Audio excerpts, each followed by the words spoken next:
You don't need Netflix, you don't need cable. Hop on YouTube, welcome to the hood table. Where we chop up local and global events vocally. You don't really wanna miss out on these conversations. Just joke a little, huh? Laugh a little, get that wine in your system for your glass a little. Expose current events, talk trash a little. You never know, these opinions might clash a little. They addicted to the content, got them binge watching. You don't like it, then you want invited. Bet your friends watching in the house and in your job parking lot before you clock it. They don't wanna miss a second of this HT content. Everybody think they got something to say, so it's an open invitation, bring it to the table. But if you come whack, just know we ain't buying in. We gon' probably turn you back and tell you sorry, try again. Yeah, welcome to the hood table. You don't need Netflix, you don't need cable. Yeah, welcome to the hood table. You don't need Netflix, you don't need cable.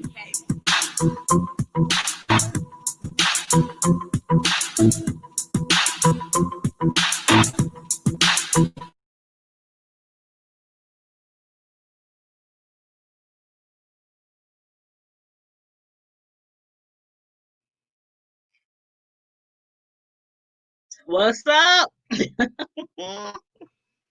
What's up? What's up? What's up? Hey, Roslyn Bradley, thank you for becoming a member to Hood Nation. Anybody else, if you are interested to become a member of the Hood Nation, the Hood Table Squad, all you have to do is hit that join button, which is right next to the subscribe button. And all you do is click it, and YouTube will take it from there. Again, thank you so very much. Thank you to all the people who have joined the family, to the Hood Nation Squad. For those of you who are members, you know that you get certain perks. There's giveaways. There's private chats with me, question and A's, all kind of different things. So yes, if you want to become a member, just hit the join button to become part of the Hood Nation. Everybody also make sure you please hit the like button. Give up the thumbs up. Give up the thumbs up. You know what? Somebody asked me one time, they're not a YouTuber, but they are a supporter of the Hood Table. They follow us on here, and they are also a member of the Hood Table Squad. And they also are in our private Facebook group, which anybody could join, as long as I don't think you're a troll or something, because you will get kicked out. But they are part of our excuse me. Laughing and coughing at the same time. That don't work. But they are part of our private Facebook group, and they asked me one time. They said, "Why do YouTubers have to always ask people to hit the like button?"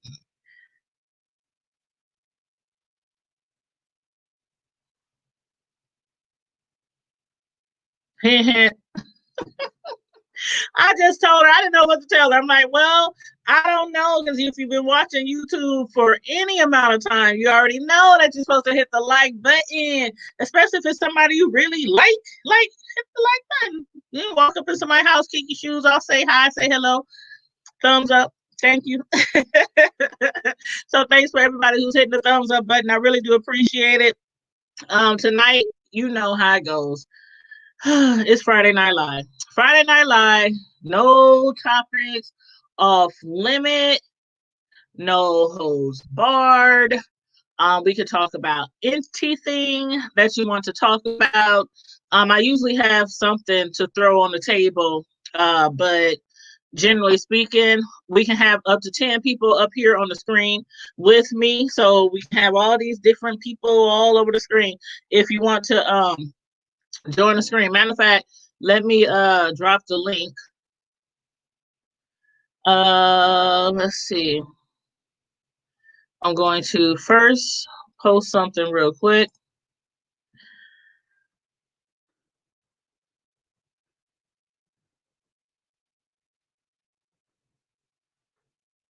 Okay. Let me say that. Have that scroll across the bottom, so when people come in, they're like, what we talking about? What we talking about? What we talking about? Hey, what's up, Mr. Peg 1977? What's up, Melissa King? It's Friday Night Live, y'all. You know how we do. I'm about to drop the link. I'm about to drop that good old StreamYard link so y'all can click on it. Well, anybody who wants to, you can click on the link and we can have a conversation about anything. No topics, off limit, Friday Night Live. Now, again, like, share, and subscribe. Thank you. But if y'all got some topics y'all want to talk about, either put them in the chat or just jump on the screen with me and discuss it live.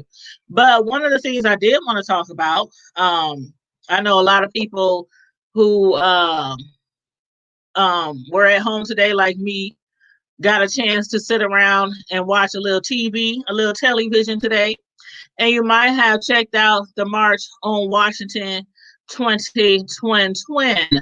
So I want to get a little feedback about, what y'all thought about this year's March on Washington.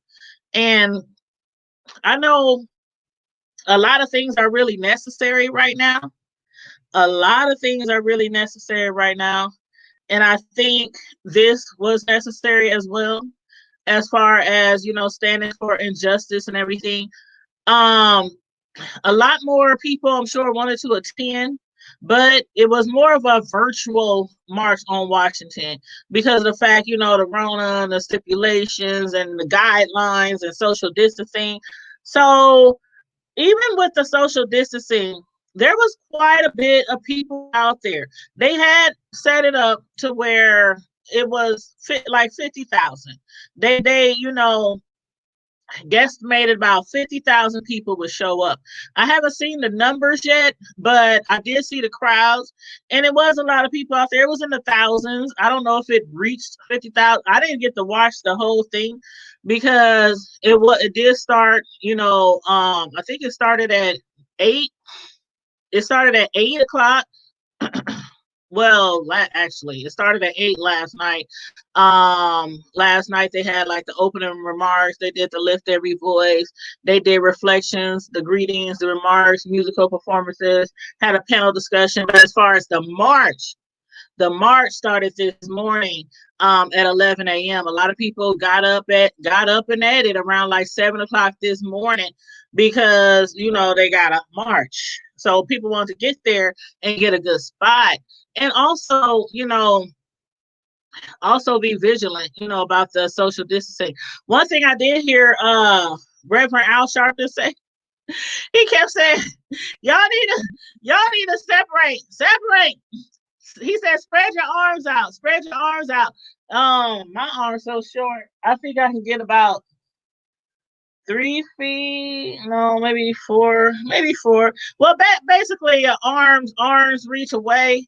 But when it comes to arms reach away and it's thousands and thousands of people, I don't know if that really helps. I hope nobody got sick. I hope nobody goes home spreading any germs to anybody. But I think it was for a good cause. Hey, Deanna Boo.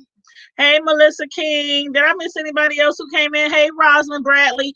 I don't know if you were in here, Rosalind, but I thank you for becoming a member. Melissa King is also a member. Mr. Pack is also a member of the Hood Nation Squad. Again, you guys, if you want to check that out, join the nation, all you gotta do is click the join button. But if anybody wants to jump on the StreamYard, feel free, because that's just one of the topics that I wanted to discuss tonight and get your feedback on how you think it went, and what was maybe like the highlights for you for the March on Washington, for those of y'all who did have the opportunity to watch it today. And it looks like we got somebody in the back, y'all. Let's see who this is. Hey, Miss Sislo. What's Girl. What's crack, girl? Hit me up earlier. What happened? You were supposed to hit me up earlier. Girl, Precious fall down and say boom. Precious fall down and say boom. Girl, I fell. You fell? Yes. Like I thought you was just talking stuff. You fell for real? No. Like Humpty Dumpty. I had that great fall. What the hell? Oh my gosh. All the king's horses and all the king's men. Couldn't Couldn't put pick my Humpty big Dumpty butt up. down. So what happened? Girl, I don't even want to tell you on here. Okay, we'll talk later. We'll talk later. You know, it's probably something real embarrassing, right? Oh my God. You know, the All last I time I could, fell, was like 10 years ago, and I had to have knee surgery. So, girl, but I my hope you're okay. how the what's his name? Um Elijah, what's his name? In Friday say my neck, my back, my neck, and my back. I want 150,000 But for I a tell 40 him ounce $5. and a 40 ounce. But But hold yeah, on, hold on. Am I reading this right? Notice me said, hi everyone, hope you're doing well. I'm a bit sad. Just heard Chad from Black Panther passed away. It's crazy. Oh what? wow. Chad Boswick? For real? No. No. Don't make me go research. I'm gonna go see. Who is that in the chat talking about Dirty Foot? I ain't got no minds up in the chat. Who are they referring to? I don't know. I just hit them from the channel. I don't know about I think I know who they referring to, but that's really disrespectful. So I'm gonna block you off the channel because I do believe that you are talking about somebody who supports my channel. So if you want to talk about them, go talk about them on your own channel. That's all I gotta say. Okay. You just read it. Hold You on. said colon cancer. What's up, Edward McCarthy? How you doing? Hold on, I'm gonna have to look that up. Hold up, let me see. Chad from Black Panther. Well, no, are you serious?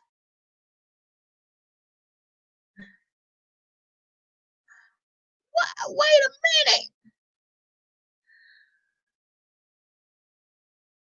What? Chad from Black Chadwick Boseman. I didn't even know he was sick. I didn't even know he was sick, y'all. I didn't even know he was sick. I'm up here looking at some pictures now on the internet, and it's from April. And it says fans expressed their concern for Black Panther star Chadwick Boseman after he appeared to have lost a lot of weight in a video. And I'm looking at the pictures of him when he played in Wakanda. And I'm looking at him in this picture where he's a lot smaller, his neck and face and everything. And oh my God, oh my gosh. Much condolences to his family and loved ones. I thank you for telling me that. Notice I know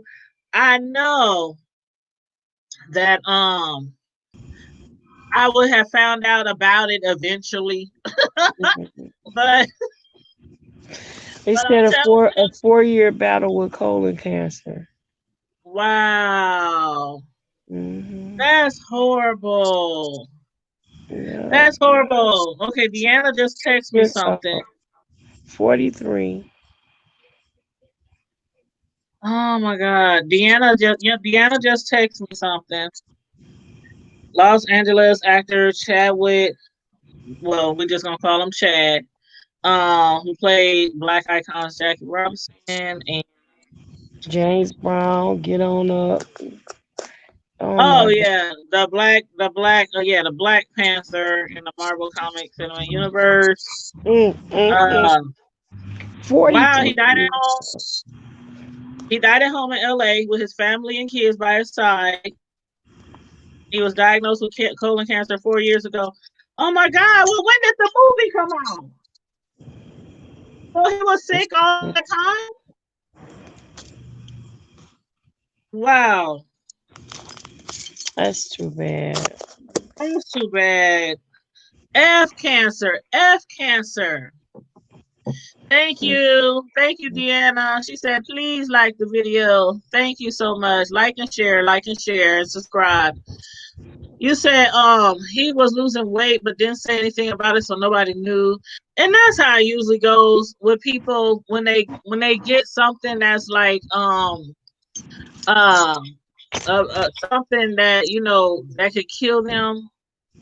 I think a lot of people don't like to put it out there like that because they still want to have hopes for one, and they don't want a whole world feeling sorry for them Yeah, because they need to hear a lot of. Mm-hmm. Go ahead. That's the same way John Lewis passed. Mm-hmm. Cancer. Yes, Carmel Diva, you want to jump up on the stream? Come on. I just found out. Yes. There's the link in the chat. Anybody can jump on the stream. We can talk about anything. It's Friday Night Live. But I did not know that. I didn't even know he was sick. But yeah, a lot of people don't even tell their own family members when they got cancer because they just want to be encouraged and lifted up and be around positive people and not a lot of negativity. So yes. Thank you, Deanna. 43 years old. 43. You hear me? That's too young. Yes. Thank you, Deanna. That's the Cash App, the Hood Table 402. If anybody wants to be bless the Hood Table with a love offering, feel free anytime. That's wow, he was 43 years old. Wow, that's so sad. That is so sad. Oh Lord. Wow. You said his weight loss reminded me of Charlie Murphy, and I had a horrible feeling that, oh, wow. I remember Charlie Murphy. I remember when he got sick. I do remember when he got sick. Wow. Yeah, Deanna said that's so true. Yep. So, yeah, I mean, most times these actors and these stars pass away. We don't find out till literally they have like weeks or days or, like right after they die. It's really Oh, yeah. Yeah, that's how my mom passed away. It is aggressive. Colon cancer is aggressive. That's how my mom passed. She passed of colon cancer 5 years ago. And man, it seemed like one day she was up and about and going to church and all this kind of stuff and playing with her grandkids. And the next thing, she's at home on hospice while we taking care of her. So it is really aggressive. So my condolences to his family, his friends, his children, his wife. It was a gift, Yeah, he was very, very talented. Very talented. I'm gonna miss seeing him on the screen. And that makes me wonder, well, I guess makes me realize why we really haven't seen a lot of him. Like always, wonder where he at, Like, is he working on a movie? Is he working on something? A TV show, movie, a script, something. Thank you, Nosy. Thank you. Thank you so much. I appreciate that. But yeah, you guys. So okay. Let's talk about these protests. March on Washington. Did y'all hear? Did you watch March on Washington, Miss Sislo? No, I didn't. You didn't? No. There was one moment on March on Washington, and I thought it was so funny. Because the speakers were like trying to speak, and Reverend Al Sharp, they was trying to speak and stuff. And Carmel Diva, I don't know if you watched it or if you saw it, but that moment when he kept saying, shh, through the mic, and they wasn't being quiet. Like all the people behind the speakers, they were so loud. They're like so loud. He was like, he just turned around and said, "Why are y'all yelling?" Where He was was this at? expressing on his face. Girl, this Where was the was this March on at the Washington. oh, The okay. March on Washington today. When they was it was right after George Floyd brother and them spoke. And Mm-hmm. they was trying to get everybody back on the stage, like everybody out in the field, out on the line. They was up there, say his name. So, that's doing all kind of chants and stuff. But when it was quiet, all the people on the stage or on the at the Lincoln Memorial, behind the pulpit or podium, And they that was up place is there. They was huge, so it was loud, probably echoing. and they had the mics off. Girl, they had to cut the mic off, and they went to the news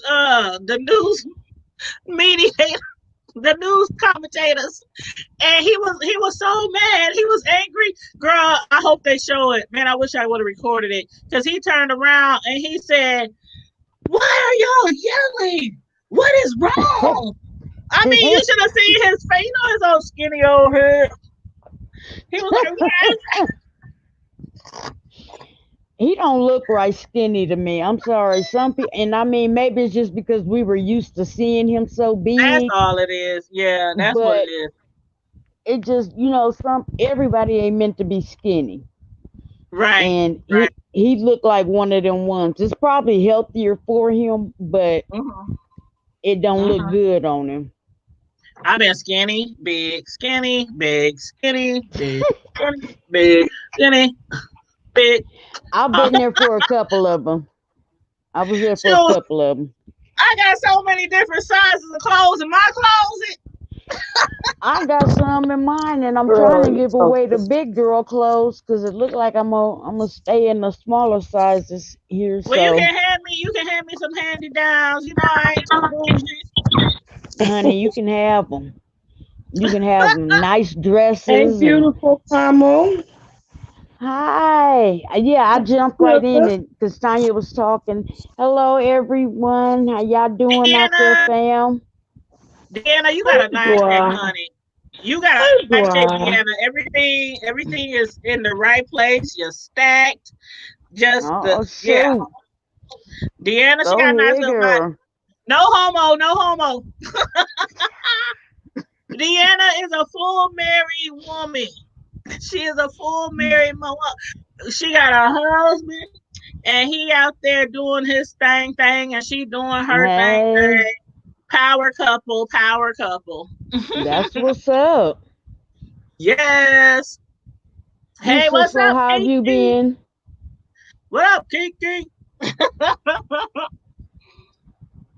Ken So Handsome, what's up? It's Friday Night Live for those of y'all who this y'all first time joining Friday Night Live. It's anything goes, no topics off bar, no holds limit. You can jump on the StreamYard if you want.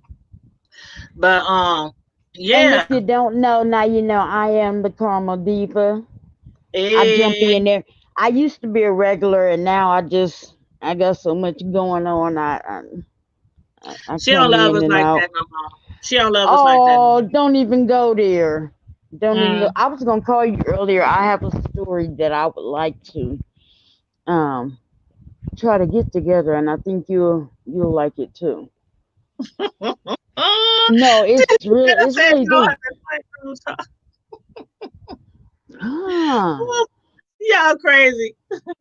But what you want to talk about, Karma Diva? What topic you so want to put on the hood table? then I saw a black gentleman who had had been falsely in prison for 17 years in California.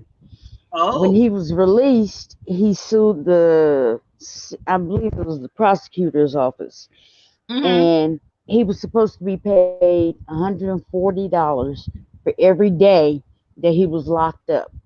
So that added Ooh. up to like 500, Oh, $600,000. don't be like But he, Medea. in the end, How he many years turned you been around. and Medea had that then he come turned back for him? around and he civilly sued. I believe it was the city, and won Uh-huh. 8.3 million. But what he Ooh. did was he took that money and he turned it into a non-profit organization that Uh-huh. helps people who are exonerated to get back on their feet. Because what happens is when, like, say a parolee gets out, well, they have a parole officer. They have all these services that help them to rehabilitate themselves into society. But if you were falsely accused and then you get out, you don't get nothing. There's nothing for you. So he started a nonprofit to help these people to get back to reacclimate themselves into society. And I Hold on, hold just on, hold on, thought hold that on. was, You said when you falsely accused and you get out of prison, you're not supposed to get nothing. they don't give you any kind of help whatsoever. But I thought most people do lawsuits and they But sue you the city or sue the. but here's the But you thing. When you sue and say, okay, like he sued the city and they owed him the $500,000. Well, now he has to prove that he was falsely in prison. mm, mm. And it's like, you exonerated me. You admitted that I was falsely That accused basically and means he was convicted. innocent. Yeah. So now I got to go back when I sue you and prove that I was innocent. Hmm. Oh. Okay. Okay. Wow. Mm. But I wanted to talk to him because I thought that he lives in St. Louis now. That happened in California, but he lives in St. Louis now. But I thought that You're gonna have to a reach that out to would him. yeah, I'm gonna try to reach out to him. But I thought that that would be a very good story, um, just to put out information that a lot of people didn't know. Like I didn't know that until I watched the documentary yesterday. Yeah, I thought people who were locked up and they were exonerated or they were found to be like not the murderer or something like that. I thought Right. it was just easy to just get paid for like. Why do you have to get a lawyer and all that? They should have And that in the prove books. that you They should have were that in the law. exonerated. They Right. should have that in the Right. law already. If you go to jail and we realize 2 years, 20 years down the line, they should have it in the law where you get this much money per each day or whatever. And then I'm sorry, but it might be some infractions. Like, what if I was in prison and I was getting assaulted every day? I want more Right. than $140. Shoot. Yeah, but see, that's the thing. That's how much they paid him, $140 for every day that you were locked up. There go your fam. Hey, cousin, what's up? Hey, cutting. Couldn't Well, be. cutting. Compete. That's my big cousin with her crazy ass. Notice me, said nothing is easy, but that's how it works. Deanna said he fighting for the Yeah. same shit he went to jail for. Man, that's wrong. Right. Right. I'm so glad I ain't ever went to jail before. And like I said, that would give information to not only, I mean, he would tell his story, but then to also give that information out to people who may be trying to fight after they've been falsely convicted, and to other people who may be parolees, he may be able to help them out too. Mhm. um I just thought it was an interesting story, and Yeah, I do too, and I think you should reach out it's a and black try to get man. him on. He's a black man Yes, that's try to doing get all of him on this. the hood table. Try to get him on the hood table. Too. Yeah. Yeah. If we can get Brittany Gilliam on the hood table like we did a couple of weeks ago, I'm sure we can Oh get him. yeah.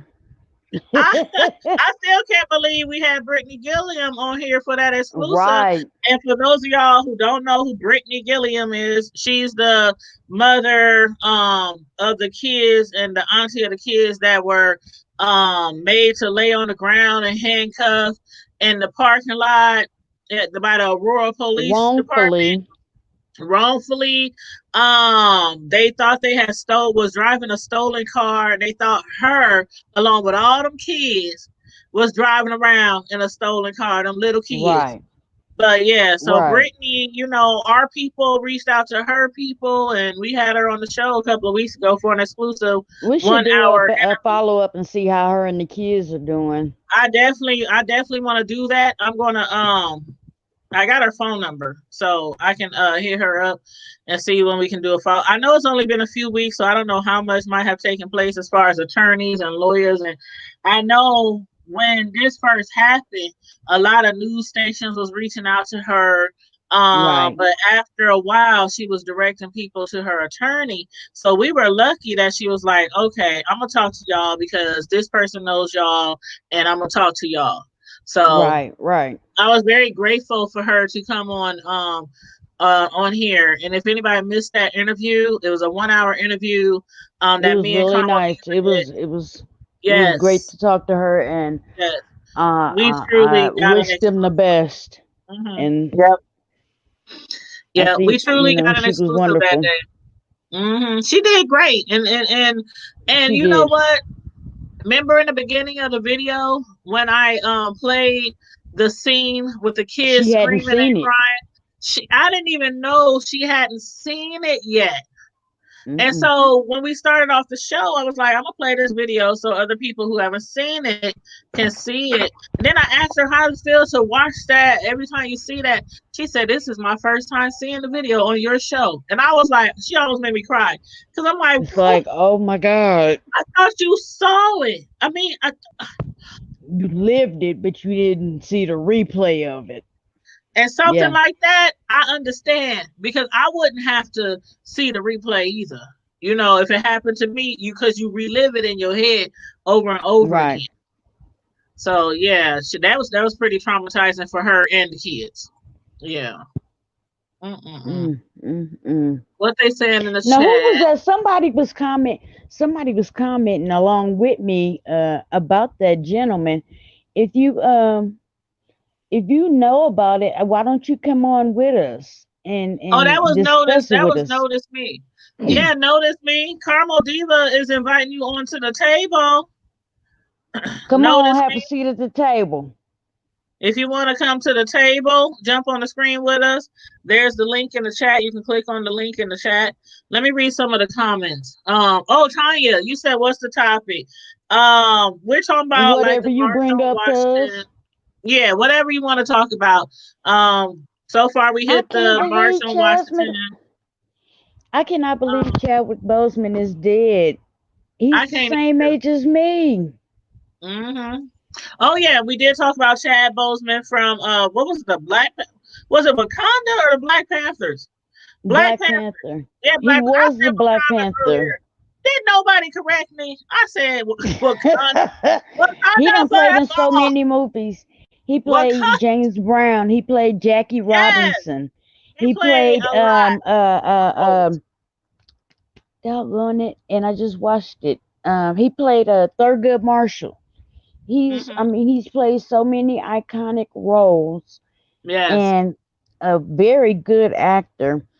And it is the world of actors, and especially talented Black actors, young Black actors. He will definitely be missed. I know I personally will be missing him because I had a little crush on him, but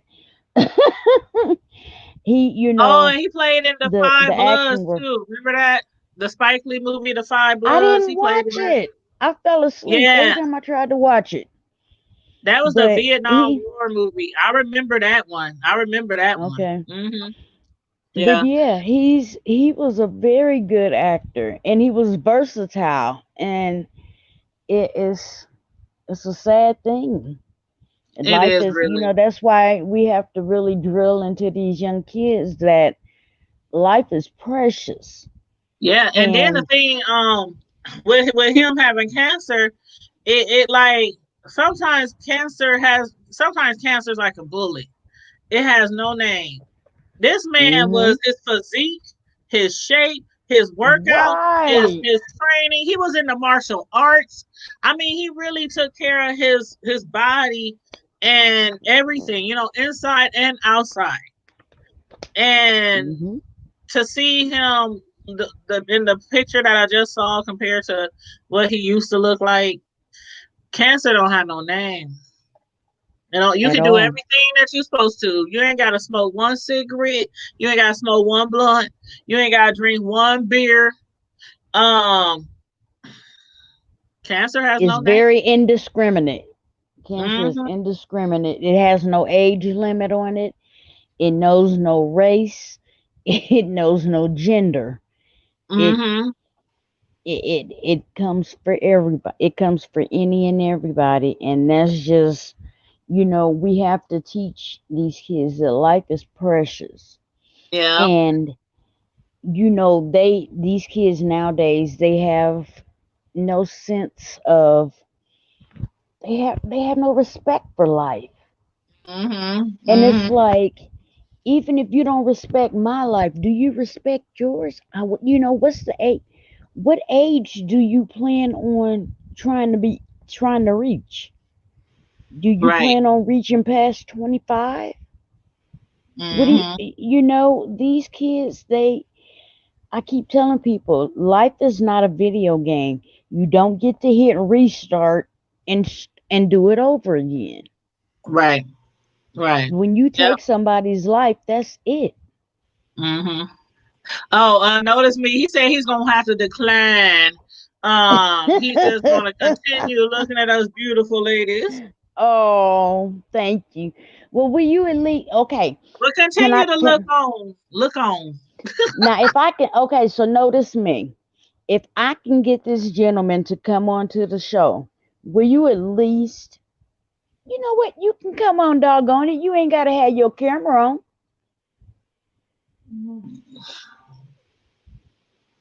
hmm So there I go don't that know, child. excuse.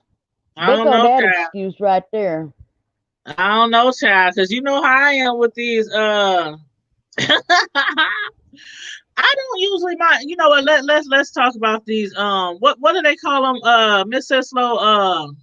What do they call the people who don't have a picture? What do they call them? Oh, trolls. Not trolls. Avatars. Avatars. Like Oh, some people can't stand avatars. I really don't mind having people come on the stream and use an avatar if I already know them or know what they look mm. like or something like that.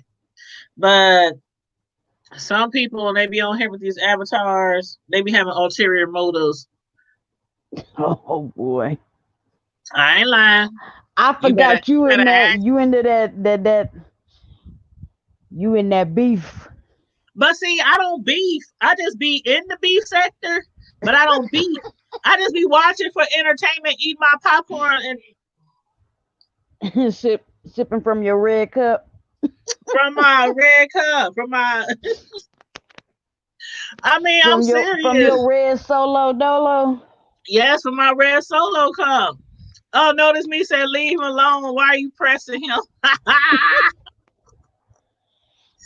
Because Oh, I know you probably got some information that will be helpful yeah, and would be perfect for the topic. I'm sure you do. it's cool though. But But it's your cool. cousin, It's cool. your your cousin talking about these YouTube streets are getting scary. Tanya Travis, jump on the stream. Jump on the Come on, table. cuz. Oh Lord, Let's I don't talk know if you about want look. I don't know if you want my cousin on here. let's talk about it. Let come I'm on up. trying Don't to have me shake my look, weak. look. I'm Come warning on, Tanya. I'm warning them right now. come on, come You on, two come may on. not be ready for. Nah, because some people are shy, and I get that. Some people are Her shy, ass ain't shy. and they don't like to get on the stream. Like your ass be like, I'm shy. No, no, no, not you, I not you. am shy. Oh, hers. Candace was one always talking about she's shy. Or was Oh it you? Or boy, was it both of y'all? it was both of us. Oh, I'm sorry. No, that's me. She said I'm a woman. Oh, I'm see, a woman. we Okay, apologize. my But with bad. no My bad. picture, My it was bad. kind of. My We bad. truly apologize. No offense My intended. bad. My bad. I'm sorry. I'm sorry. You know, I was talking on the phone the other day, and I was working on a disability claim for work. And this lady was like, "Yes, sir. I mean, yes, ma'am. Yes, ma'am. I'm sorry. Yes, ma'am. Yes, ma'am." She just kept. Wait a minute. How about I was this? like, The "It's very first, okay." this guy I used to date, I ain't gonna say who he was because some of his friends or family might Please be don't, looking. child. But the very first time I called his house, somebody said, he ain't here. Call back later. I said, okay. So he calls me later and he's like, oh, he said, why? No, I said, I called you earlier. He said, oh, really? I said, yeah, your dad told me to call you back. He was like, that was my mama. I was like, oh, shit. I Girl, thought it was his daddy and it was his mama. I don't know. I don't know how Well, many my people cousins, mamas. my hold on, I go don't know how back. I many want to people see what my mamas I cousin know said. that sound like men. No, Tanya, come on the stream, Tanya. And your name Tanya too. Your name Tanya too. So you gotta join me. TNT, Oh TNT. boy. Miss Oh Cisco done fell boy. all the way back. Miss Cisco, you still here? Raj. Miss Y'all Cisco. don't know my cousin. Come on No, in, I cuz. want Come to on know what in. she talks about with these YouTube streams because it be stuff going on everywhere. And you know what? It's funny because the B sector that I follow, I was in a whole nother B sector, like a whole nother B sector. And they was Good talking about their Lord. beef sector, like each beef sector talks about their beef sector like it's the only beef sector.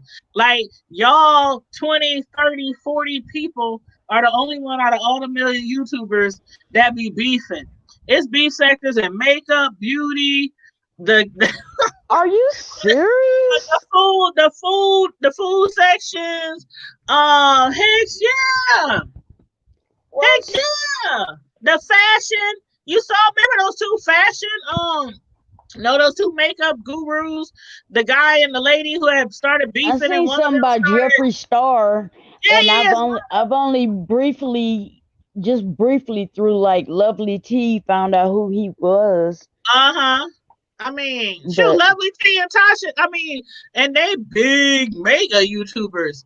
So yeah, us little peons down here be talking about the beef sector. Like they beef all over YouTube.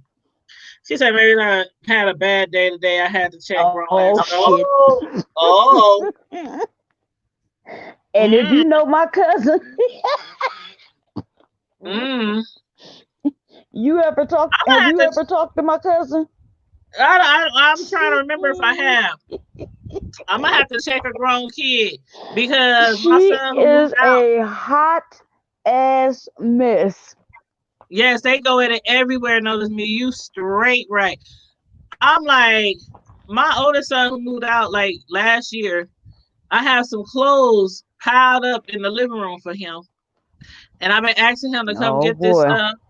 It's a nice coat that I bought him like a year or so ago with the fur around, all kinds of stuff. We watched this stuff when we was cleaning out his stuff that he left down in the basement because you know I've been getting new furniture, getting rid of old stuff, and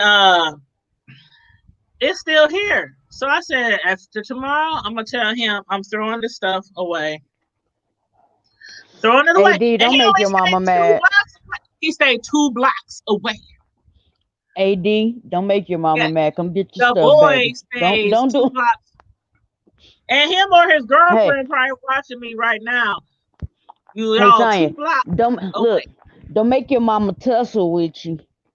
Oh, You remember that?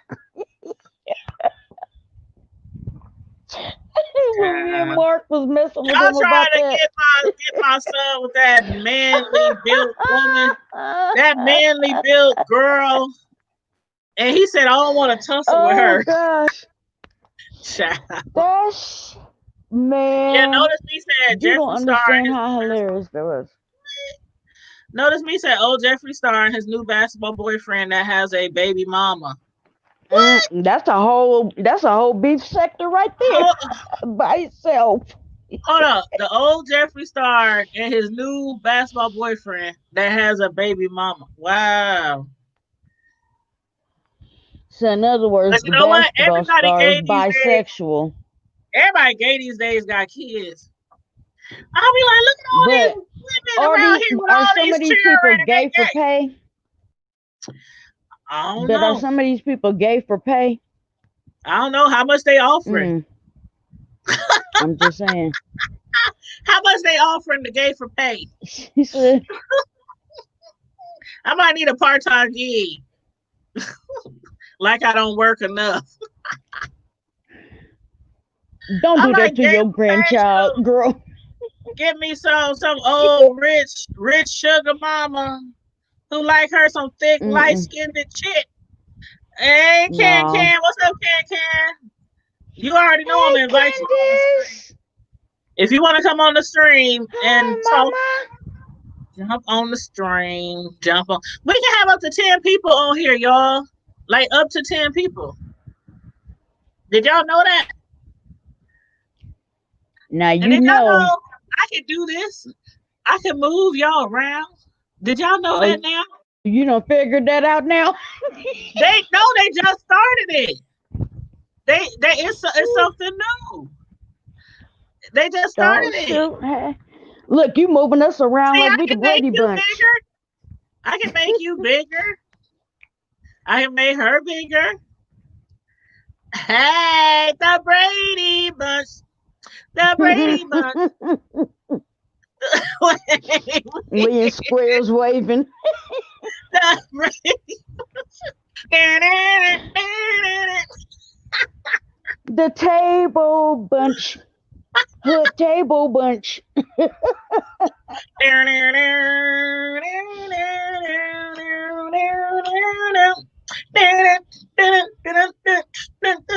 Oh, y'all can't see me Yeah. shimmy, huh? You gotta tell people, oh dear Jesus. Put your back into it. I'm a I got back issues. Shake a bone out of place. Yes, Candice, we was just talking about that. Come on the stream, home girl. I need to come visit you. I need to come visit you before it get cold so I can sit in your backyard on your patio. Oh, shuck it darn. Yes, we need to go see Can and sit in her backyard before it gets cold. Last time I was in the backyard, girl, I was in her backyard one day. I was so... Oh, that might be nice. Have a fire pit and some mimosas and just sit around. Or some crown. Oh, that would be nice. Or some crown. Or some Hennessy. I'm trying to be high class. I'm trying to be high class. She's talking about Hennessy. You trying to be like Housewives of Atlanta? What is Housewives? No, single girls of Omaha. Well, I'm not single, but oh, that's right. You got a man. Oh, I hope he ain't watching. I ain't mean nothing by that. She all about you, dog. She all about you, dog. She ain't single, dog. I don't want him to be like, oh, so do I gotta come up to Omaha and whoop your? Nah. I wish he would. Girl. Nah, come on. You and your mama be over there like, come on around that corner. Come on around that corner. Wait a minute, and I done told one. I've only had one man in my entire dating history that says, uh, oh, she said a step Grandchildren from grandchild a from a distance. distance. Hold up, Tanya. I know you ain't trying to be on here tonight, but you gonna have to come on here one of these good old Fridays. Sit outside Oh with a diaper gosh. bag on. Don't play. We still live in the country. No, hold on. Now that y'all brought up now that y'all brought up the Rona. She Okay, said Roro. okay. Now I didn't mean no type of thing when I commented on one of my family members' posts earlier today. But one of my family members had made a post on Facebook and they said, cousins and friends, I want us to set a day to have a big barbecue before it get cold. She named all our family last names. Like it's like so many of us, right? You know how it is with the families. It's the Joneses, the Georges, the Halls, the Winfreys. I'm just throwing names out there. Right. She named like 15 lineages, right? And when we hang. When we have parties, we have parties. You've been to our parties. We get crunk, we get deep, just like most family dudes. And I'm like, but it's the Rona. Right now? Do like I did at the beginning of the summer. I love all of y'all, and I mean no offense to y'all, but I'm not doing no big gatherings.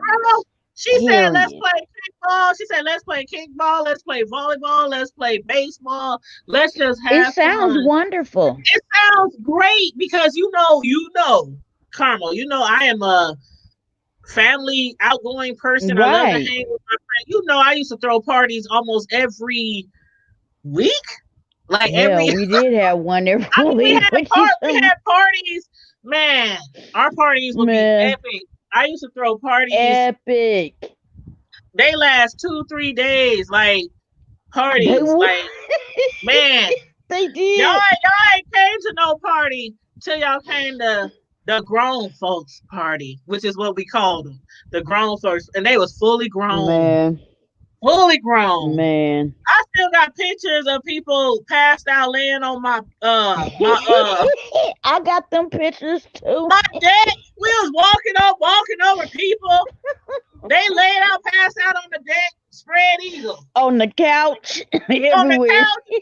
Sleep, don't wake up till 3 o'clock the next day looking around my house. What you got left to eat? Where I'm at? Any more of that jungle juice? I ain't fucking with that jungle. You can put a gun to my head. I ain't fucking with that jungle juice. It only had 15 different liquors. It was a tote. Y'all, they don't understand how big it was. It was a fucking tote. The biggest tote that you can find at the dollar store at Walmart. The biggest tote that you would use for like your towels or your clothes or to store stuff in. The biggest tote you can imagine. Full of liquor and fruit and it was deep. And it was deep. It was like 2 feet deep. Probably deeper than that. About 3 feet deep. It was about 2 feet, but yeah, it was about 2.5 feet deep. About 4. Yeah, about maybe about 3.5 feet wide. Yeah, man, it was big. It was big. That shit was crazy. See, child. But you gotta think, and it sounds like a lot, and it was. But we would have like 20, 30 people in these parties. So everybody coming and taking a ladle and, taking red Solo cups and filling them. And remember, whatever didn't get drunk, we would freeze it. Got froze. It would go in the deep freezer in baggies. And we would take it out the next weekend and throw it out. You talk about potent. That stuff was so potent. That fruit, you didn't even have to drink. You could just eat the fruit. Who was that To who eat used to all bring the the fruit? I don't watermelon? remember. No, the watermelon. Who used to bring the I know what watermelon? you're talking about, but I don't remember who brought it. I think it was a Sherry. It was like an induced watermelon. It Was was a it? whole It might have been watermelon. Sherry. It was a whole watermelon, but it was all cut up and everything, and it had been soaking Yeah, in yeah. liquor for like 24 hours. And That sounds man, like some shit she would do. oh Her my and them god, damn drinking games. I ain't fucking with her either. yeah. Tanya said, "Oh no, the drinking game, no, no, no." Mm-mm. I always got lucky. It was Yeah, I always know, Tanya. Tasha. I heard about that.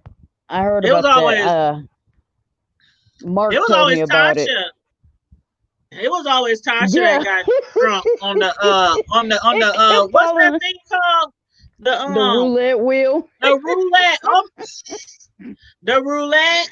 I It don't would know always how hit it me. kept I'd be falling up on her there like number. I'd be up I there was like, like, come is on, this thing rigged? Remember, I just started drinking her shots for her because I was like, my friend gonna pass out. I'm like, we've been friends since kindergarten. I she was can't let like, her do that. why she's landing on my ball? What? Woo! And Hold then up. Melvin ass cheating. Melvin wasn't even drinking his shots. Y'all wasn't even paying attention. I'm standing there and he would just play. He would put it to his lips, but he wouldn't turn it up. What? He wasn't drinking it. That's why he was sober. Oh, And y'all was like, oh, "Oh, you a soldier? No, he ain't." oh, shoot. Mm-mm. See, I watch people. I be paying attention. Hold up. Hold up. Candace just texted me. Wasn't she just in the chat? She was. She said, you're done already? No, we ain't Yeah. done. No, we still live. You know how you send a text and it's a voice text? I Yeah. said, no, we still live. And it said, no, we still alive.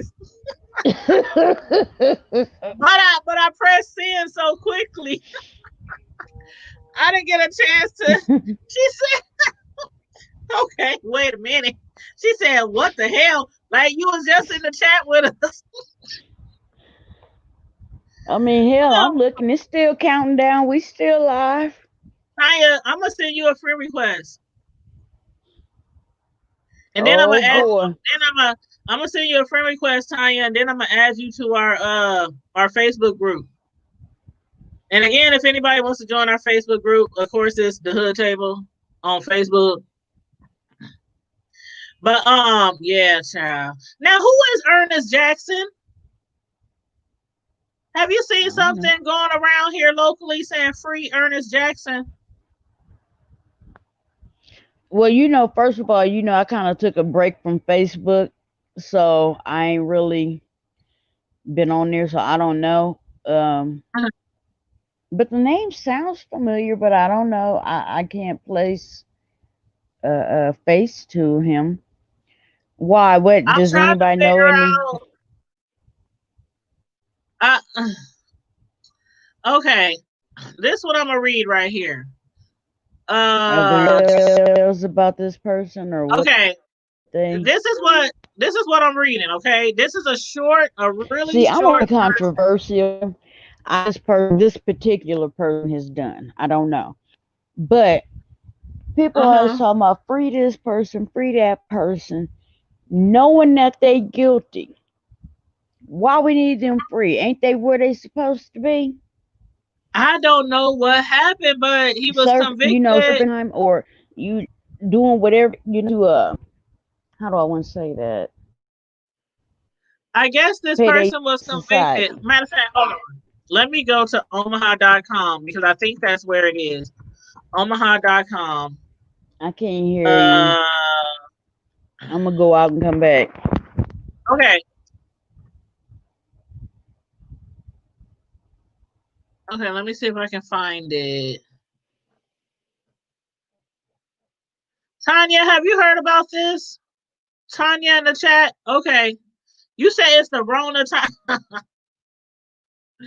Martin, I love me some Mark. You know we interviewed him about the dozens of cousins. We interviewed Mark, like, oh my God, this was probably,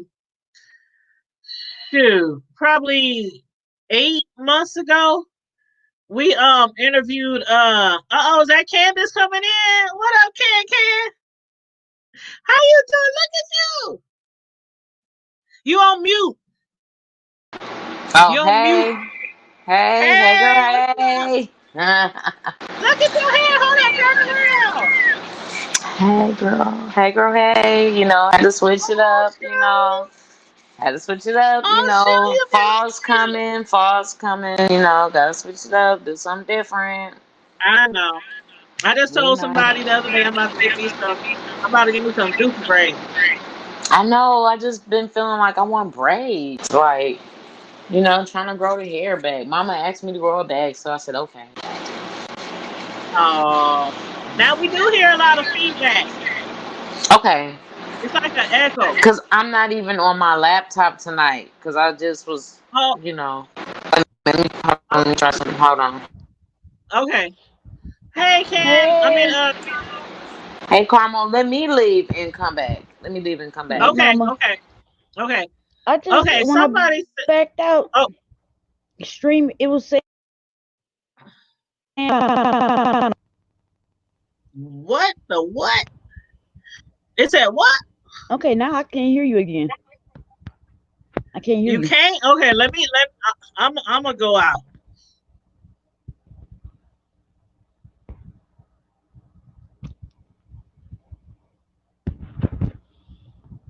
Hello, beautiful people. Hope everybody's blessed and staying safe. Practicing social distancing and washing hands and wearing masks. Can you hear I can now. me? You can now? Okay, awesome. Candace is gonna try to come back in too. This StreamYard be Okay. tripping.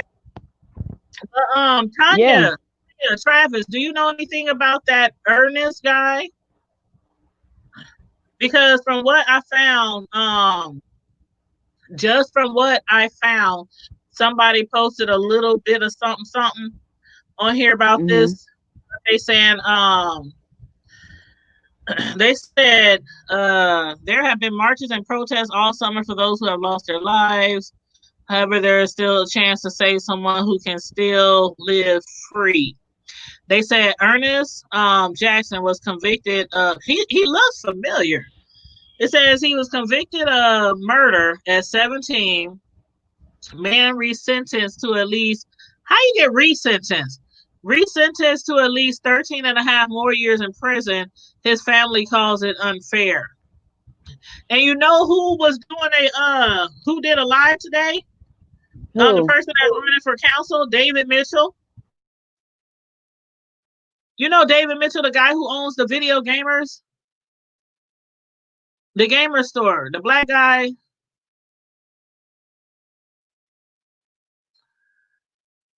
No. You frozen. Oh, StreamYard is really tripping tonight. StreamYard is really tripping tonight. Am I frozen? No, but you sound a lot better. You sound good. Okay. Now, do you know about this Ernest Jackson? No, why that name sound familiar? I don't know, and he looks familiar.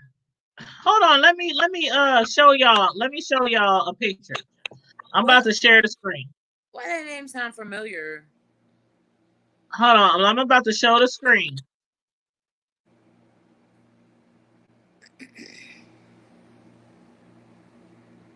Okay, here we go. Hold on, let me add Carmel Diva back. I'm gonna add Carmel Diva back before I share the screen. Okay. And then if y'all see him, y'all might be like, "Oh, okay, I know him."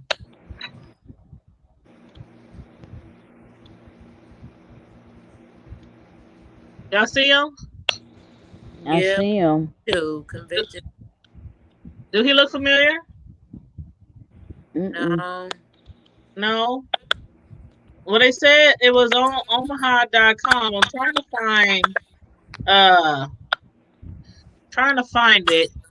Omaha.com. Candace, you live around me. Did your lights just flash too? No, they didn't. Yours just flashed? Yeah, that's what happened. That's why it kicked me out and Oh, really? I had to come back in. Mm-mm. They didn't. Now, Everything, who everything is in the your house said who do you bloop. have for internet? Because I've been having a lot of problems with Cox. Oh, I that's have who I have. CenturyLink. I used Like to have Cox. CenturyLink in my old house, but CenturyLink is hit and miss for high speed, so I couldn't get it in this crib.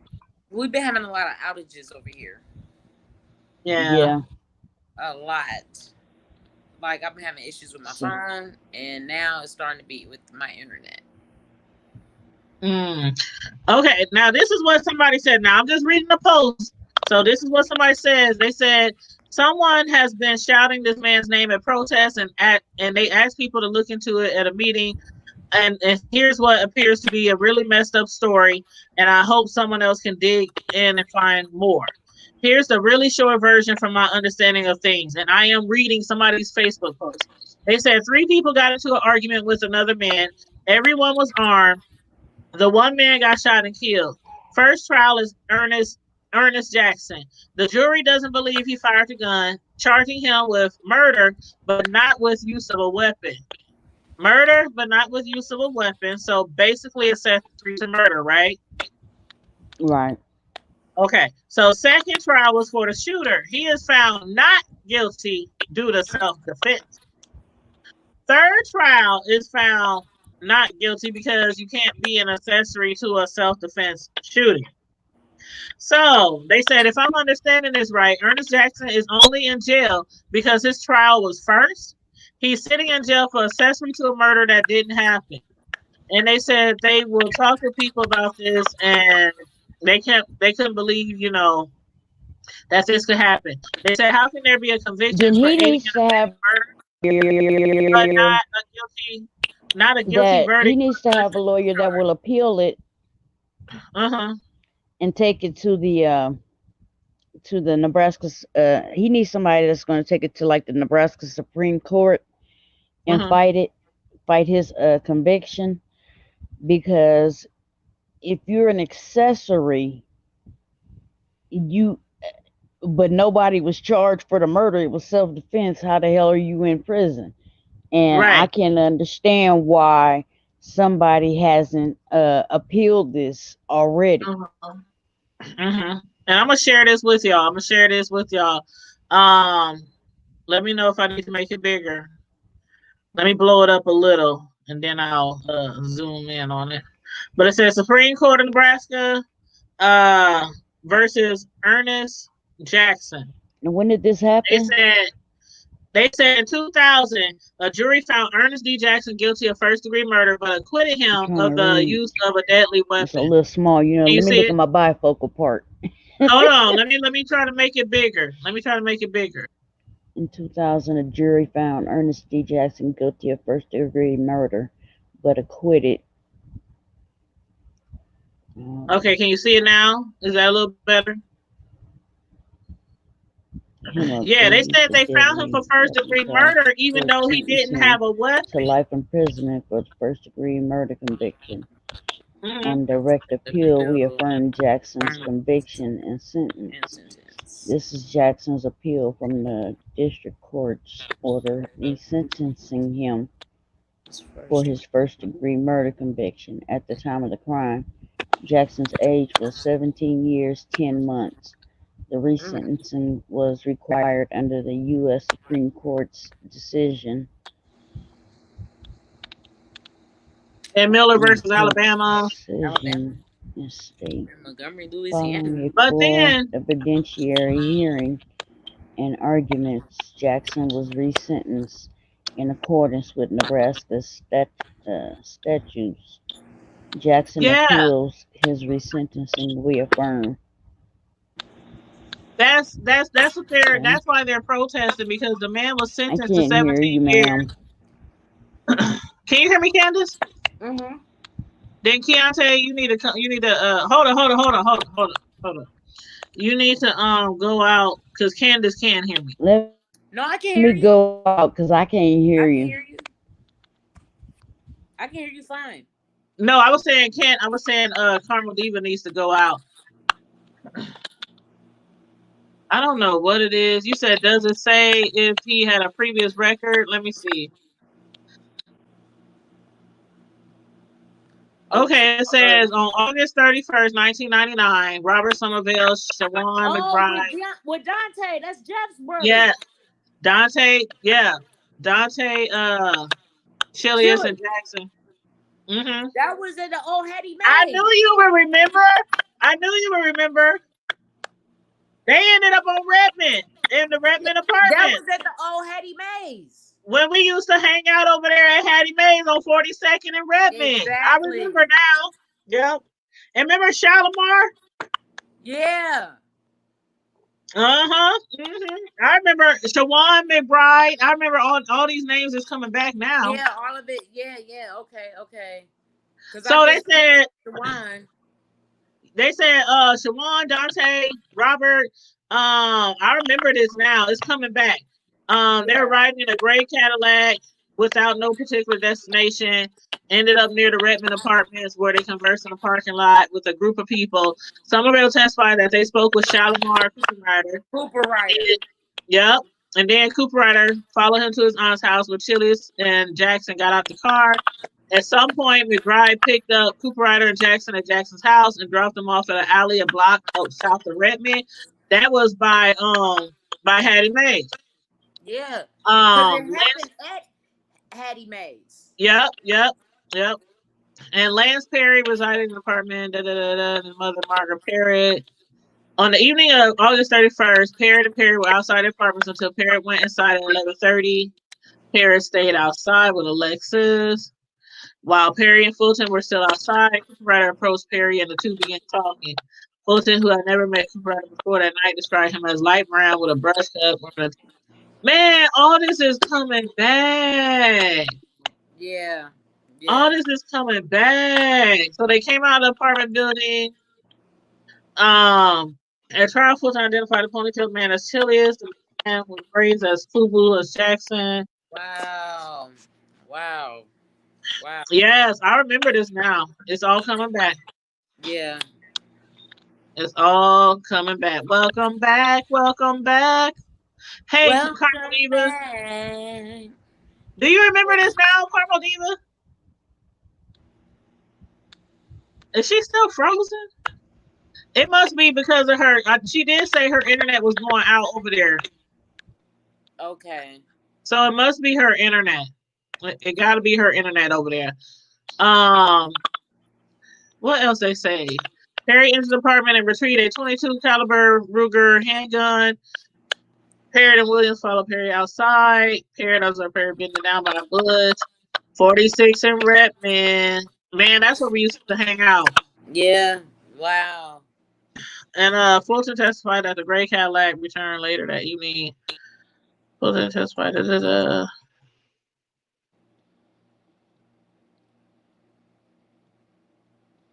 then pulled out a gun and struck Perry in the head 3 times.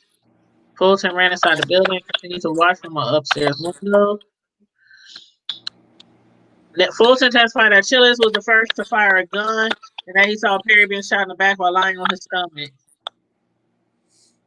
Fulton testified at Jackson trial that he had no doubt that Jackson shot Perry. Fulton had not known the names of Jackson, Chilius, or Cooper Ryder before bystanders who had not witnessed the shooting told Fulton the names of the 3 men.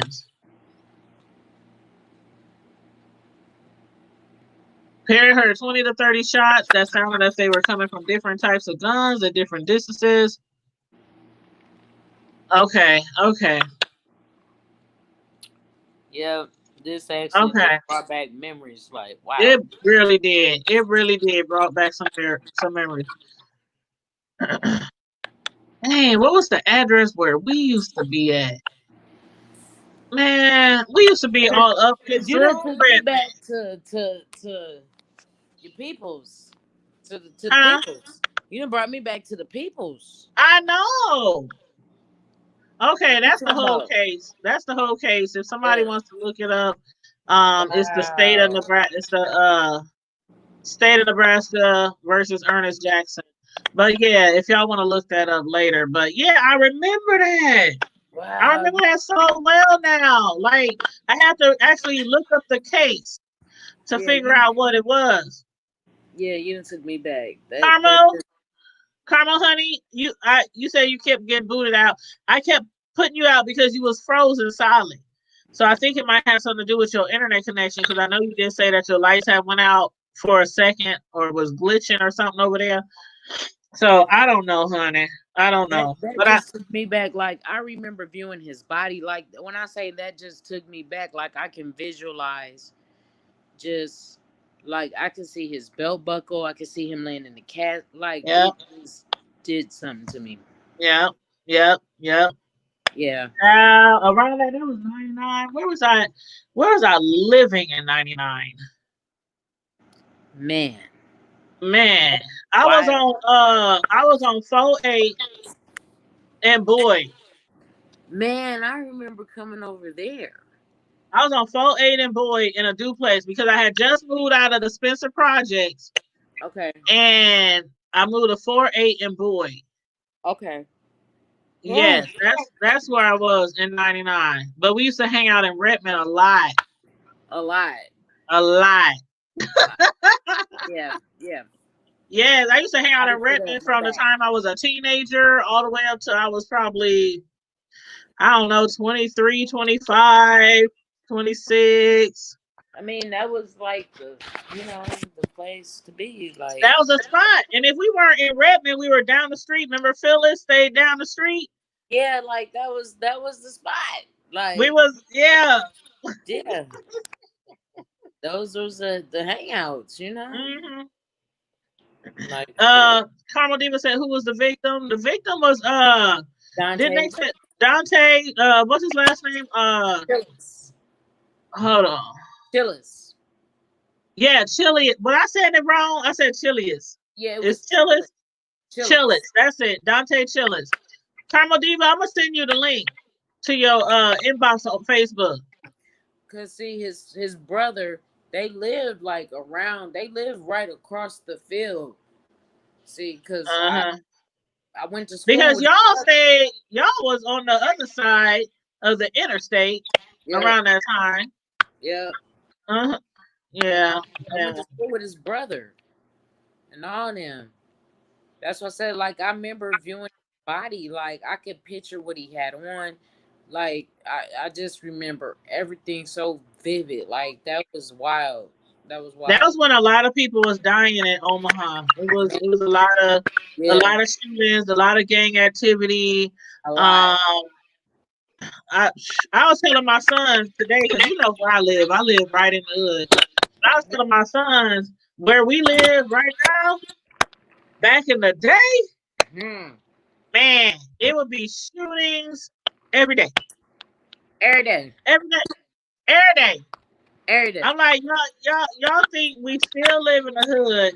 Back in the day, it was the hood. Deep. This was like where I live right now. It's like so much calmer than what it used to be. Now, when I first moved over here, there was a double murder on the next block right behind me, but those people were coming from somewhere else and they were trying to They get away brought from it. someone They and they brought got it. They shot. brought it. They brought it over there. Yeah, they brought it to the neighborhood. It wasn't like the people in the neighborhood. You know what I mean? Yeah. So, and I remember that night. So, man, it was crazy because I had worked late at my part-time job, and somebody had told me that there was a shooting over by my house, and I was like, "Oh my God, I need to call my kids and find out what's going on." So I called my kids. They up in here playing video games, got their headphones on.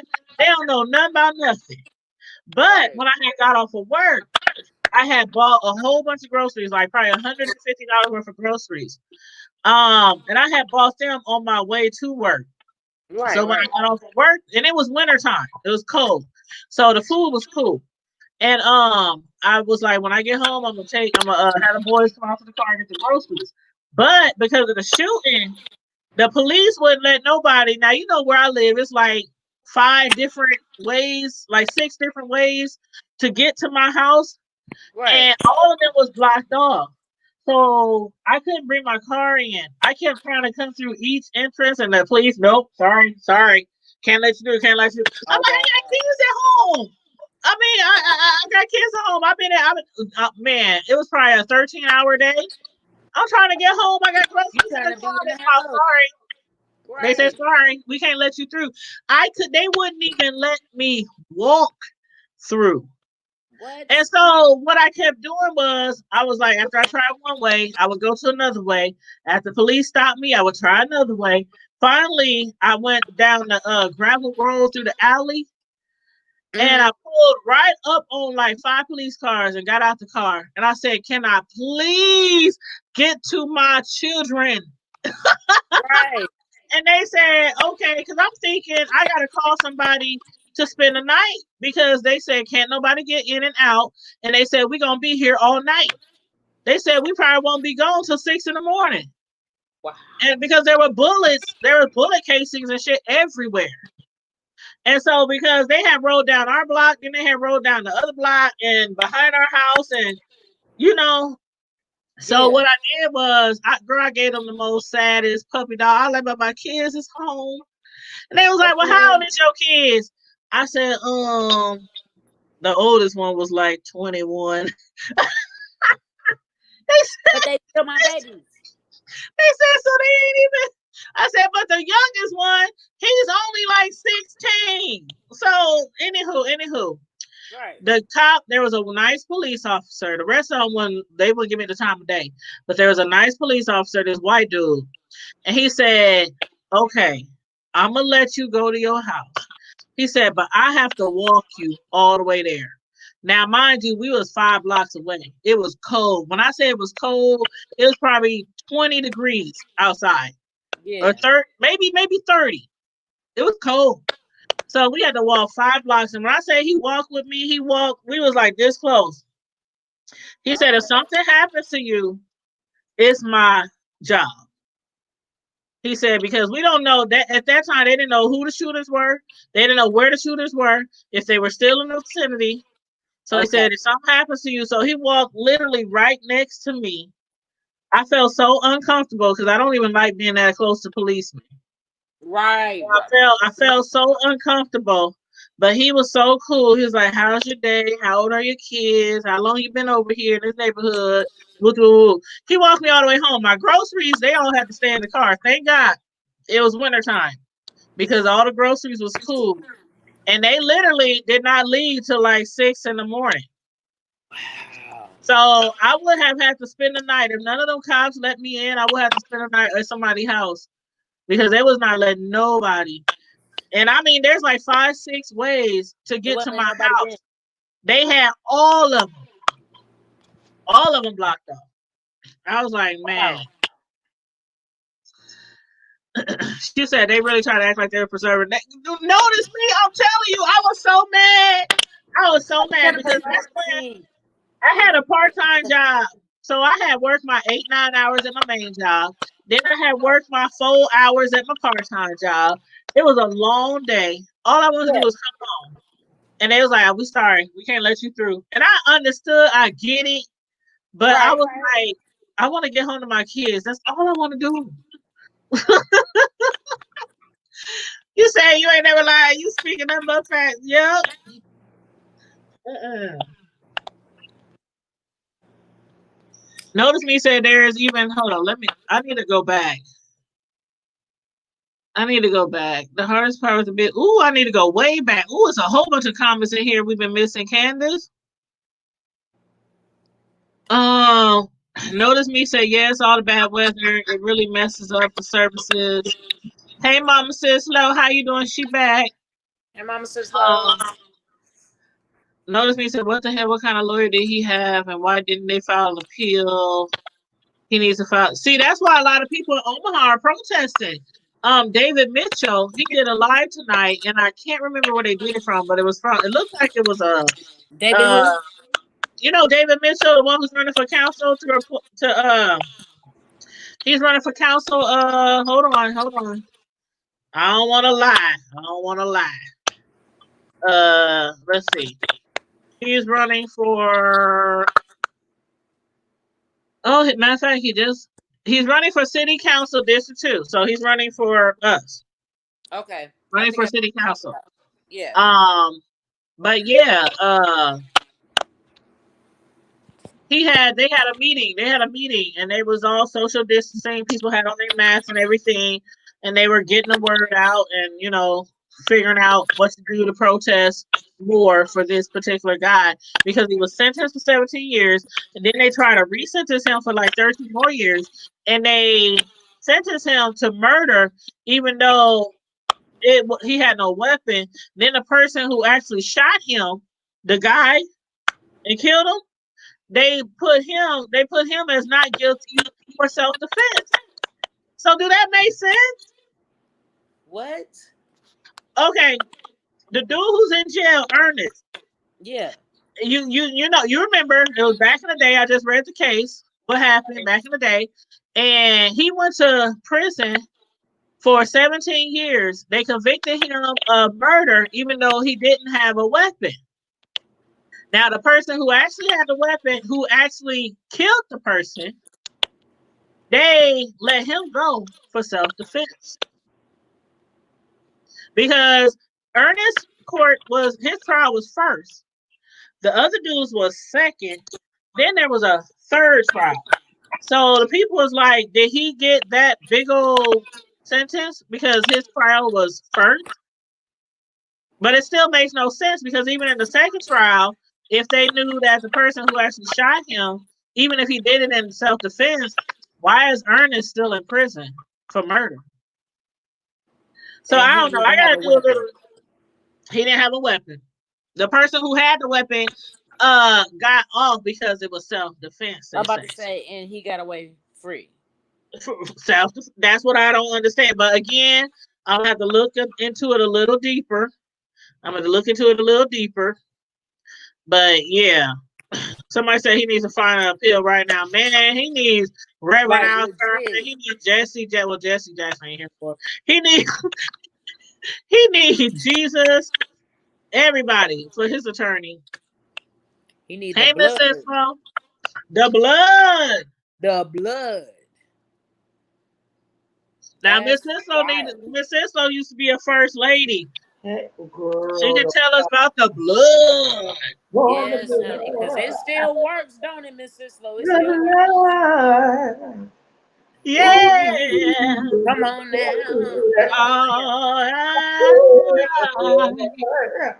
Come on now, voices.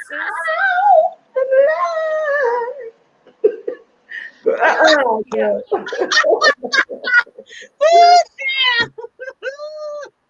Come on. Yes, sir. The blood still works. Still works. Why does this song still running warm in my vein? I'm trying to read all these comments. Somebody said, see, y'all talking about Kels, and when I bring up these facts, people keep trying to jump down my throat and shame me for my views. Hold up, what we talking about? We ain't talking about Kels. What happened with Kels? Matter of fact, when that Negro going to court so we can start doing commentary on that? Because I'm telling you, Miss Sislo, I'm going to be following that court trial like an investigator following breadcrumbs. Oh, yeah, what's going on with that, actually? Kels got beat up, didn't he? Yes. I'm about to say, I seen he got beat up. Get him out of here, because he got beat up.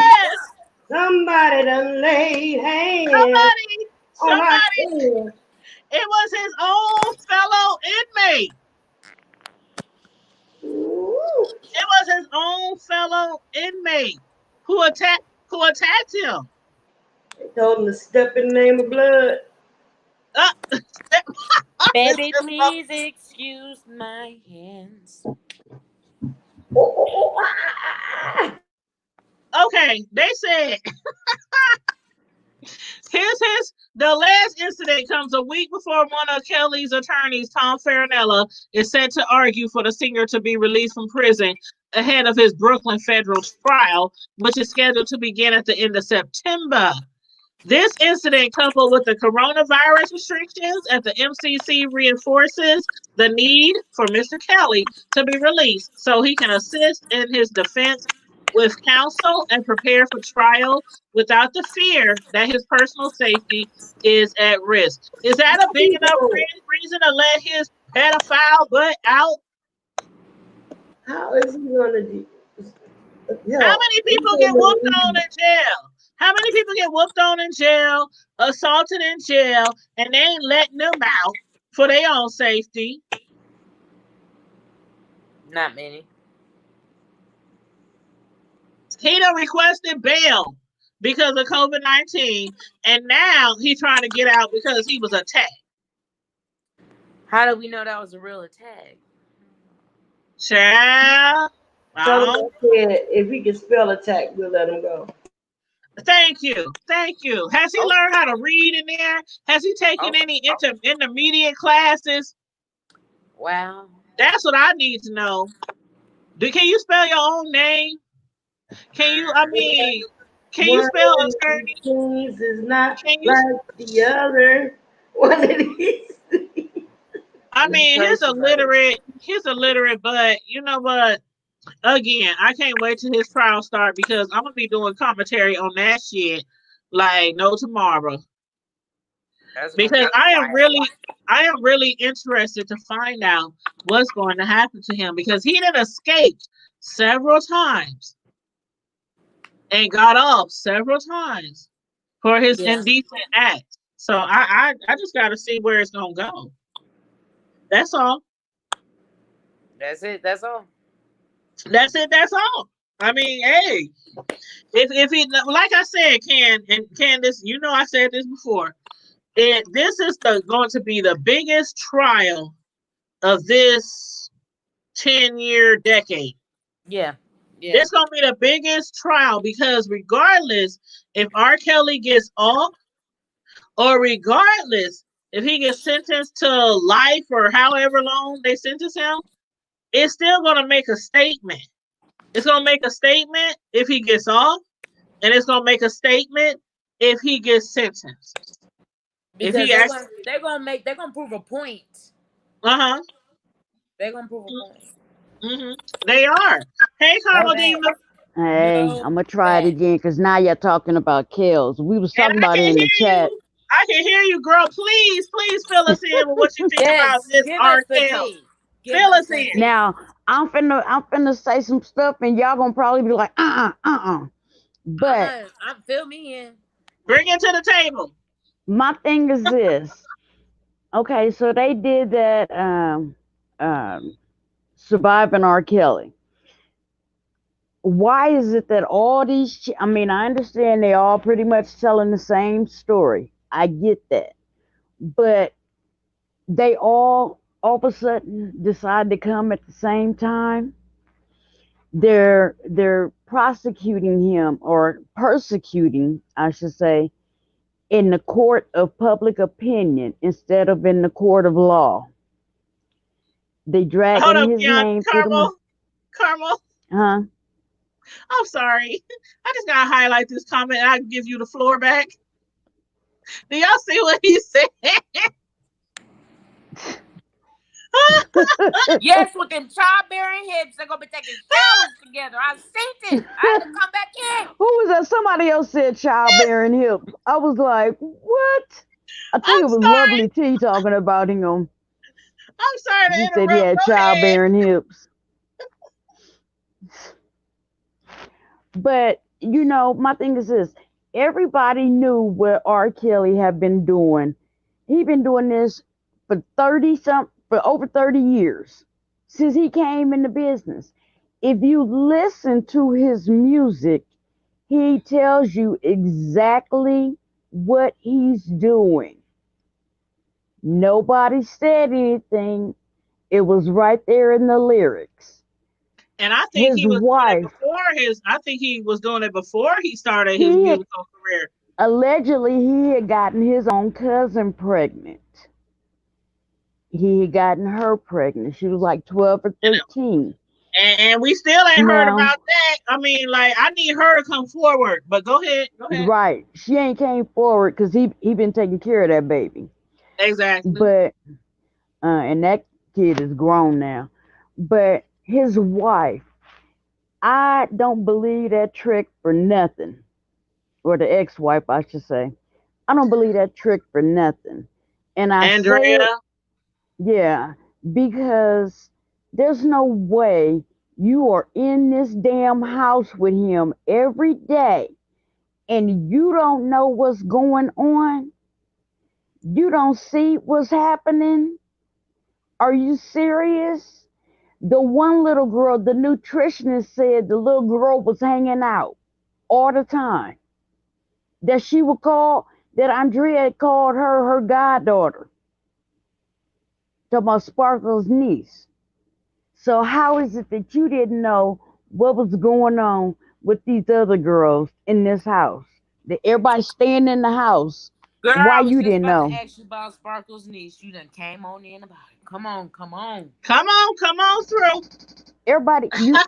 But I'm saying, you know, everybody's jumping on him, and he has done something wrong. I will never say that he is completely innocent. Never.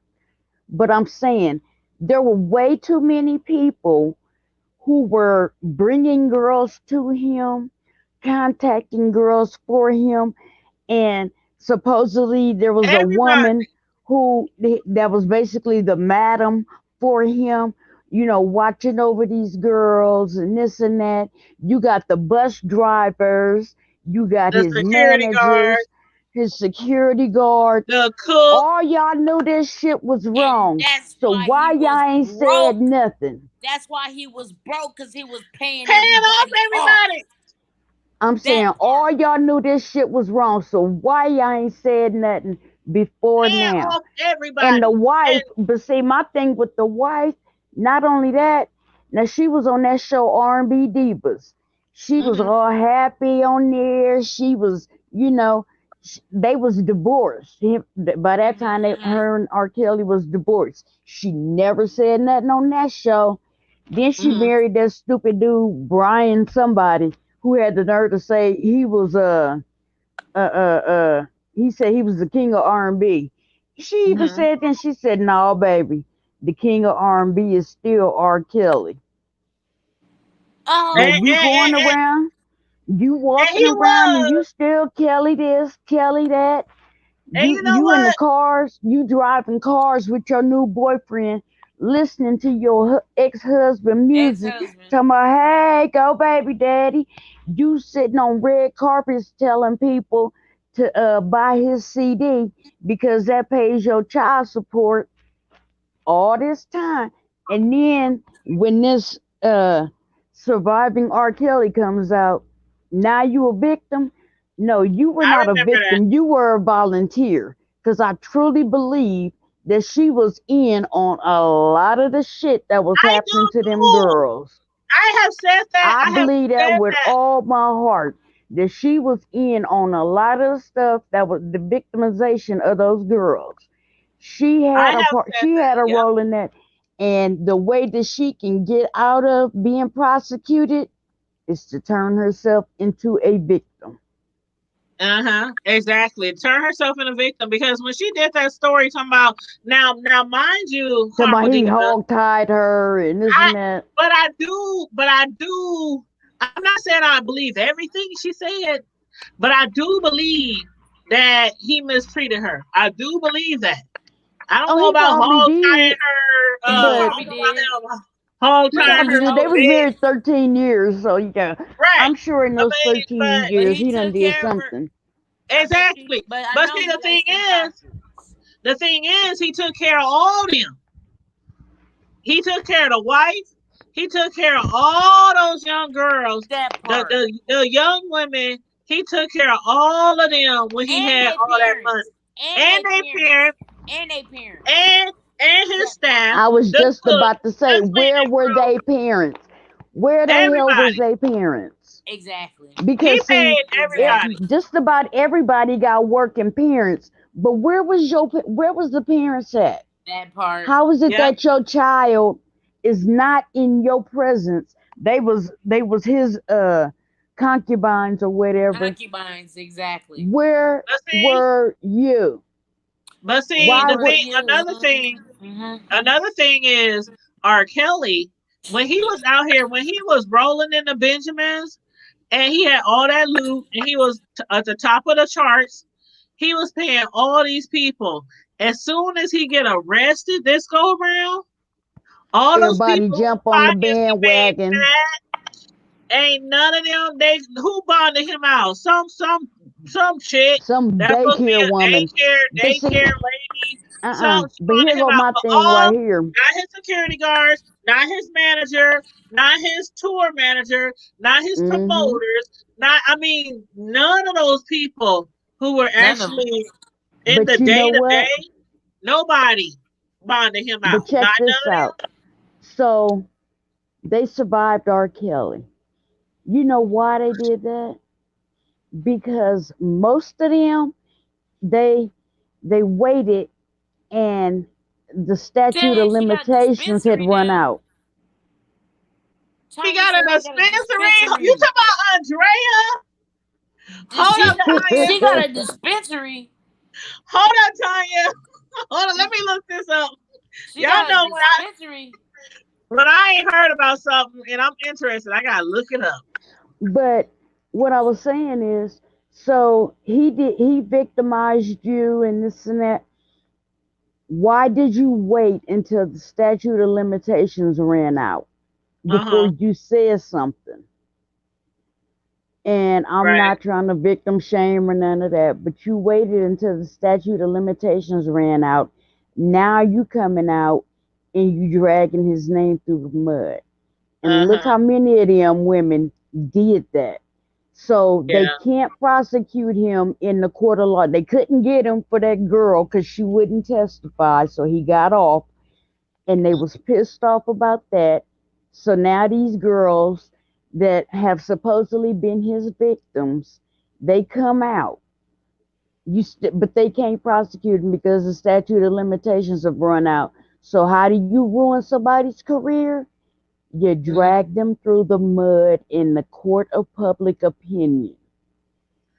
And And that's what they've done. that Andrea, remember when she was on The View, y'all, in Yeah, doing all that 2018? crying She was and crying and he hog tied mm-hmm. me to the side of the bed for 3 days. Now again, I don't totally believe everything she's saying, but I do believe that he did abuse her. I do believe that. Like I But I think said, that I Andrea was truly just like a believe lot of the other ones. she is not a victim. She was a volunteer. Yeah. I think she was both though. I think she was both. I I really think do. she was a volunteer.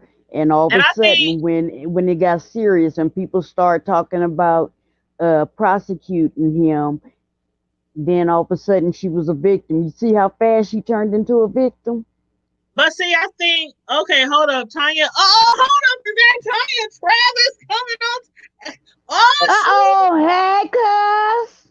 Tanya Travis is on the screen. Looking like your mama. Hey, what Looking up, like your though? mama. What up, though?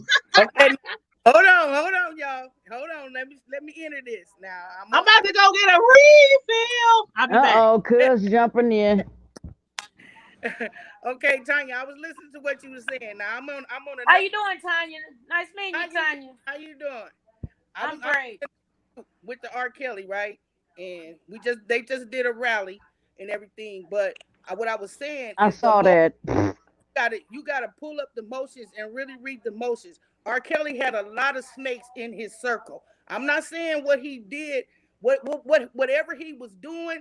I think he was just somebody that they threw in there to get the girls there. But Tanya, as you know my daddy and you know my mama. Like you say, where was the parents? If them Right. parents knew that them girls was there, them girls was leaving, coming back, going, leaving, coming back, and them parents did never stop them. Our parents, like if You know my dad. Now you know my daddy my daddy would knew that have. I was there, if he knew I was up in there with a grown ass man doing grown ass shit at a young age, he coming through that motherfucker with all kind of shit. Get me the fuck up out of there. And Right. them girls, that man, Tim Savage, and that goddamn He sold yeah, his daughter. He sold that girl. Yes, they Because she pimped said the it. kids out. And when Lifetime came on, when Lifetime gave them a motherfucking opportunity to get on there to spare their motherfucking words or whatever happened to them, and they paid them, that shit was scripted. Because now, what's going on, all them motherfuckers who testified, that's supposed to be testifying against him, they turning on them motherfuckers. The money is gone now. Now they gotta come with they gotta come with something else. They coming with something else. They railroading that man. Just like them Yeah. old ass bitches that did Bill Cosby fucked up. Did you see that ugly ass bitch that accused Bill of raping her? Give her the motherfucking- Oh, what now? Girl, please. I ain't even gay. And if I was gay, that bitch couldn't get a chance in life. Do you understand? Wait, what happened? Oh, wait a minute. Hold on. Now, Haley, Tanya Haley, did I tell you wasn't ready for my cousin? I told Girl, and she I'm like, being polite. Look, and she being polite right now. now I gotta find out who this woman is. I need to see this woman. I got another point to make that we just got. I just got off our meeting, and we found another motion came along about him getting jumped in the MCC. Okay, it's another blogger that don't like R. Kelly, and he had connections in Chicago with these gangbangers. Now you know in Chicago they got a lot of riots going down with the two high-powered ass gangs in there. Okay, they got some motherfuckers in the MCC that know what about R. Kelly. Now, R. Kelly's supposed to be on PC. How in the fuck did this motherfucker get his cell? That's because they paid them guards to unlock the door, let the motherfucker come in there. This man sleep. R. Kelly has lost so much motherfucking weight within this last year, dealing with his diabetes. He got a toe that they supposed to be cutting off. They're not treating him like they supposed to. Oh, dang, the nigga got diabetes? Yes. I didn't know he had diabetes. He's a diabetic. They're not feeding him right. He's got a toe they get ready to amputate. He's not getting nothing, none of that shit. This is what the fight is. They want him to get out they don't even have a bond. They ain't even charged him with nothing. He's sitting in there on no charges, no bond, no nothing. How the fuck is you letting him? I thought that was illegal. But all the reasons why they locked him up in the first place, all those different charges, now there's no charges? He ain't got no charges. He's sitting in there with no charges and no bond. I gotta turn my teeth. Now y'all got me hyped now, man. I love me some. But they said they had him on all them indictments, so now I'm confused. Like they got him now on in New York. They do. In New York, they have charges against him. That's why they trying to keep him in there in Chicago. That's why they keeping him in Chicago, because if you go to New York, that's federal. They holding him in New York. They pressing federal charges against him. So that's why they keeping him in Chicago. Okay.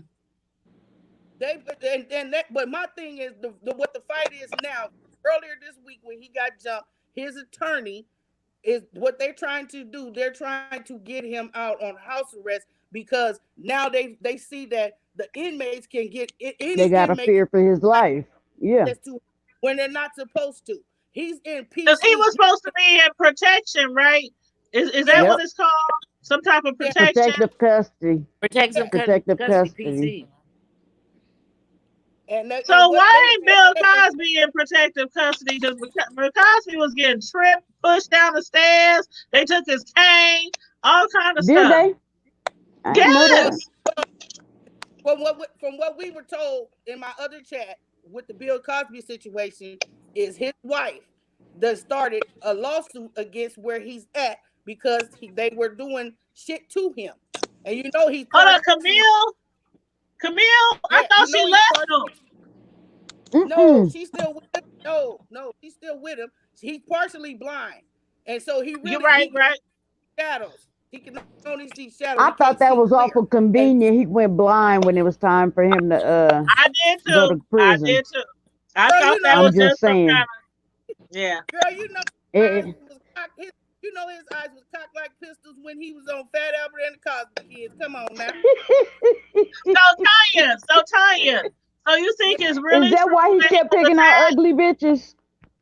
You think it's What you really say, true John? he was attacked?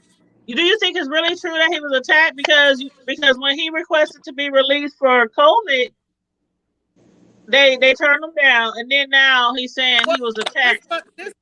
this is true. That it is Okay, true that he was because he Hmm. was because once he got attacked, he wasn't really attacked that bad. It was only one inmate, and what it was okay. is he got in the cell and R. Kelly was asleep, and he kicked him. He was kicking him in the head, and he just had like bruises on his face. So they took him and put him in a different part of the MCC where Probably in the medical it's ward. But do you think it was a yeah. setup, or do you Yeah, think it was set up that way, or do you think it was really somebody who wanted to attack yeah, him, or do you think it's yeah. just a setup for him to try to get out? Yeah, okay. Yeah, they did. It was a setup. I'm about to And say that had to be what a they setup. saying is the inmate was upset because the MCC is on lockdown for the COVID. And they said that the inmate was mad because he had a visit, but there's no possible way. If you on lockdown, you don't get no motherfucking visit. Especially if it's a mandatory lockdown. You So only he's thing you getting gonna But like, all prisons is on lockdown right now. Ain't nobody being able to visit nobody but because I'm of he about this to must COVID be say, ain't shit. he nobody must getting be no getting visits when you on special lockdown. treatment. He must be getting special who? treatment, and that's why the inmates are mad. No, R. Kelly That ain't getting R. Kelly ain't even had a chance to talk to his attorneys. His attorneys are steady putting in motions to talk to him.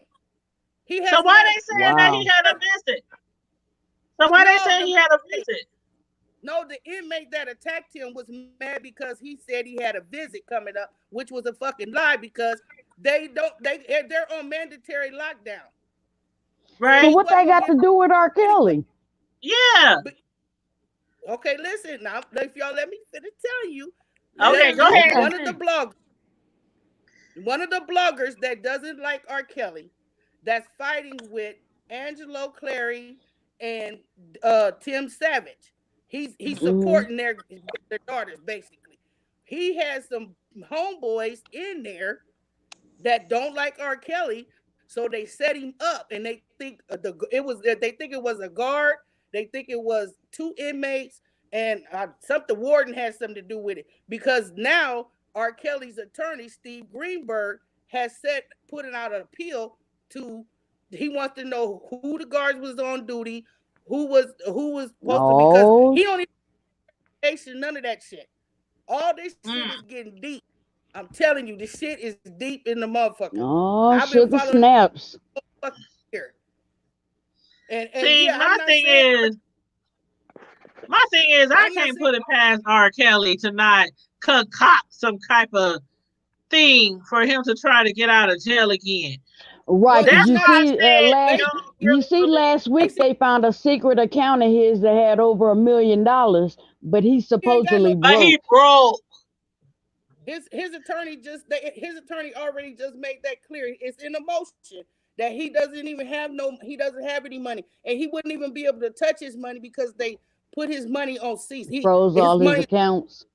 can't touch anything.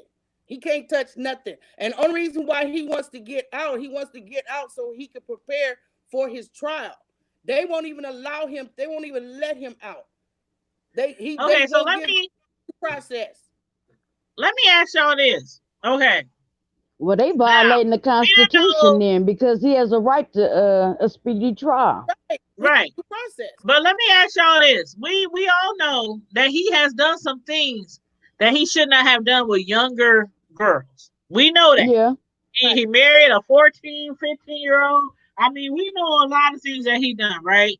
So right. regardless, if people come out 10, 15 years later and say what happened to them at 15, 16, 17, I mean, why do you think, I don't know, because it's like a lot of things in our community, the Black community, get swept up under the rug. A lot of things from our Oh, family, our oh yeah. fathers, grandpas, cousins, uncles that molest in the family and it gets swept under the rug. But why are so many people just so hasty to not want somebody to be prosecuted because they came out a little bit later with their story? I mean, I mean, why do some people just quick to throw shade on the victim? Because we do it in our own Well, community. That's what I'm trying to say. We do it in our own community where we don't say shit. We don't go to the cops. Our parents don't go to the That's, cops. I mean, But it don't mean that's it true didn't too. happen. It don't mean it didn't happen. You know, so No, I and just, I'll say this. I'm not you got saying that he didn't have any victims. Hold on, yeah. I'm not saying he didn't have no victims and that he ain't done no wrong. Cause I would be lying if I said that. But I don't believe all them chicks. Just like when all that shit was going on with Bill Cosby. I didn't believe all them women came out. I didn't believe it when they were saying that I about don't. Tiger I, Woods. the reason why I don't believe it is because they stayed. They stayed. If I meet a motherfucker, if I meet a mother, just say for instance I go on a date line and I meet a motherfucker. He don't know me. He just know what I told him. And I know what he told me. We hook up and we sit back and chilling, Netflix and chill and shit. And he fixed me a drink. I didn't see him make me the drink, but he fixed me a drink. Here, baby, here's a drink to unwind. And then I drink that motherfucker, and I feel funny, and I know I can drink some shit. I can drink some motherfucking liquor. Now I know how liquor gonna affect me. Now if it's affecting me different, I'm pulling that motherfucking shit out, and I'm getting the fuck up out of there, cause nigga, you got other intentions. You want some Right. ass. And you think you're gonna get without my permission? No, motherfucker. And if you do be successful in getting some ass from me while I'm under some kind of influence, oh nigga, when my mind come back right, nigga, you better be packing your shit going to another state or another country, cause I'm coming for your ass. but you know Now, Right. what? see, That's real. I asked that because a lot of people, no matter the age, might be in situations where they are being abused and they feel like they can't tell nobody. and Nobody will believe them. I personally, and I'm not gonna say no names, and a lot of people know the story, so it ain't like I ain't tripping if somebody be like, oh, why you say that on here? But I personally have family members who one of them was raped, sexually assaulted, molested for I don't know how many years by another family member. That other family member has been in prison for the last 8 years because of that crime. But that person didn't come out and tell their story until like 8 years later because she thought that nobody would believe her. Nobody would because it was just one of those relatives, just one of those people like R. and that's Kelly. what I He's was just gonna one of those say. people That's what I who was gonna say, T. why would they have to rape? Why would they have to molest? They cute. They do this. They got it going on. Why would they have to be interested in little kids? Because a So lot of that's times like within our community, our people, we have a tendency to think we are not supposed to say anything. We are supposed to sweep, everything sweep under the under the rug rug. because, and I Right, can say this from my right. family because I have a family like my mom's side of the family. We are like, we all have these college degrees and, we have like a lot of things that nobody talk about and you're not supposed to talk about it and you carry it to your grave. You don't talk about nothing because this makes us look bad. Look And bad. if anybody say Especially anything, if you are a very religious household like Candace if was and I if was. if you're a religious household or if you have all these degrees, this is going to make our And family accolades. and See, my accolades family is the this opposite. It don't this is matter going to how make it our make you family. But look. see, If this is the I have truth, a family then of this both is the sides. truth. I have a family who is that side, and then I have a family who is fags, dykes, pimps, hustlers, crackheads. See, I got both sides. Because that's why I'm twisted. Because I have the good side of me. And then I have the twisted side of me too.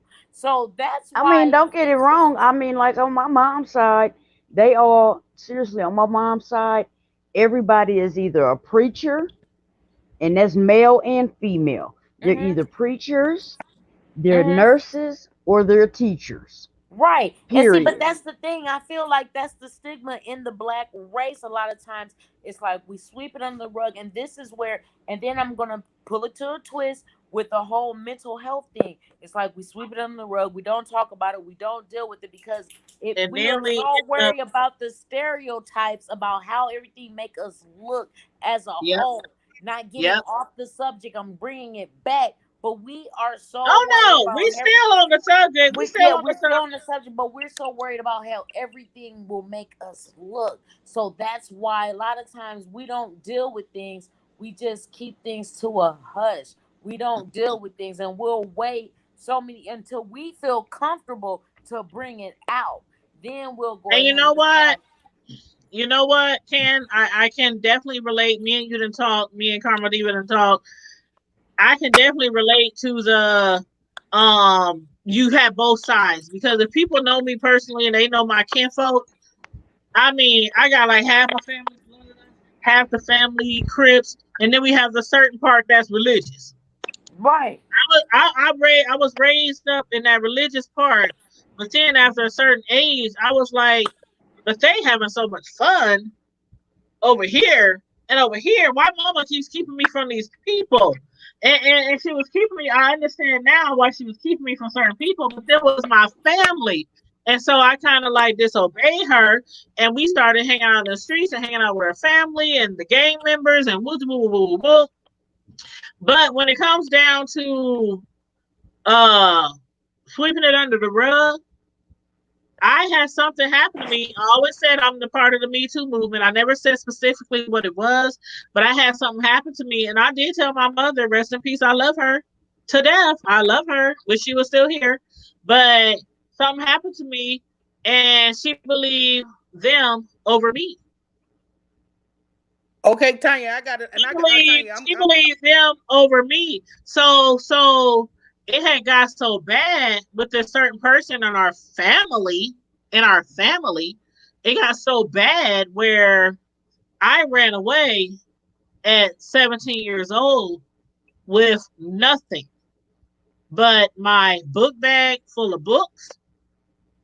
And I was working at McDonald's at the time. I had on my McDonald's uniform and had a book bag full of books. So from the age of 17 to the age Hey, Miss of Carla. like 19, Mhm. I was homeless. I was homeless for like 2 years, from 17 to 19. I stayed wherever I could, as friends, as family members. I stayed with the Quarlses. I stayed in Redmond. I I remember slept on this. people's floors. I stayed in people's basements. I But didn't know the story, but I remember you was going through something one that thing I did transitioned you. every single day was I went to school. No matter where I stayed, I always made sure it was near a bus stop so that I can get to South, because I had to make sure I had a ride to school. All I had was my book bag. I used to wear people's clothes, my friends, my homegirls, my cousins. I mean, it was bad for a couple of years, but I graduated at the top of my class with my class. I didn't have no money. I didn't have no.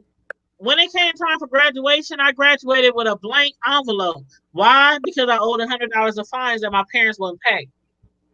So it's a lot of things that I only speak about in our private chat for our members, the people who are members of the Hood Table Squad, who pay to become Right. a membership. There's a lot of things that people get from me, stuff like that. A lot of Yeah. things I just don't say on here.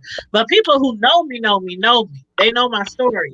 But I like for prom, all that. I had no money. I didn't know where I was gonna lay my head. The people at the school, the counselors, they bought me shoes. They got my clothes. They got my nails did. They got my hair did. I was out there by myself, all because I was not believed about a certain situation, and I couldn't handle it no more. So I left. Mm-hmm. I left. And years later, of course, I got back closer with my mom and woo woo woo woo. We got back closer and So, things. okay, but my question But is this, Tanya. You told your mom and you weren't believed. Did you try to tell anybody else? I told a lot of people. A I lot of mean, people people. in authority. There were people who knew, like I was young, so I didn't know quite. I Like didn't But know, you but know, it was teachers like in those. or It was. I was in that situation where I'm like, okay, why is it the one person who's supposed to be there for me not believing me? Yeah. Right. If they don't believe me, if they don't believe me, ain't nobody else gonna believe me. But other people did believe me. But I'm just talking about the sweeping it under the rug. I'm just talking about the Hold sweeping on. it under Tanya the said she rug said. mentality. You said what, Tanya? I feel you a whole lot. I have a daughter, and I was dating a dude. This wasn't even but about 5 or 6 years ago, and shit, I got in some trouble. I went to jail. I ain't gonna lie, cause I'm a crazy motherfucker, and I went to jail, and shit, and my daughter was I here. remember. I got two sons, and I just didn't feel right because the dude that I was dating, I just ended up leaving, going to jail. They locked me the fuck up. He thought he had access to my house, and I'm like, I'm down in Douglas County. I'm like, hold on, wait a minute, I got a daughter there. I said, nigga, you got to get out of there. I said, give my kids my keys. They know what to do in my motherfucking house. Who to let in, who not. Do you know this Right. nigga was like, no, the fuck you not staying in my shit? But it was a good. It wasn't nothing but the blessings of God got me out that next morning. And when I got out, I told that nigga, let me tell you something. I got a daughter in here, and I said, and I'll be goddamn if you put your hands touch her, even if you dream about trying to get in her fucking room, it's gonna be a problem. And then I had to let that nigga go. I had to let him go. You out of here. Right. And ever since when I let that nigga out, do you know that nigga took me through changes? He was busting my windows out and shit. Telling me how you just gonna throw me out and me and you kicking it like that. I'm like, no, nigga. I said, cause I told you, if I'm not at that motherfucking house, you ain't gonna be at that motherfucking house. Right. I said, Exactly. you're not gonna be Exactly. there. That's you gotta go. Why would you stay there? And I got a daughter and my son. I had my youngest son was here, but he was playing football. He in and out, but my daughter is here. I don't know what the fuck you gonna do with my daughter. What you would try to do with my daughter. Come to Right. find out, Mm-hmm. she later on he left. After I put his ass out, she came to me as a mother, as a daughter to a mother. She said, "Mama, you know he cheat." She said, "Mama, you know he tried to come in my room when I was asleep, and I was scared, and I had to go next door to the neighbor's house." I said, "Why the fuck you didn't tell me that shit when I got Cause she out?" knew you I would have said, "Because killed that him. he wouldn't even made it in this motherfucker." I said, "All I would have did was beat that motherfucker ass, made it look like he tried to break in my motherfucking shit, because I'm just that brainiac crazy like that." And you know, right Like now I today, said, she that knew you nigga, would have he killed him. always apologize. He always want to call me and apologize, talking about he was drunk. I said, alcohol ain't got nothing to do with it, nigga. But I see, said, you No. knew that was you the excuse. That was the excuse mine gave all the time. They was drunk or they was high, and that was the excuse they gave him all the time. Oh, he really didn't know yeah. what he was doing. And I was so What upset It with was him. what under kind the I was influence. upset ain't He with was him. under the no influence. drug, ain't no alcohol go make you wanna go in a child's room and touch them. Ain't no drug or alcohol you can name that'll make you do that. That's your own sick, perverted mind that But did that. it happens, and then people give that It excuse. happened. That was my It case. That was my case. They were drunk, they were happened. high, they were under the influence, they didn't know what they were And doing. That's what the excuse was every time somebody I in the family did something or tried to do something to me. And that's why I ran away from home because I couldn't take it no more when I was 17. And I lived on the streets for 2 years and lived with whoever I could because I couldn't take it no more. and Tanya, you know, when my daughter was in high school, it affected her so much. It affected my boys too, but it affected her so much because she didn't know. She thought she felt that she couldn't have no trust in me to come and tell me what was Mm-hmm. going on, what he did. And I told her, you ain't never got to be ashamed to come to me and tell me anything. I said, because Right. you know how our family is. I'm the oldest out of 37 grandkids. I'm the oldest. And I told him, I raised all the other grandkids up under me. I said, but you ain't never got to be afraid or ashamed to do anything. Even in her grown life right now today, she go through a lot of shit. And I tell her all the time, Tina, you ain't never got to stop and say, I ain't gonna tell my mama this. I'll try to get out of it this way, because you a single parent. You are a single parent. I'm a single mama too. I said, but you see, I didn't never had that going on in my house. But it's just something about these kids. They think they don't have to tell, and they think that they don't have Right. real love in a household express their feelings. And I told her, But you you know never what, got to do that. Tanya? Yeah. You I know have what, always Tanya? told my kids When there's I nothing they can't tell me.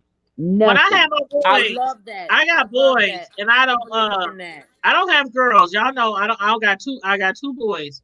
But because of Right. what I went through, and because I also know that boys are victims too. When I raised my sons, I Yep. mean, literally, I think probably from the age of 4 or 5 or 6, I used to. I mean, they probably heard it 3, 4 times a week. I don't care if it's your teacher, your cousin, your brother, your uncle, your grandpa, the mailman, the next door neighbor. I mean, they played sports from the age of grade school all the way through high school. They played like 5 different sports. I don't care if your coach, your principal. I mean, I was always asking them, has anybody ever tried that? Has anybody? And they used to get so sick and You right, tired of notice me me. saying it. They used to get so sick and tired of me saying all the way up to graduation. Like, Right, notice Hello. me. y'all, I do y'all the don't same thing. understand. I'm like, y'all don't With my understand. Y'all son don't and my understand. daughter. I've been Y'all that don't way understand since what they could perpetrators. talk. Since Y'all don't before they understand could what talk. perpetrators look like. Perpetrators are pastors, cousins, grandpas, fathers, That brothers, part. cousins. See, I mean, I don't Mm-hmm. know how the many people people in our who listen family. to you. We got people in our family on all sides who have done something to a child. And So you know what? I I don't was Yeah. have on my kids. Let me tell you something. I don't have kids. And I worked in Montessori's and daycares and child care facilities. And I got nieces and nephews. And one thing I don't believe in, don't know little girl. I don't give a fuck. Naive. Don't know little girl sit on no man lap. I don't give a fuck. Naive. Hello. That or part. no little And boy, look, I or got no I little just boy, started or boiling. no little boy either. Don't know little boy. No, let me tell you something. My Right. sister, rest in peace. Some little boy, and see, I'll never forget this. Some little boy, when my and y'all probably don't know my nephew, but this happened many years ago. When my nephew was going to an elementary school here, had inappropriately touched my nephew, and he had told my sister about it. And you know, my sister was beast. You know, my sister didn't play no games. Went up to the right. school, was like, "Who is this?" Like, and told the teacher, had checked her once, and was like, "You know what? Who is the little boy?" So it doesn't matter. It could be the kid, because the kid done seen some shit. And see, I lived in the lifestyle for many years, and this is one thing I do not give a fuck. This is why I don't have kids, because kids see shit. And yes, the alternative lifestyle. I messed with women for years and all this shit, and I did not fuck around, and I did not have kids because I knew brides who had kids, their kids would see shit. And then they having their kids laying in the bed with them and shit like that. Hell no. Girl, That shit is wild as fuck to me. I'm not had about a to. kid laying in a bassinet right next to them while they just getting it on. I never got That's that. crazy as fuck to Girl. me. Because here's my thing, and this is why a lot of the gays here don't like me. Because you already know what I said, Tanya. First of all, I wear what I say. I wear drawers. I don't wear boxers. I don't wear strap-ons. I don't do none of that gay ass shit. Y'all walking around with bags of dicks, bitch. Get you some dick. That's just me. I'm a realist. Shit. Walking around with plastic. But anyway, but Till I have to choke on my drink.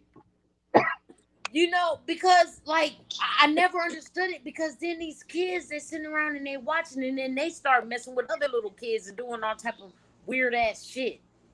You see what I'm Bingo, saying? So you gotta be bingo. so careful in every aspect. You gotta watch your kids with Yeah. kids, because they're Yeah. watching shit Yeah. with adults Yeah. doing shit.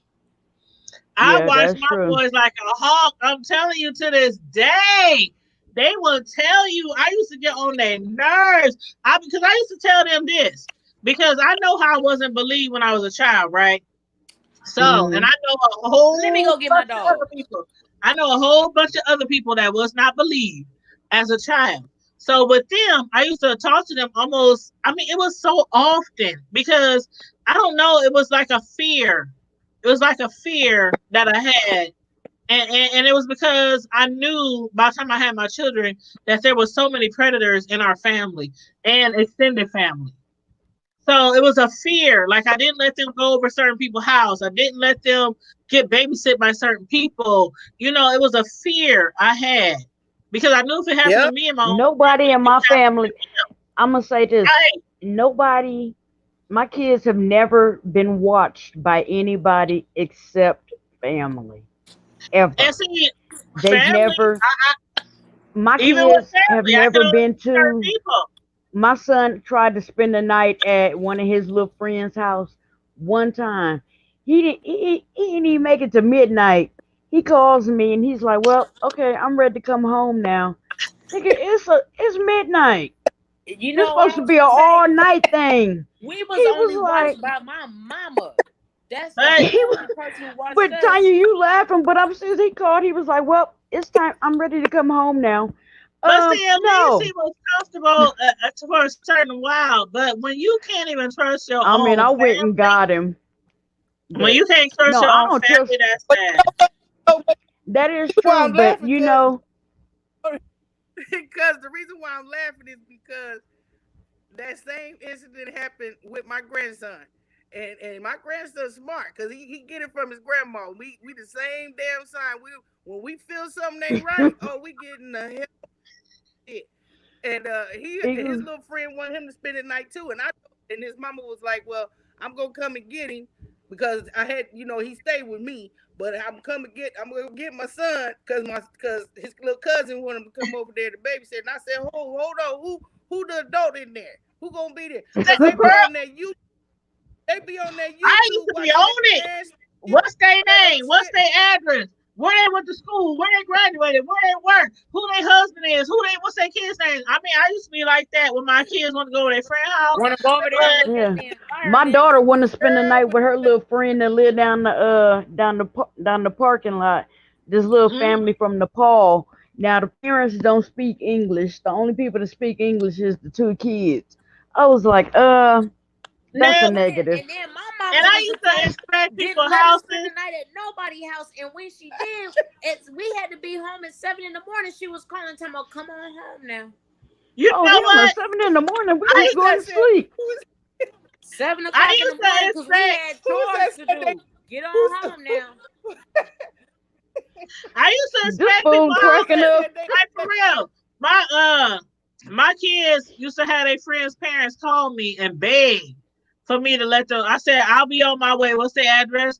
I would go through their house. I would look in their basement. I would walk around like I was inspection She and walk look, around she in the their basement house. looking for the And boogeyman and then shit. I would be What's like, your okay. boogeyman's name?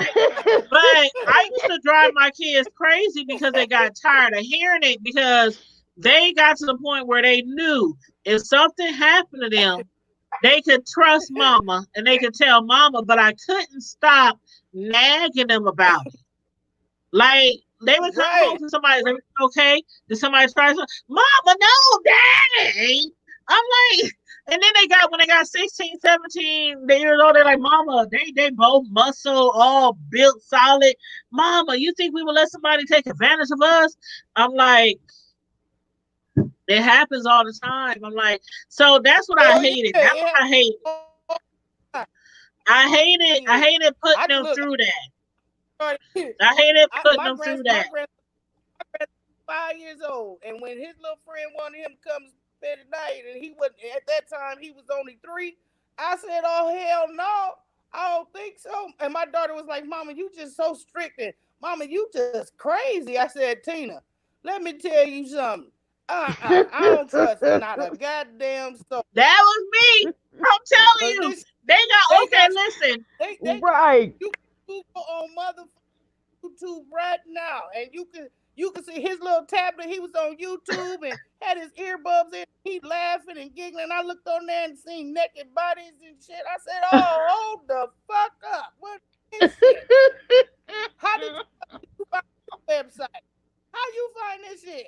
I said, "Give me this Huh. motherfucking tablet." I'm telling you. Oh, My youngest son is shit. It's 19. some. And Going on.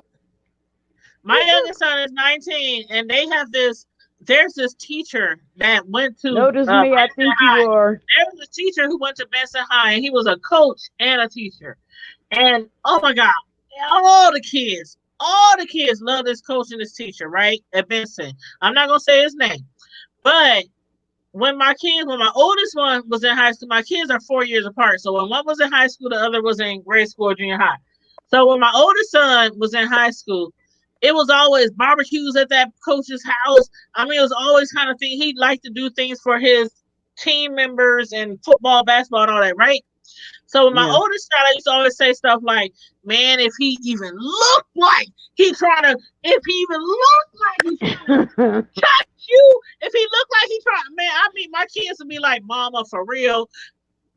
And then when my youngest son, after the one graduated, the oldest son, the same coach and teacher still at the school. And my son, he playing all the games, the sports that he coaches and going to his classes. And it's the same thing. He has like every now and then these barbecues and all kinds of things at his house. And I told my youngest son the same thing. I swear to God, I will come up there and I always had this fear. And even to this day, my youngest son is 19. And just last week, the coach came into town because he's been stopped schooling kids and stuff. And he came into town and he had a gathering for all his ex team members at their house. And I'm still looking at my son like, okay, if something go, you call me, right? And they still look at me like, I'm grown now. I'm like, but see, kids don't understand. When you have been through something as traumatic as that, where it's somebody super close to you that you were supposed to trust and supposed to protect you, they don't understand why you keep drilling them about people that they Well, hang see, around. I've never had that Okay. happen to me personally. I can honestly say Not that. here, But but I always tell my son will tell you even right now, and he's 17, he'll be like, he said, Mom, I know that I can tell you anything. He was like, but sometimes I'm scared because I Thank you, know notice me. you Hold up, gonna Carmel. go Carmel. Hold up. Do you see what? that comment? Do you see that comment? Notice me. You don't know how many times. You don't need know to have a how many channel. times I done told my homegirl, Carmel Diva, to get her channel I popping. would I wouldn't know what to talk about. No, you have so much to no, for real. For real. And we can I be over I on your channel. We can be over on your channel showing you love and subscribing to your channel. I always said, notice me. I'm telling you, Carmel Diva will tell you. I've been she telling her for like the last year that she she needs has to. been saying that. But I'm like I just said, I wouldn't know I wouldn't even know where to start, what to talk about. start, and we will be there Hell, to support you. I And got a Candace Tanya tell too. you, I got a hard enough time just getting logged in the No, StreamYard. And Shit. Candace too. I told no, Candace she needs to start a YouTube channel. I told her that too. absolutely not. No interest. But I just think y'all have so much to bring to the YouTube world. I do. I really do. And I will support you guys. Well, Thank I, you. Miss Sislo said she will support. Everybody would. People like y'all. When y'all ain't here, who they ask for? Not me. They be like, where Carmel Diva? Where Candace? oh, They were well, That asking is thank so you. I appreciate. sweet. I be missing y'all, but I don't be, this I ain't my thing. I know. just do it just for fun. That's it. For fun. I've been FUN. having a lot of stuff going on lately, so Yeah. I'm still trying to recuperate. No, I truly am trying to, cause my foot it's better. It ain't clear yet, but it's better. Carmel Diva What's and going on? Carmel Diva have actually already uploaded a few videos on her channel. She just have never went live yet. So No. Carmel Diva kind Mama, of your does hair have is a cute. channel. I like your hair. Right. Oh, You know thank she's au you. natural. Au Welcome. natural. I'm all Yeah, bougie. Au it natural. This is. ain't natural, but she's natural. This is I El Wiggle. Oh Wiggle. And that's This oh, is that, called. Okay, this I is had. El Weevo. El Weevo. we got El This is Weevil, called. El I Wiggle, had. and El This is Natural. called. I took a shower and had to hurry up out the house and just was like, oh, Black okay. women, I had to get black me some women have weave. I so had much to to get choose some from. weave. I had to be unweavable. Girl, we got the weave, we got the wigs, we got the natural, we got so many options. Do you know honey. I have never worn a weave ever, unless you count Really? when you get braids. That's the only time I've ever Yeah, put because I any got kind of. braids. You see, I But got that's braids. actually the only time I've ever wore weave also was because like, okay, remember back in the day when everybody used to have the cornrows and Yeah. the updo buns and they used to put hair Mm-hmm. inside there?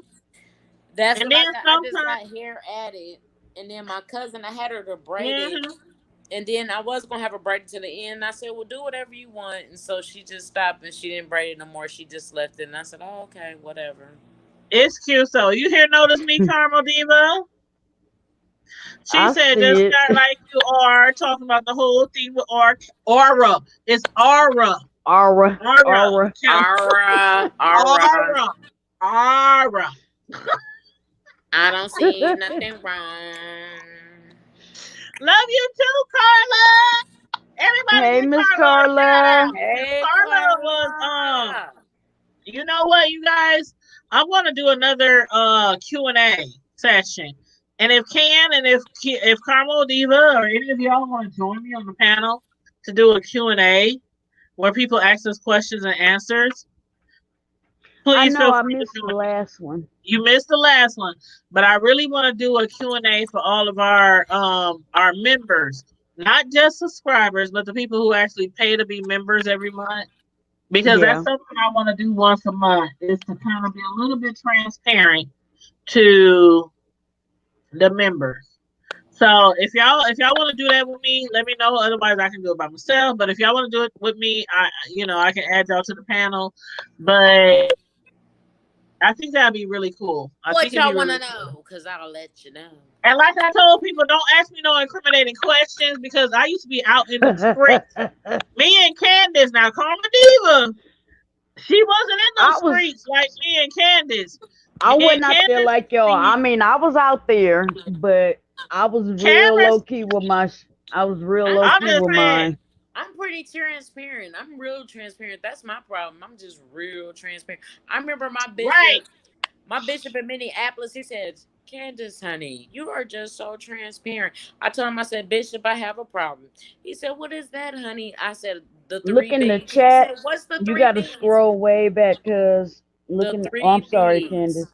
Oh no, you fine. Um, I said the three B's. He said, "What's that?" I said, "Beer, blunts, and bees." He And said bitches. bees. I didn't want to say bitches, but that I was knew my you was about issue, to say it Bishop. though. Ooh, I remember when you told me that. I was cracking up. I She think said you said beer, that blood, before. and bitches. Like, how you tell your pastor you addicted to the bees?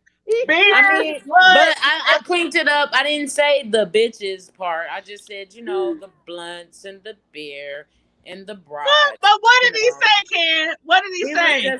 he was just sitting there like, Oh, honey, because okay. my bishop was so sweet. He was like, honey, you're just so transparent. I said, well, Bishop, there's no other way to be. I mean, if you don't put it out there, then you can't get your healing. You can't beat the devil if you don't put it That out is there. true. You know, You gotta be honest with yourself and God. So yeah. So that But my Woo! goodness. Child, they be like, we fall down, but we get up. Yep. I fell down. She said But I no, fell for down. real.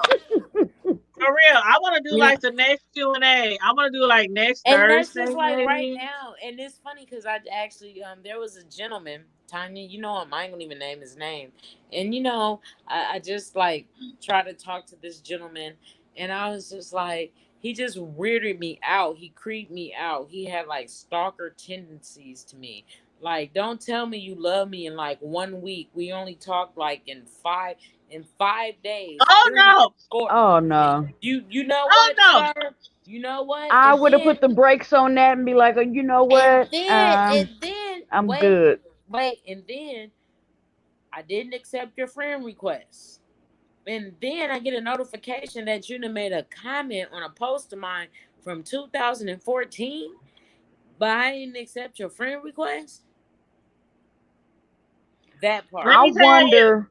Hold on, wait a minute. Let me I tell you. wonder if that is you. You remember how Joshua used to do that spell? Please tell me that wasn't him. No, it's somebody, Tanya. No. Very Oh, okay. close. Very close. But let me tell you though. Let me tell you though. I remember. And I wanted to call you, T, about this situation so bad, but I didn't want to bring it in because I know what you're talking about though, but I remember when I had a stalker. But I didn't think he I had would a do stalker. that. I didn't think he would do that, but he was really sweet. That's the crazy part. He was super sweet. I had a stalker that went stalker in 2.5 seconds. We never had sex. We never was alone together. We never went on an actual date. But he was a stalker. He called me 1,000 times a day. And even when I would have my friends answer the phone and say, I don't live here, I'm dead. She done went on to heaven, went on to glory. He would cuss them out. He be like, bitch, quit lying. I know she over there. Put her on the goddamn phone. Put my woman on the phone. They be like, oh, so that's your man. I'm like, I ain't really doing so. I mean, this dude wasn't. Tanya, hold on. I'm sorry. He was Tanya, weird drop to the link. Drop the StreamYard link in the chat again, please. Okay. He was I'm sorry. weird. Go ahead. He was weird to the point where, when you start talking about marriage and, put it like this. This is what I learned in this 1 week. I'm learning, like, you can't tell people what you're expecting and what you want, because some people, their mind take it a whole nother level. Like, they think that's what you want with them. No, I'm saying this is what I want, but you're assuming this is what I want with you. No, I'm just I told y'all that story about that stalker, right? When I used to stay on 45th and Lafayette, and I had just had my firstborn, and I stayed in an apartment building. Welcome back, Tanya. I had stayed in an apartment building on 45th and Lafayette, and there was this guy who was on the back of a trash thingy, and I was one of those people back then where I'm like, okay, I don't care if you deliver trash, work at McDonald's, I'll give you a chance if you got a job, Right. And on the back of the truck that he used to pick up the trash in the neighborhood. And so he had hollered at me one day, and I was like, okay, what's up? I gave him my phone number. He was cute. Right. And so he immediately called me that same day. Now, he called me that same day. What's up? How you doing? When can we hook up? I'm like, damn, I just saw you 30 minutes ago. What do you mean when we can hook up? So anyway, we would talk on the phone and Then you know how you get that feeling like something wrong. Like he would call me like every hour. And he would always, who you with? Who over there? I'm like, damn, man. Like literally. So we talked on the phone a few times, and I always told my cousins when I was like in my 30s, I always told my younger cousins, I said, it only takes 3 phone calls to talk to a person that you just met. It only takes 3 phone calls to find out if they somebody you should still kick it with, or you should tell them to quit calling you. 3 phone calls. Thank you, after like 3 Edward. phone calls, I'm like, okay, this dude is crazy. Something wrong with him. I don't need to be hollering at him. So after 3 phone calls, every time he called the house, I would be like, I'm busy, whatever. That was when I was young. Not like I am now, where I'd be like, get the fuck out, quit calling me, Negro. But back then I'm like trying to be pacifying and stuff. And I am busy, So then he was calling my homegirl, who was my roommate, would answer the phone. And she be like, I'm sorry, she ain't here. I know she there. Put her on the phone. It just got I'm telling you, this all happened within a few weeks. I swear to God, from the time I met him to the time he started getting aggressive was like 2 weeks. And so he Oh kept hell calling no. Mm-mm. every hour, like almost on an hour, and trying to holler at me. And my homegirls were like, she don't want to talk to you. Just trying to give him an excuse to make him stop calling. And then it got to the point where he would call, and I would call the police. I'm telling you, and I'm not a 911 caller, but I would hit 911 because he kept harassing me all day. But And I they was gonna tell you until he does scared. something, they You know what can't. they They said? ain't nothing they can do. So let me tell you. When he called one time, I called immediately. I clicked. Remember the three-way? Everybody used to use the three-way. I clicked Yeah. on three-way, called 911. They got on the phone. They said, "Sir, we got complaints that you are harassing." Girl, he hung up. Click. He hung up. Now, mind you, he worked at the garbage department where he picked up trash in the neighborhoods, right? And I Uh-huh. worked at a telemarketing service. After I hit him up with the police on the line, I didn't hear from him for like 2 weeks. Why one day I went to my little telemarketing job that I had been in for 2 years. 2 years. And I walked up in there and I'm walking down the aisles to go to my seat and I see a badge at a cubicle with his name on it. Oh shit. On my mama. It had his name on it. And Hell so no.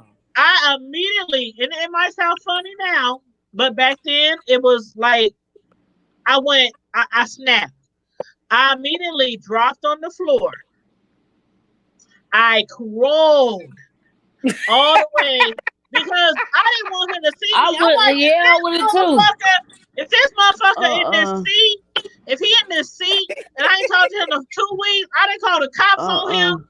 I didn't have my cousins, everybody threatened him, and I see his Uh-uh. name tag. Now he had a job. He was delivering trash. He had a job. Okay? And so I saw his name tag. I dropped, when I say I dropped to the floor, I dropped to the floor, I Straight crawled. military style. I crawled all the way to my supervisor's Straight office. boot camp. Straight And boot camp. boot camp. She And when I got crawling like inside the G.I. office, Joe. he was looking at me like, you're looking at me down on the floor like, her name is Val. I'll never forget her name was Val. Valerie. We called her Val. And she looking at me like, what are you doing on the floor? I got up, I closed all her blinds, I locked her door, and I said, I'm quitting. And she said, Either what he you go or I quitting? go. You've been here for 3 years. And what do you mean you quitting? Or it was like 2 or 3 years. And she said, you quit what? And so I explained to her what had happened. And I explained to her how this fool is up here at the job. And she said, well, you've been here all these years. We don't want you to quit. You're a good employee. You make a lot of sales. Woo, woo, woo.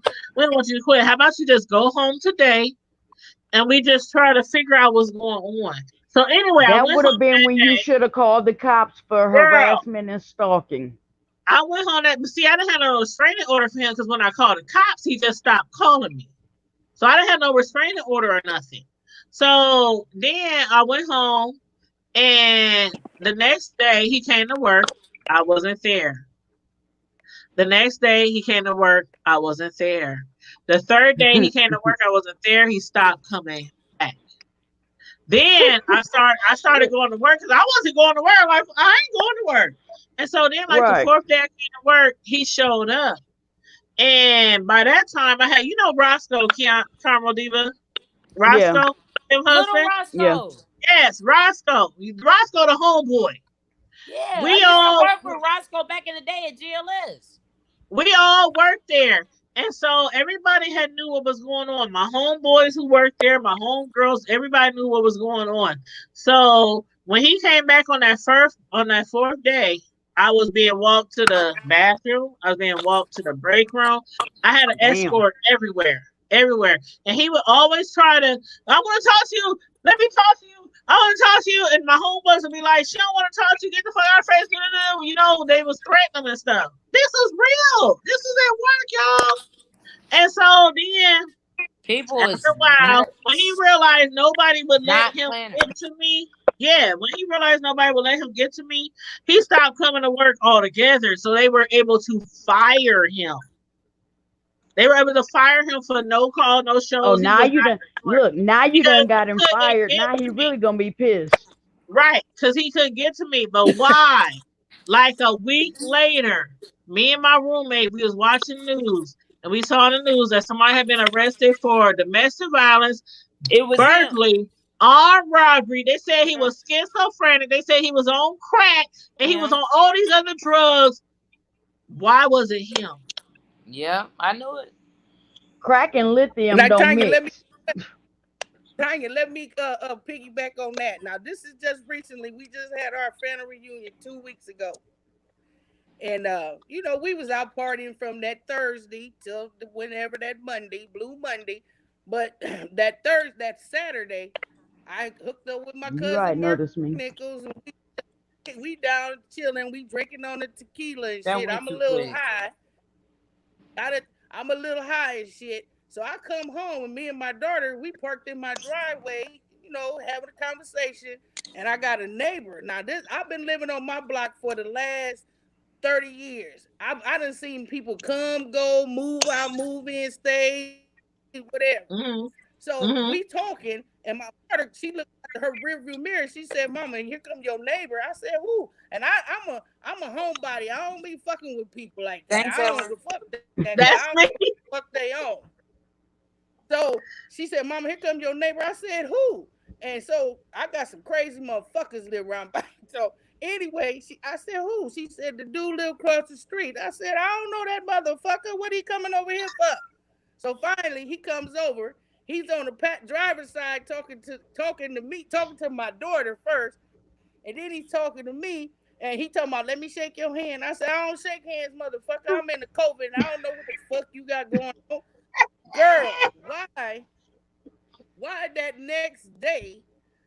Well, the next day, what it was that Friday? It happened that Saturday after my daughter dropped me off, and her and my grandson went home, and I'm in the house by myself. Now I'm staying in this house by myself, so I was tipsy off the tequila and shit that my cousin had me drinking.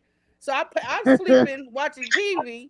I hear this big ass crash through my fucking window, my bedroom window. I said, "What the fuck is that?" So I jumped up and I had to go, I had to get my mind right because I'm a little tipsy still.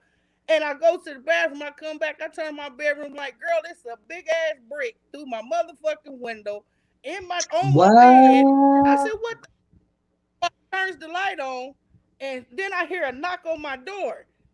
It was like a matter of 2 seconds. Damn. I said, "Well, who the fuck is this?" He said, "It's your neighbor across the street. I saw who threw that brick through your window," and blah, blah, blah. So he come. It was you, nigga. And mind you, listen, Tanya, check this out. Mind you, I keep knives by my motherfucking door, so it's easy access. So you want to climb, motherfucker, I'm cutting your ass. So I'm standing by my door. And he said it was a girl. She came driving down the street in a red car, and she had a long ponytail, and she picked the brick up. He just driving on. I said, "What the fuck? Hold on, wait a minute. I ain't had nobody on this motherfucking block. Nobody, everybody on the block, no, don't fuck with her because she crazy." So I'm listening to the story, so I dials 911. I tell them what the fuck happened. So after I done sobered up from that, I shut the door and he went on about his business and shit. Come to find out, this motherfucker been stalking me. He been watching. They moved on the block. He been watching me and shit. So we go to the park, and my kids came back to the house, and I stayed at the park. So they played a prank on me and shit. They wrote a note, and the note said, "I've been watching you, and I ain't gonna watch you too much longer, and you gonna be my woman." So when I pulled the note out the door, I'm laughing at the mother, and then he signed it, "Sincerely, Long Dick Daddy." I said, "What the fuck is this shit?" So I set the goddamn note down. I set the note down, and I'm still trying to get my head straight, get my head right. I'm like, "What the fuck? Now who the fuck is stalking me?" Not Long Dick Daddy. Shut up. So then I here and I'm trying to get my mind right. So I tell my kids about what happened to my motherfucking window and shit. So my kids, they already know. We done fucked up. We playing a prank on mama, and she really got a real stalker on the block. So then, This a motherfucker who crazy. Now it's time to go get the Nina, because these motherfucking knives ain't gonna do shit. So when I told my daughter, I called her about 3 o'clock. I said, my window just got busted, and somebody left a note on my motherfucking door about Long Dick Daddy. She was like, well, mama, you want to come get you? Because you don't need to be over there by yourself. I said, I ain't got no worries, no problems. So daylight comes. Daylight comes the next day. That's This Monday. And he come knock on the door. Neighbor, I need you to wake up. So I opens the door, got my hand on my motherfucking knife, and I said, what's up? He said, you know that car with the woman that threw the brick through your window? He said, yeah. I said, yeah, it's in my backyard. Come on. I said, motherfucker, I ain't going back there. I said, call 911. I said, all right, what? I said, I ain't going there. What the fuck? That was his car, huh? That was his car? I said, hold on, Tanya, let me tell you. I said, you know what, motherfucker? I've been in these streets and I know game when I see one. You a slick bitch. I said, you threw that motherfucking window that brick through my motherfucking window. Now, mind you, this why he was mad. He was mad because my other little cheese on deck came over to hook a bitch up, and this motherfucker got mad. He's sitting in his truck watching my activities that's going on over here in my motherfucking house. So he get mad because he can't get poo nanny. So he gonna throw a brick through my motherfucking window. And I said, nigga, you did that shit. No, I didn't. He pleading the fifth. No, I didn't. So when the police came, I told the female officer, I said, let me tell you something. Now, the night before, he was telling me and my daughter, that the girl, the chick that he stayed with in the house, that's his sister. And the police officer said, no, ma'am, that's his girlfriend. I said, I thought so. I said, that's why I was telling the motherfucker, get the fuck away from my house. And while you over, he was determined for me to feel on his ding-a-ling, all that shit. I said, nigga, I got my daughter right here. I said, I don't do that kind of shit in front of my daughter. Wrong, but I ain't gonna do no shit like that in front of my daughter. What the fuck is wrong with you? So, what was his name again? Big Ding-a-ling, what you call it? Long Dick Daddy. Long Dick Daddy. So I'm steady going. Hold up, I'll be back. I told him, what? I said, you know what, nigga? I said, this house right here is not the house to be fucking around. I said, we don't play that shit over here. I said, nigga, I will take you out. I said, and anything over here is supposed to be over here. Girl, this motherfucker been watching my house since he moved on this block. Watching my shit. But he just don't know. You the wrong motherfucker. Tanya, that's the what I wrong said. one. You could have picked any other bitch on this block to fuck with, but not me. I'm not that motherfucker. I ain't desperate for no big long daddy, nobody. I ain't desperate for that shit.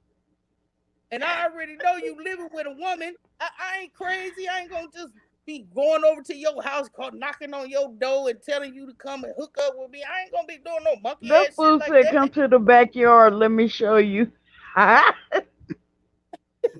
Girl. So last weekend, my daughter then went to Vegas and she left me her truck. So I'm riding, I'm out chilling, riding with the grandkids and shit. And I seen it. He said, I'm about to put his ass out on blast. But anyway, he sell these slippery tacos. Don't put him on blast. He sell these slippery tacos down there on Ames by the library and shit.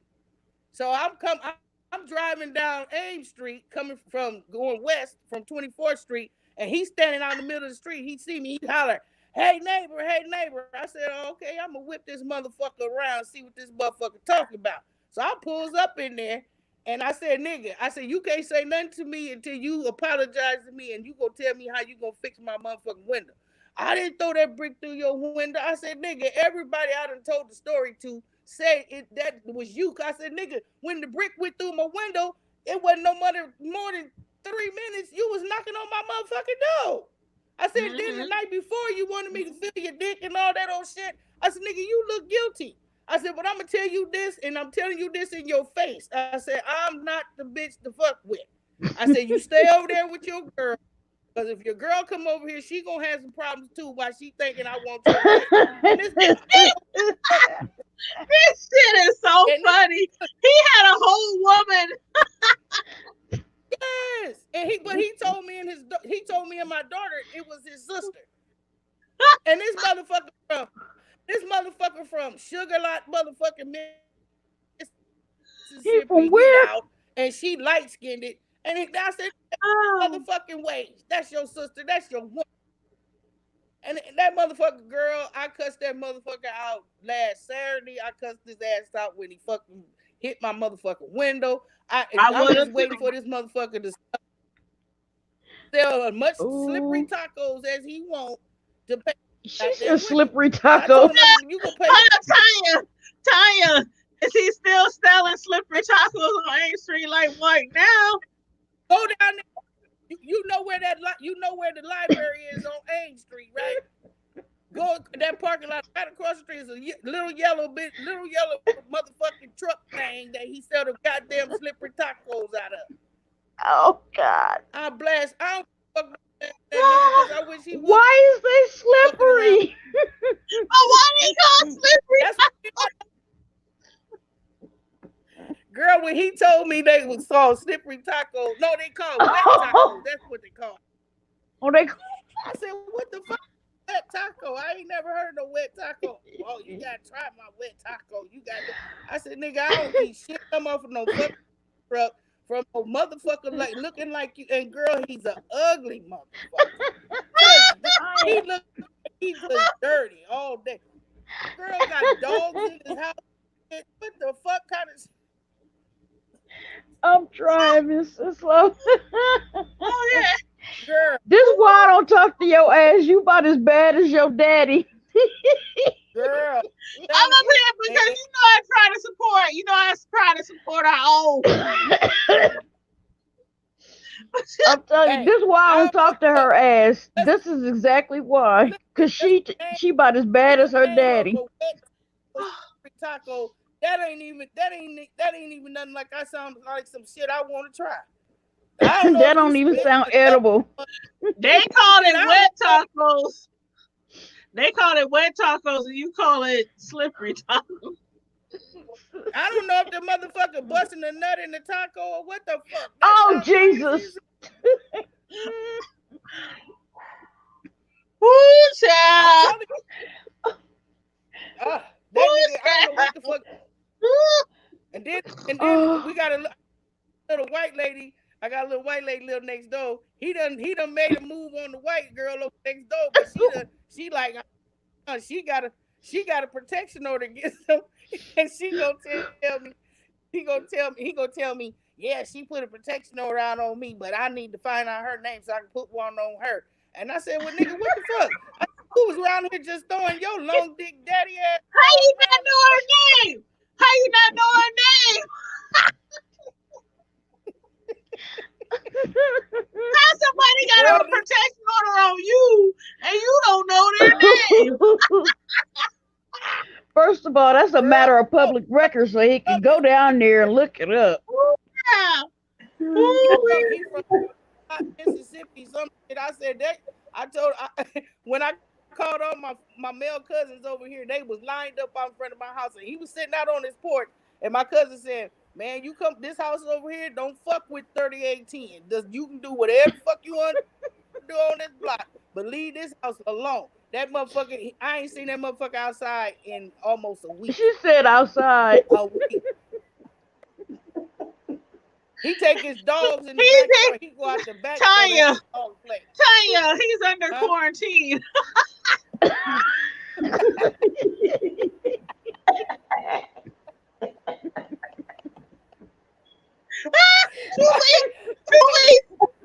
weeks. 2 weeks. Girl. Oh my God. My son keep calling, Mama, you okay over there? I said, Mama gonna always be right. I said, because long as Nina by my side and the motherfucking doors is in, and the knives is in the door. Y'all know how Mama get down. I don't play that bullshit. I don't play that bull. Man. Oh my Oh shit. gosh. Oh my God, I ain't laughed this hard in a long Wait. time.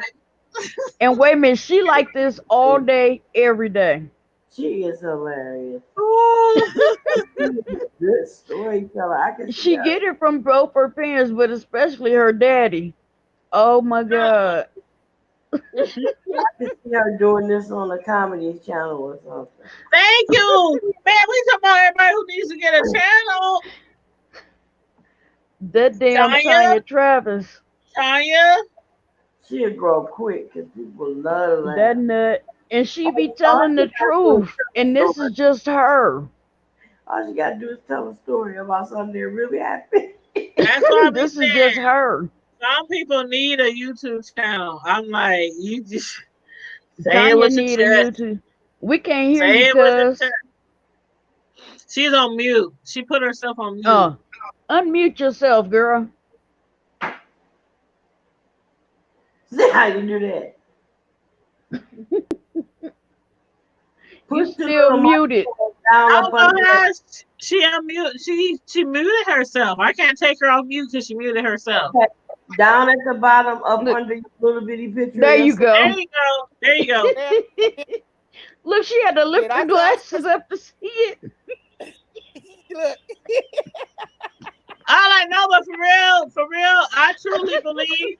No, honest to God, I think that Candace, Carmel Diva, needs a YouTube channel. Tanya Travis, you right behind them. You. Motherfucking YouTube Some channel, people, girl. some people are just so entertaining. They just need a channel.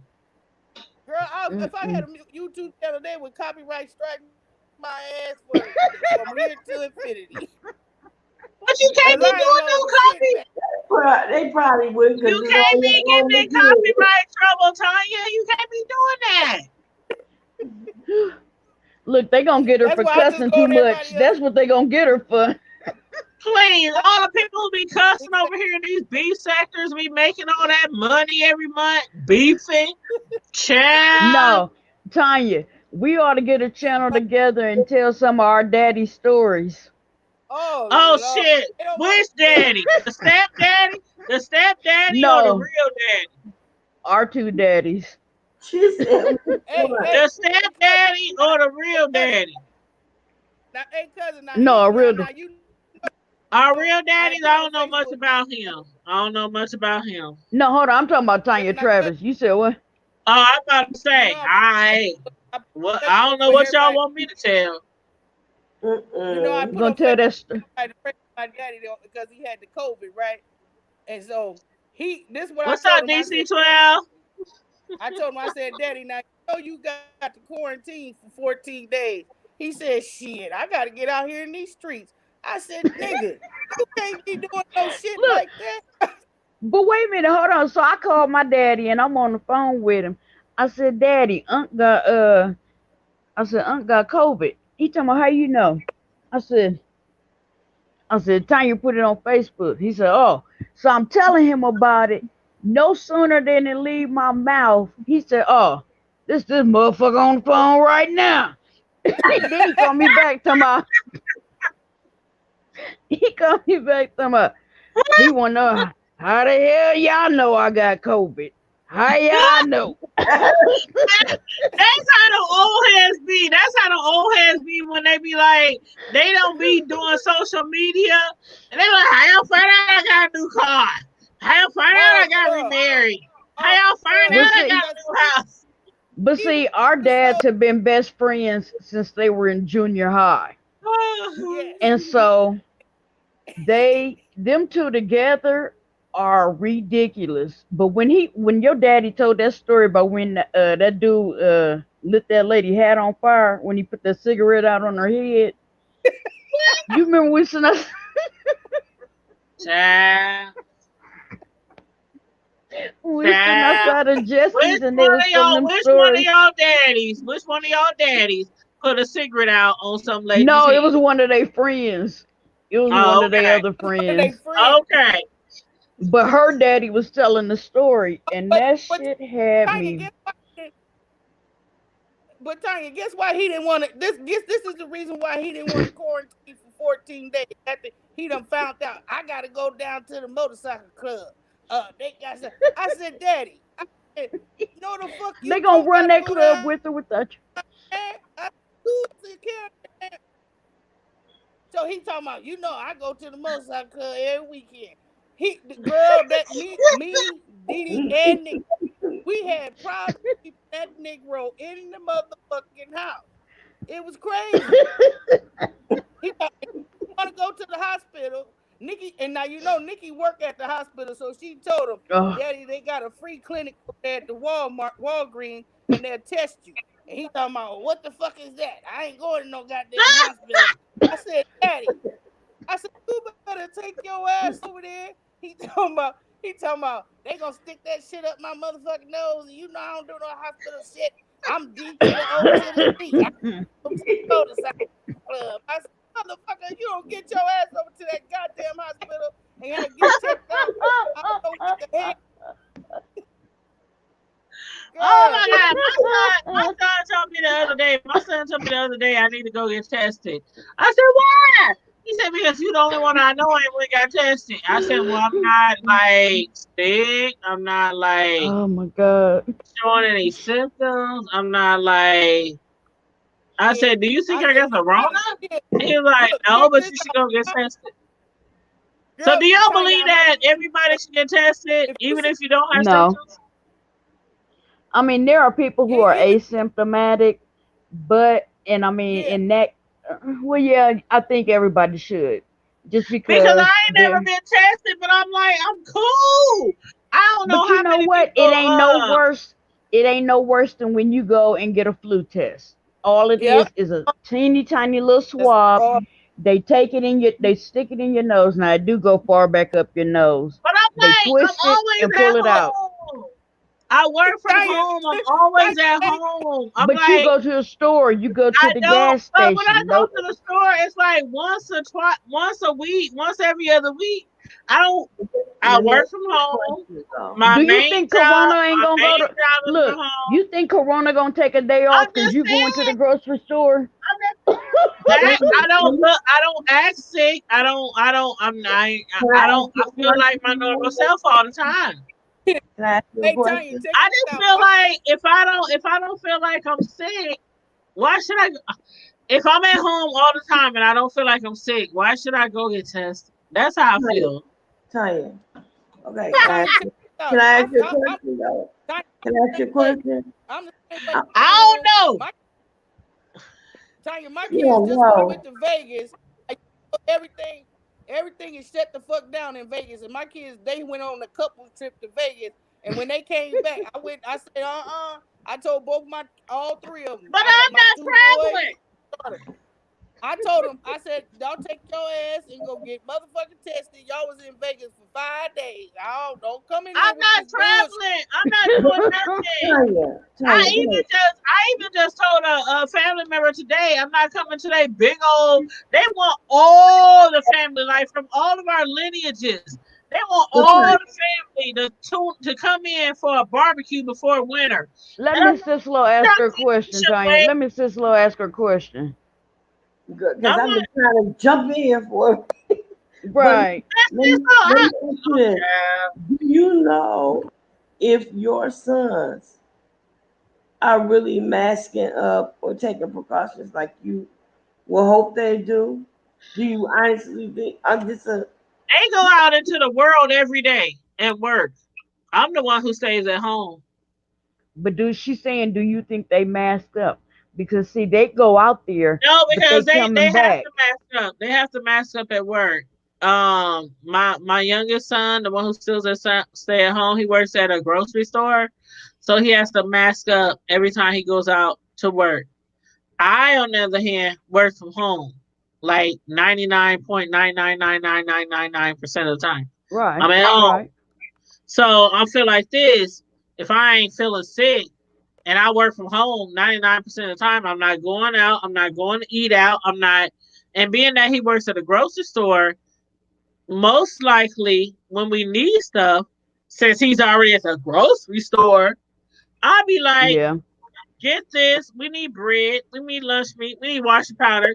I be making him get the stuff that we need because he's already at the grocery store. So I'm Okay, I'm gonna tell you literally this real on quick. lockdown. I'm literally I on know your lockdown. ass is old school. You know you old school when you still calling laundry detergent washing powder. But I ain't And saying that's what I'm nothing gonna else. keep on calling it washing powder. And I'm gonna keep no. It's washing. Karma Diva is washing. With an R in it, washing. Washing powder. But for real, I'm literally on lockdown. I be going crazy because I'm always at home. So I'm like, why should I get Hey, up the freaking I don't fast? go nowhere. I go to the doctor. I go to the grocery store, and I go to the cigarette store. But hell, when I go to the cigarette store, I don't even get out of the car. you Go go right to to the the That's the drive. drive-through. thing. That's the thing. Like You even just like if I go and I work, I got I like get 2-3 liquor jobs. and drive through. I don't fuck on that. And I got I my got Right. like pants two, on when three. I got like I two, want. 3 jobs, and they all from home. I work 2-3 jobs, and they all from home. So with my son being that he works at a grocery store, when we need stuff, like I'll be like, pick up some tissue, pick up some paper towel. Every now and then, pick Yeah. up this, pick up that. I hardly ever go anywhere. Like literally, I'm homebound. So I be feeling like sometimes he the one going in and out the house. He the one that he outside with the public every day. Why should I get So a let me test ask. before Okay. So let me ask I'm not this. Let feeling me sick? ask you this, Tanya.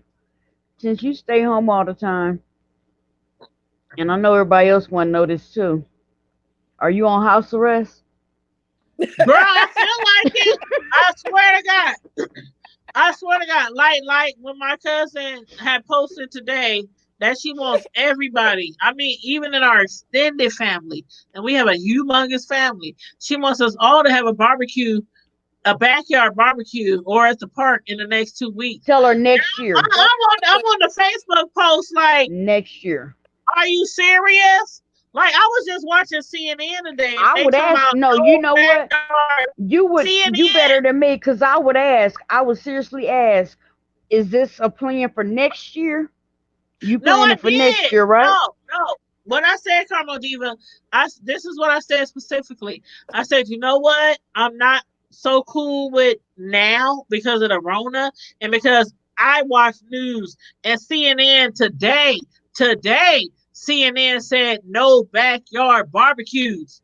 CNN said that on the news, on my TV. But No see, this is backyard what's killing barbecues. me. People are going, So "Oh, I'm it's no like, worse than the flu." Yes, it is worse because the effects linger a lot longer, and it affects your whole entire system. but All see, of Yep. your major systems in your body, it but affects I, them. but see, I I think know I kind people of. who are literally, they had it back in May and they are still fighting the effects from it today Yep. as we And speak. then, So and people need to take this more serious. I think I kind of offended my family member because I straight Sugared up over it. said, when I commented on their post, I said, can we wait? I'm reading you exactly what I said on the post. I said, can we wait till after the Rona epidemic is over, like maybe next year? And I said, as a joke, I said, you know how people like asking for a friend? I said, asking for a family member. And then they said we can take everybody's temperature. They said, hell, it may not ever be over. Everybody can bring a mask. Let's kick it. It's about time. And I'm not finna sit out in the heat with a hold up, fucking mask on. hold up. I said, I don't know, cousin. Checking temps don't mean that nobody is carrying the virus. A lot of people don't display Right. symptoms right away. But then I said, but if you do decide to have a big gathering, y'all be safe. I'll just plan one from next year, God willing. And keep See, hand Tanya, we just sanitizer available. have down at the lake that we have every year. And my mama is crazy. She love to see her family because a lot of them come from out of town and stuff like that. And so, they had masks on shit. My mama came out there with 4 fucking masks on her face. I said, Mama, you got She said, I don't know who got the shit, who don't got the shit. I ain't catch. All you can see was this part right here. You could all the rest of the was covered the fuck up. I ain't mad. I ain't My mad. auntie, look, my auntie said she ain't playing that shit. I ain't mad. I ain't mad at her because I'm telling you. When you go to her house, she don't even let you come on the porch. She talk to you through the screen door. I said, "Mom, open this goddamn door." Shit. But see, Tanya, a lot of people don't take it seriously.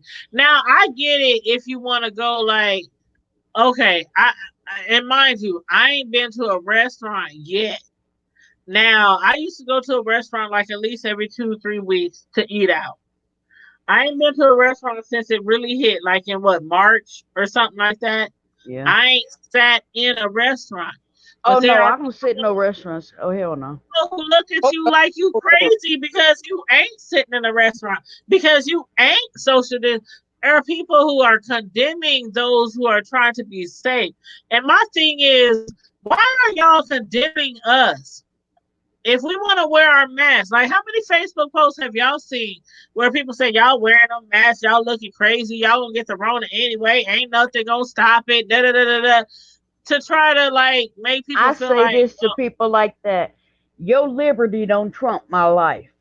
Put the fucking mask on so we can eradicate this damn shit and get it over with. You see all the France and Italy, they shut shit down. And now they don't have it. Why y'all dumb motherfuckers with all y'all liberties can't do this for 2 months? Yeah. And then, and this thing about it, we getting ready to go into the second round of this bullshit. Exactly. With the flu season coming up on it too. With cold and flu season coming up on it. Mm-hmm. Mm-hmm. That's why I said my kids. Right. That's why back in the summer I said my kids are not going to school. They will physically not be in school. So I had already signed them up for virtual school. My son, I feel bad because it's his senior year, but like he said, Mama, I want to live through it though. Yeah. And you know what? It made perfect sense to me. So, as far as the Rona thingy goes, my son is in college on his second year. So he got all his books. He had to order all his books. They just got mailed to him. But my thing is this. I didn't want to feel like a Debbie Downer on my cousin's post. So I was just like, you know what? I don't want to rain on nobody's parade. So if you guys decide to have the big, humongous family barbecue gathering in a few weeks, I said, be safe, have fun. I said, but me personally, I'll have my get together because I've been saying for a minute, you can't, Carmel Diva knows, I love to have parties. So I've been saying for a minute that after all this is over with, I'm gonna have a big old party. I'm gonna have like a throwback, like a big old party. We're gonna call it a free at last party. I'm sorry. I'm serious. I'm not doing it. Shit. I felt like I was kind of being a Debbie Downer because. Hey Tanya, when you had that party, when you had that party, I'm gonna invite Slippery, the Long Dick Daddy.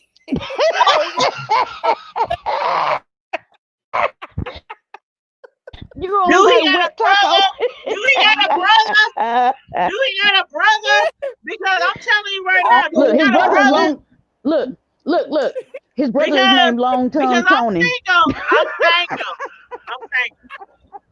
I'm single and ready to mingle. I'm single and ready to mingle. His Long Dick Daddy and his brother Long Tongue Tony. Right, Long Daddy and Long Tongue Tony. I don't know. Do I want long tongue, or do I want long tongue? Be like, can I get a combination? I'm like, I don't know. Something about that stimulation. Something about that deep simulation. I don't know, but Hey, anywho, as far as hey, the Tanya, Rona hey, though, hey, as far as the hey, Rona, hey, Tanya, I hey, literally Tanya, if she probably give him a chance, if she probably give him a chance, and then she bring somebody else, and he spot somebody else over there, she probably her window probably gonna get busted too. Shit, look, and when he do it, he gonna be playing Jasmine Sullivan. I'll bust the windows out your car.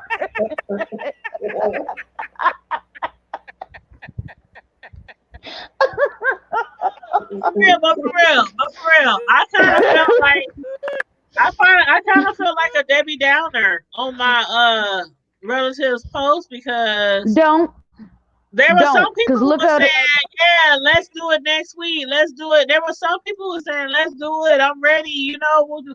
And there was even And you somebody on know, there that said they will fly from okay, out of yeah, go town. ahead and plan it. And while you planning that, reserve your hospital bed.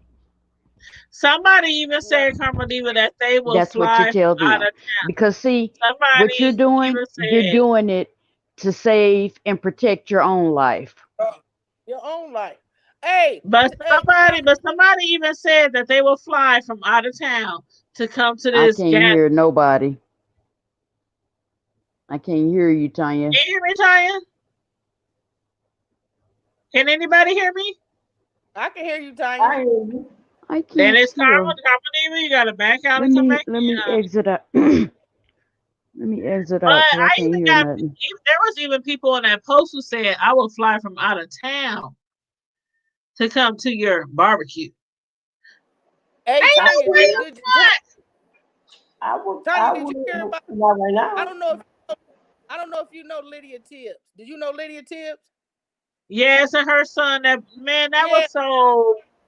she grew up. We stayed over there off of 63rd, and she stayed right behind me. And to come to find out, I didn't even know she was a relative to my family. And my mom was like, "You know, that's your cousin." I was like, "Well, Mama, I knew something." I said, "But as we when we were kids growing up on 63rd and Parkview Lane and going to Nathan Hill, I didn't know that. I just knew she lived in the neighborhood. And then as we got older, we found out that we were related. And this Yeah, yesterday when she told me that when she Carlos and told her mother. That was oh my so sad because one day Carlos was posting about his mom, saying my mom is really sick. She got the COVID. right, And he right, posted that she passed. And he posted that he had the COVID. And then, like, literally, like, right after he posted that he had the COVID and what he was being through, he died. yeah. Like, It was literally, like it seemed Days like apart. overnight. Well, he had just did a stand up comedy at that drive-in over there in Bellevue. That was sad. I'm like, man, I still can't Yeah, even get over that. It's terrible. It's terrible. I know. And they I doing just they doing a fundraiser, right, for him. yeah, The yep, yep, comedy show. They doing the yep. comedy show, and I've been posting that on all my different pages. I've been posting it so people can know about it. Yeah, But there is gonna yeah, be a comedy show in honor of him and his mom, yep. and I guess to kind of raise money, for him and his mom, and that was so sad because him and his mother was so close. They even lived together. They were so close, and she got Yep. COVID one day and then she died. And then he caught COVID like a day later, and then he Mhm. died. It's like that's crazy. Like how two people living in a house together died within days apart from the Rona. Yep. But see, people out here, when you talk stuff about social distancing and wearing a mask and how you don't want to participate in all these big, huge gatherings, people look at you like, why you acting like that? Yeah. Well, see, you But you know what have I went through with my cousin to. dying. He went and got tested, and three after they called him, 3 days later, he died. his wife had just been in the room with him and checked on him, I remember. and she walked out the room and came back, and he was dead. That's crazy. That's why I said they got to take it serious. That's why I said my kids just came back from Vegas. I told them, oh no. I said, me and my grandson, we cool over here. Y'all go to the doctor and get tested. Y'all was down there for 5 days. Right, and it don't matter. Like, we have people talking about they coming from out of town to come to a barbecue. Come on now. I mean, and that's why I said when I posted on the post, I said I don't really want to rain on nobody parade, but I'm not kicking it with no big gathering. But next year, God willing, if it's okay, I will. And Karma Diva, you know you're gonna be there. We hopefully Miss Sislo can come from out of town. Tanya can be there because when we throw parties up in my crib, my Man, friends naive, man, it goes down. it goes down. It go down. It goes down. I ain't So even been I to an old school party, and last old school party I went to was at Kirk's, and we do old school. Well, that's what we do. Old We sit there. school. We got we got music playing, cards on one table, dominoes on another, and then hell, we may play. Hell, we may pull out a drinking game and take shots. I mean, and we just in there laughing, clowning. To the basement, the main floor, outside. We be girl. Lined up because have your Uber, have your designator driver lined up. Because what I'm telling you, we have parties, they be off the chiz name. And everybody brings something to drink and something to eat. And all I do when I throw parties, I cook like the main stuff. I be grilling, I be doing all kind of stuff. I cook like the main stuff, and then I tell people if you want to feel like you want to bring something, pops, juice, beer, ice, whatever. But I always have the main stuff. But yeah, you know how like a hood potluck. You know how you do it in the hood, right? I make all the main dishes, and then whatever other people bring, they bring. But yeah, I can't see doing that. I haven't even ate at a restaurant since March. I haven't even sat down in a restaurant to eat. So when people are out here planning these picnics and these barbecues and these parties and stuff, if you're not social distancing, and I can't even, you know what? Last week, I'm not even gonna lie, y'all saw me post the live when I was delivering the cake order, and I was setting up the tiered cake and stacking it and all that stuff at the place, the place where the party was, the venue. It wasn't nobody in there, but when I was leaving out, I saw a lot of people coming in. Some people had on masks, but some people didn't. So a lot of people in these parties and stuff, they're not really social distancing. They just acting like it's a normal day.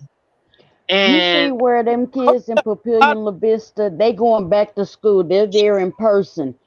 63 students in the choir are being tested, and they think they have tested positive for COVID. They've been back in school 1 week.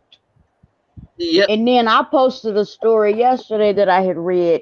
The University of Mississippi, within 6 days of them coming back to school, 566 kids have tested positive. 566.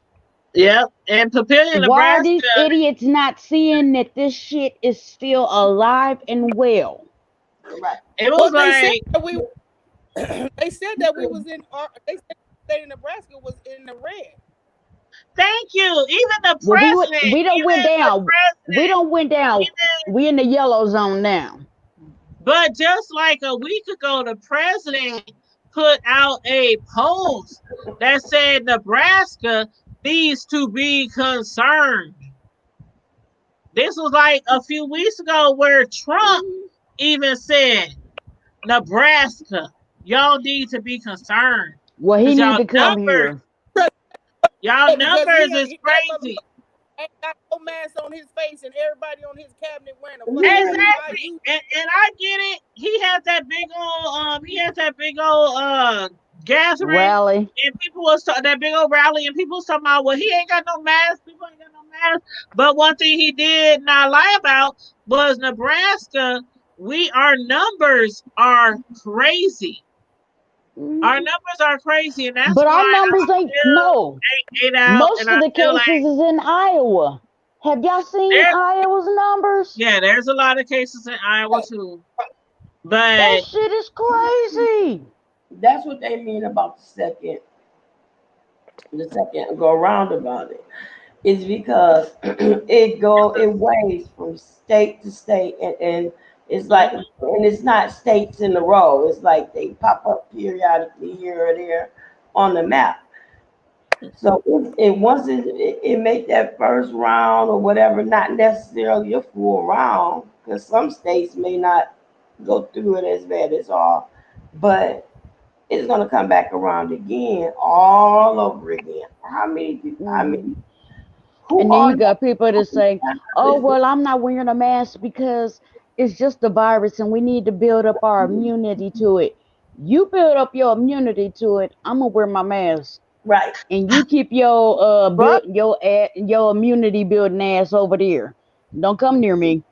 That's why I I'll was. keep my mask on. I every time I go somewhere, to the gas station, grocery store, and you know what? Honey, I mean, it's anytime I'm basically the getting out of law. my car, listen, anytime I'm getting out of my car, I Yeah. have a mask on my face. But it's When I go in the basically the store, I'm law. walking around. I know. But then once I get back in my car, I take my mask off, but I also got hand sanitizer there, and Right. I'm sanitizing my hands. I'm wiping my keys. I'm Yep, wiping my steering wheel, and yep. my kids do the same. I That's have anytime Lysol we getting wipes. in and out of our car. I have Lysol At wipes. I work, have hand sanitizer, and I have my mask. But the thing is that even though we're wearing our masks in these stores and in these establishments we're going into, our numbers are still rising. But people don't. I don't understand why people aren't. Why aren't Why are people they not more leaving? concerned? Like, why aren't they more concerned? Like, do you literally have to have your child die? Do you literally have to have Yeah, your favorite they neighbor or do. your favorite You know aunt why? Yeah. It's die? because it doesn't affect them personally. It hasn't affected anybody they that's know. at work. I work at the warehouse. I work down there with the newspaper people, and my desk is anybody is subject to get on my desk once I leave. The person who anybody, my desk, you could just I go in there with my mask on. They be like, "Well, didn't nobody touch your desk?" Before I even turn on my damn computer, I'm bleaching everything down the desk, the the fucking counter, the everything. I'm Right, not right. no. I don't trust none of that shit. And we down Yeah, to now because they letting people go because they don't have nothing for them to do. So they letting people right. go, and so my job is I'm probably can go to work Monday and they'll tell me, well, Tanya, you probably don't, you could just take a leave off. They shutting down or whatever the case may be. But I don't see that happening because the job that I work in the customer service department, so I have to be there to answer the phone calls for complaints that comes through. But Wait a minute, shit, I'm time out. like, Hold on, hold on. They got your ass in customer service. Oh, Papa Miller, you know you wrong. The shade. No, The you talking about shade. I know I'm wrong. You don't know my cousin. But you know That's what? why she laughed. Tanya, That's Tanya, why she Tanya, laughing. I got your back. No, Tanya, Tanya, I got your back.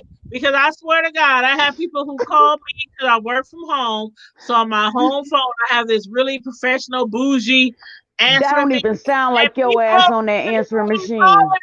people be calling me Tanya, and hanging up. They be hanging up because they be like, Tanya. I I be ain't like, bougie. hello, Oh, look, my name is look, Tanya. Come here. I be Tanya, all bougie.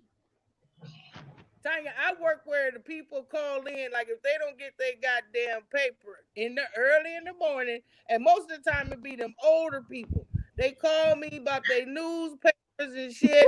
Well, I ain't paper today, and I said, hold on, ma'am. This one lady, she called every fucking Sunday. Oh, by Monday I get the phone call. I didn't get my Sunday paper. You know I like to go through my ads, and so I can put. I said that is not my problem. You literally live on 52nd Street. It's a gas station right around the corner. It's a money got a paper. Put your $2.25 in that motherfucking machine and get your goddamn paper.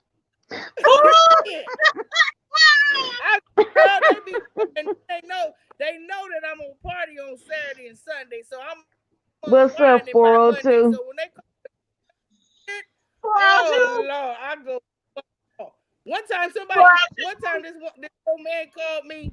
This old man called me. He lived off of 49th and James. Talking about I ain't never had no problem with my motherfucking newspaper. Where the fuck is the paper boy at?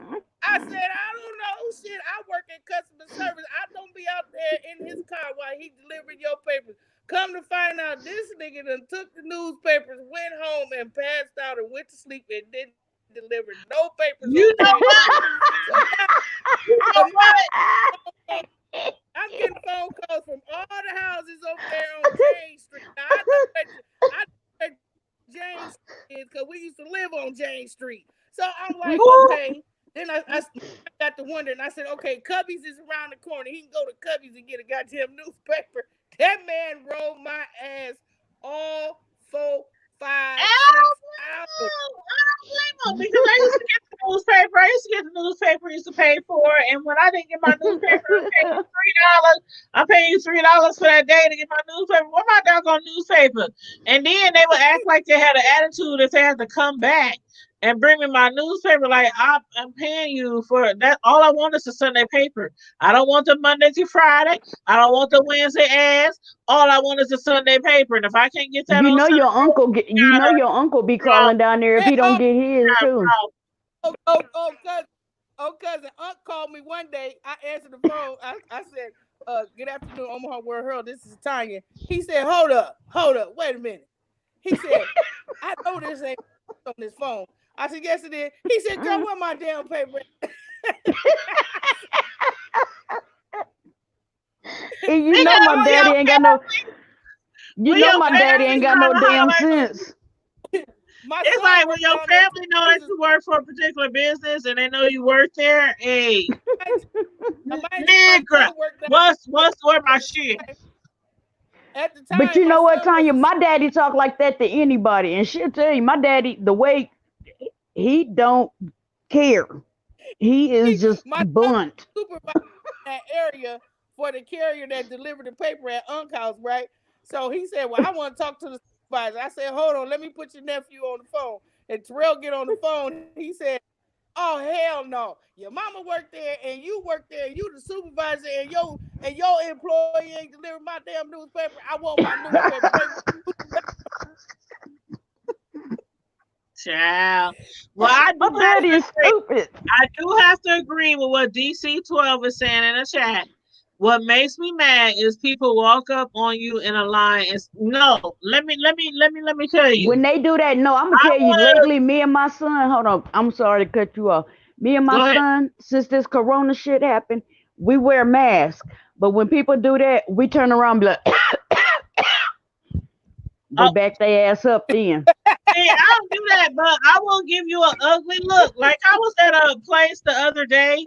And I swear, this person behind me, they did have on a mask, but they was literally right behind me where they was like, I could reach out behind me and touch them. They was like on my neck. And I kept moving forward. And every time I kept moving forward in the line, they kept moving with me. And finally, I turned around and I looked at them and I gave them this ugly old stank, like, you know, that look. And they finally stopped moving up with me. Like, can I get 5? I just want 5 feet. That's all I want. I mean, people. I tell a motherfucker in a minute. I need 50 feet. I need 50 feet. know what I Back up do? They off me. still right on top of you, though. When I'm in the grocery store and they get close to me, first thing I do, I look down. I was at Costco's, and Costco's ain't playing with you. They got your ass distant, and they want you to be on that spot. And that is why you had all this shit. And he up close. I look down at that thing. I said, "You see that spot right there? I'm on my spot. You get on your damn spot." But see, there are a lot of places, Tanya. This ain't hopscotch. You ain't gotta be in your square, damn it. There are a lot of places, Tanya, where I have been where they got the stickers on the floor. Mm-hmm. And people ain't abiding. They not abiding. They just come in there and they like literally right on you. And I'm looking like I see somebody had a t-shirt that said, "Give me 5 feet, bitch," or something like that. I'm gonna need that shirt that says, "Give me 5 feet, bitch," because I'm like, how's you okay? The Rona did not just start, and it ain't going When away. they up on me like that, I be wishing I had gas. I do. Man, I be just want to be like, get back, like for real. Look, they'll get back then. Go online and order that fart spray. They'll get the fuck back then. I bet you. I should. My son had that bullshit. He came over here and he know I said, cause I'm at that age. I got that menopause shit. That menopause. And I'm in the kitchen cooking. Man, my son come in there with that goddamn fart spray, and he know I got ceiling fans. I got fans going, and I said, "No, what the fuck is that stinking ass smell? What the fuck is that?" They in my living room laughing their ass off. I said, "Which one of y'all motherfuckers that came up in here and farted?" And I need some. Where he get it from? Where Terrell get it from? DC-12 said he just turned around and stand backwards. Went online and ordered that bullshit. Girl, that's some stinking ass shit. That shit stayed in my motherfucking house for a whole goddamn week. I said, "You nasty motherfucker, you. I don't be spraying that stinking shit." And sprayed it in the fan so it'd go all over the goddamn house. I was up there. I had to go outside. It's hot in the motherfucker outside. I gotta go outside and sit just to get some air. That shit will make you choke. It will make you choke. Oh, child. I said, my God. I told him, I said, "Boy, did you shit on your goddamn self? You need to go check your fucking drawers." They in my living room just laughing at their ass off at me. I said, "That's thing." They should have. That's how boys are. That's some boys for you. That's some boys for you. 402 Revenue said, 402 Revenue said it took a global pandemic for to actually clean up, and it still wasn't good. All right. 402 Revenue, are you talking about like the fast food restaurants? Mr. Slow Breathe. These She's fast still food laughing at restaurants. Tanya. Because Tanya crazy. I'm up here like I tried to tell you. I tried to warn you. No, girl, I got another one for you. Now, Tanya, and I love my cousin to death. Tanya, I was on the hood table and you was promoting that goddamn crab place up there. The motherfucker done been every goddamn restaurant in the motherfucking universe. You went up there and got you some of that crab boil. Girl, why my friend's niece went up there and got the crab boil with the goddamn, she had crab legs, shrimp, and she had them, what's them other little ugly ass things with all them fucking legs on it? With the crawfish? What is Yummy crab. Yummy crab. Girl, she went live on them motherfuckers up there. She went up there, her and her niece went up there and got a crab boil, and they had the crawfish in that motherfucker. Crawfish. And the motherfucker had baby eggs on it. Then they didn't want to give a woman the motherfucking money back. She opened up the bag, showed the babies all crawling on the mama's back and shit. I said, what the fuck? I said, I said, fuck a yummy goddamn crab. They can keep their bullshit up there for real. Hold on, Quit calling the Tanya, hold on. You said Oh, the baby crawfish, the babies was crawling. baby goddamn Crawling on their mama back. it was he put yummy crab on blast on Facebook. oh. And opened up the bag, you can see the little babies on the back. It wasn't even done. I said, what the fuck shit? The little Chinese lady talking about, I called the police. She said, "Call the motherfucking police. You gonna give me my motherfucking money back."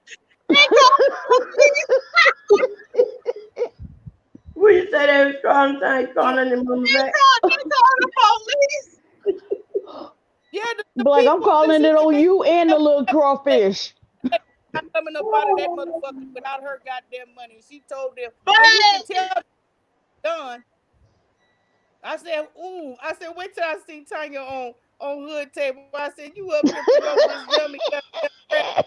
And they selling motherfucking shit that ain't done with baby. No, but Tanya, but for real, Tanya, I didn't order from there 3 times. They've been open like what, 6 months, 5 months, 4 months, something like that. And I didn't No, want they that. ain't even open that on. They only been open like 3 months.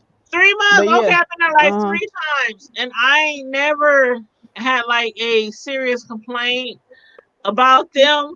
So when you come out, baby crawfish, them goddamn babies on the back of that motherfucking mama crawfish. Did she record it? Did she record it? Recorded, open up the bag. You need to send me the recording. I'm gonna need that footage. When I went in the morning, I'm gonna have Erica pull that shit up, and I'm gonna send it. Post it in the Hood Table. Please post it on our Facebook. We got a private Facebook group. When I went back to that video, I replayed that video 3 times just to make sure I seen what I saw. No, I need to see that. I need to see that. My daughter said, fuck yummy crab. I'm gonna go keep going over here to the one in Midtown. She said, because they you talking about Crab Kings? And see, I like Crab Kings and I like Yummy Crab. I just never had no problem with Yummy Crab. So that's Crab why King? I ain't when never I heard did of my that review, I did an honest review. When I did my review, the food was delicious.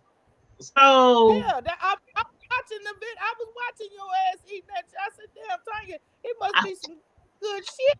She's smacking it, she's licking her.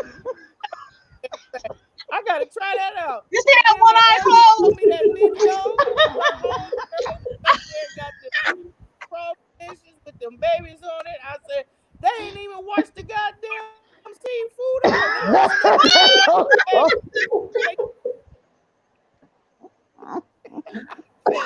Oh hell no! Hey, at least you knew. Look, at least you knew your shit was fresh. At least you knew that shit was fresh. Every time I went there, it was fire. It was bomb. It was like all that. I'm talking about with the one eye closed, and hell no. Tanya did a mukbang. The cracking the crab legs and slurping it all out and everything. It was. She got the whole video arguing with them people that run it. Because she said, I called the police. She said, call the motherfucking police, but you gonna give me my goddamn money back trying to sell me this grown ass. I need the footage, Tanya. I need the footage. Oh hell no! I need the footage. This is I just go to the store and I buy the crabs myself and cook them at home. Right, that's what I said. That way I can wash them and cook them myself. You know what? Okay, I can't hear y'all and my sound keep going out. So I'm going to say good night to y'all. Good night, Mama. And I love y'all. Love you. Hi, cousin. All right, fam.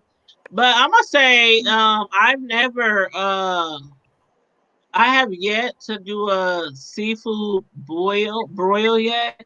That's because you waiting on me. I have yet to do it at home.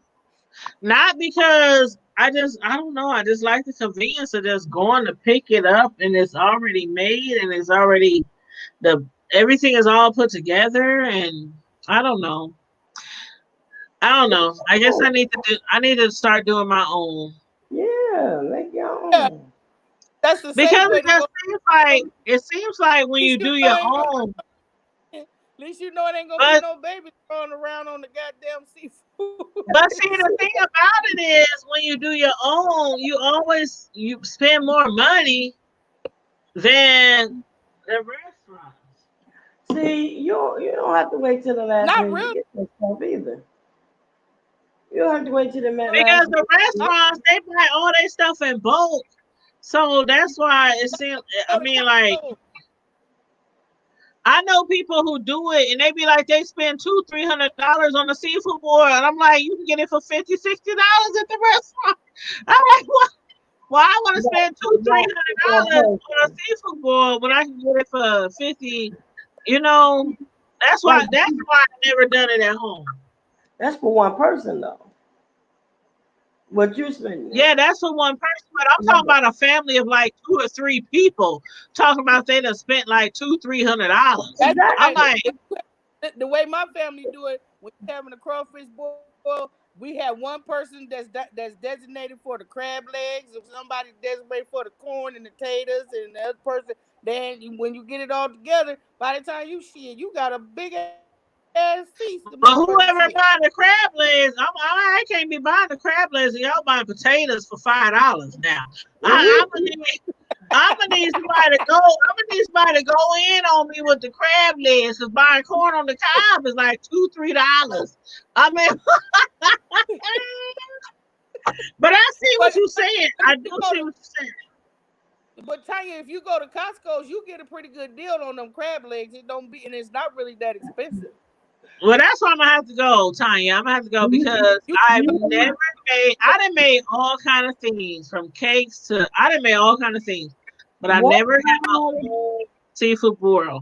Walmart had a big 2.5 pound box for $19.99. And then What? mm-hmm, bakers bakers usually have deals too. You just and gotta I go. heard even bakers. I heard bakers be having some decent prices. Yeah, I did. Yeah, I'm telling you, I be one of those people be like, if I buy me a seafood boil, it's for me. If you ain't put in, I'm telling you, I'll be like, yeah, on Friday. You ain't put in on this man. I'm sorry. hey, Now, if you ain't put in on them crab legs and them taters and them corn on the cob and them sausage slices, then I'm sorry. You better make you some hamburger helper. Cause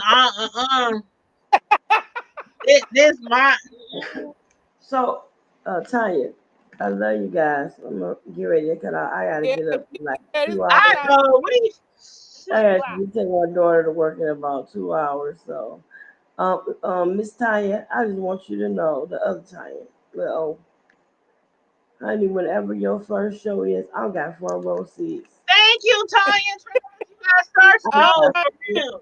all you got. It's You this slow. remind I me, agree. Tanya. You know who she remind me of? Who? Anthony Anderson's mother. Look her up. Tanya, Anthony, for have real. you For seen real. him? Have you ever seen his mom? I have to look. Yes. I'm gonna have to look Google at it it. because Google I be. video. I He was sometimes I'm like scared. you from the hood. You be trying to figure out shit. I'm from the ghetto. I need to fucking know because there's some shit out here for real. And see, Look, that's why we have Friday Night Live. Where we right. can talk about anything. There's no holds barred, no topics off limit, because a lot of us who are subscribed to the hood table are literally from the hood. And Right. when we want to talk about stuff, we ain't trying to be all bougie and all politically correct. Right. I have my other shows and my reviews and other things that I do, to be politically correct.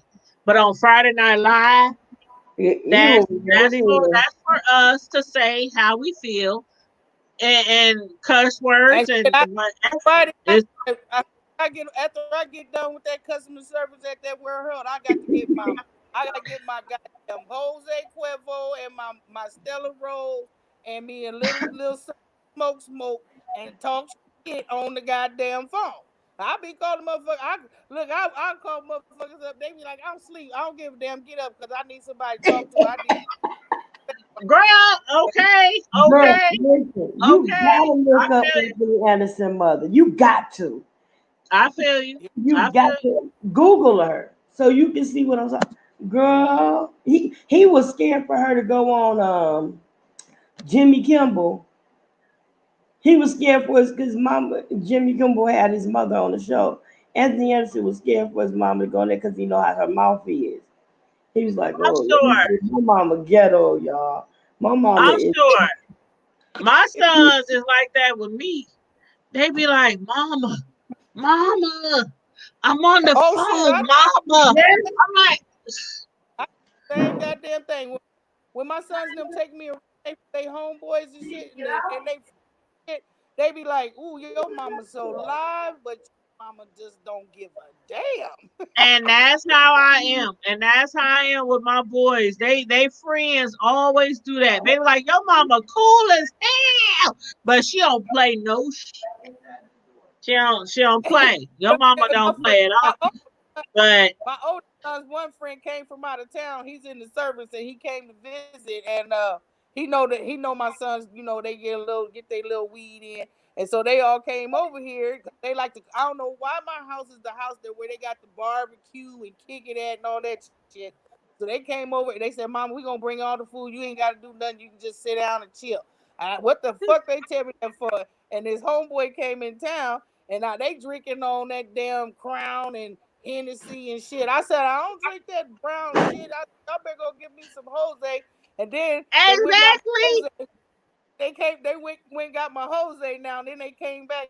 And I said, now when y'all rolling up, his friends, he looked over there. He said, man, your mama smoke weed. And I see, said, you got to. I don't smoke, but I drink. I don't smoke, but I drink. And I feel Uh, like this. If you come into the Queen's crib, then you need to have something that the Queen likes. That's all I'm saying. But no, my son's friends, I mean, I have always been that house ever since they were like in third, fourth grade, where all the kids wanted to come, no matter how strict I was, because like I said, when I raised my kids, I try to raise them different from that strong Christian. No going out the box, no laughing, no playing, no. I mean that right. strict household. I try to raise them in a strict household, but also where they can feel like they can relax with their parents And sometimes. feel safe. So that's how I was. I was like the strict parent. They friends knew it. I was a strict parent, but I was also cool. I was Girl. also cool, and I was fun to be around with. But let you get out of line, I will go Jekyll and Hyde on you. We can be Girl, playing yeah, around and laughing girl, and joking, and I yeah, go Jekyll and Hyde on you.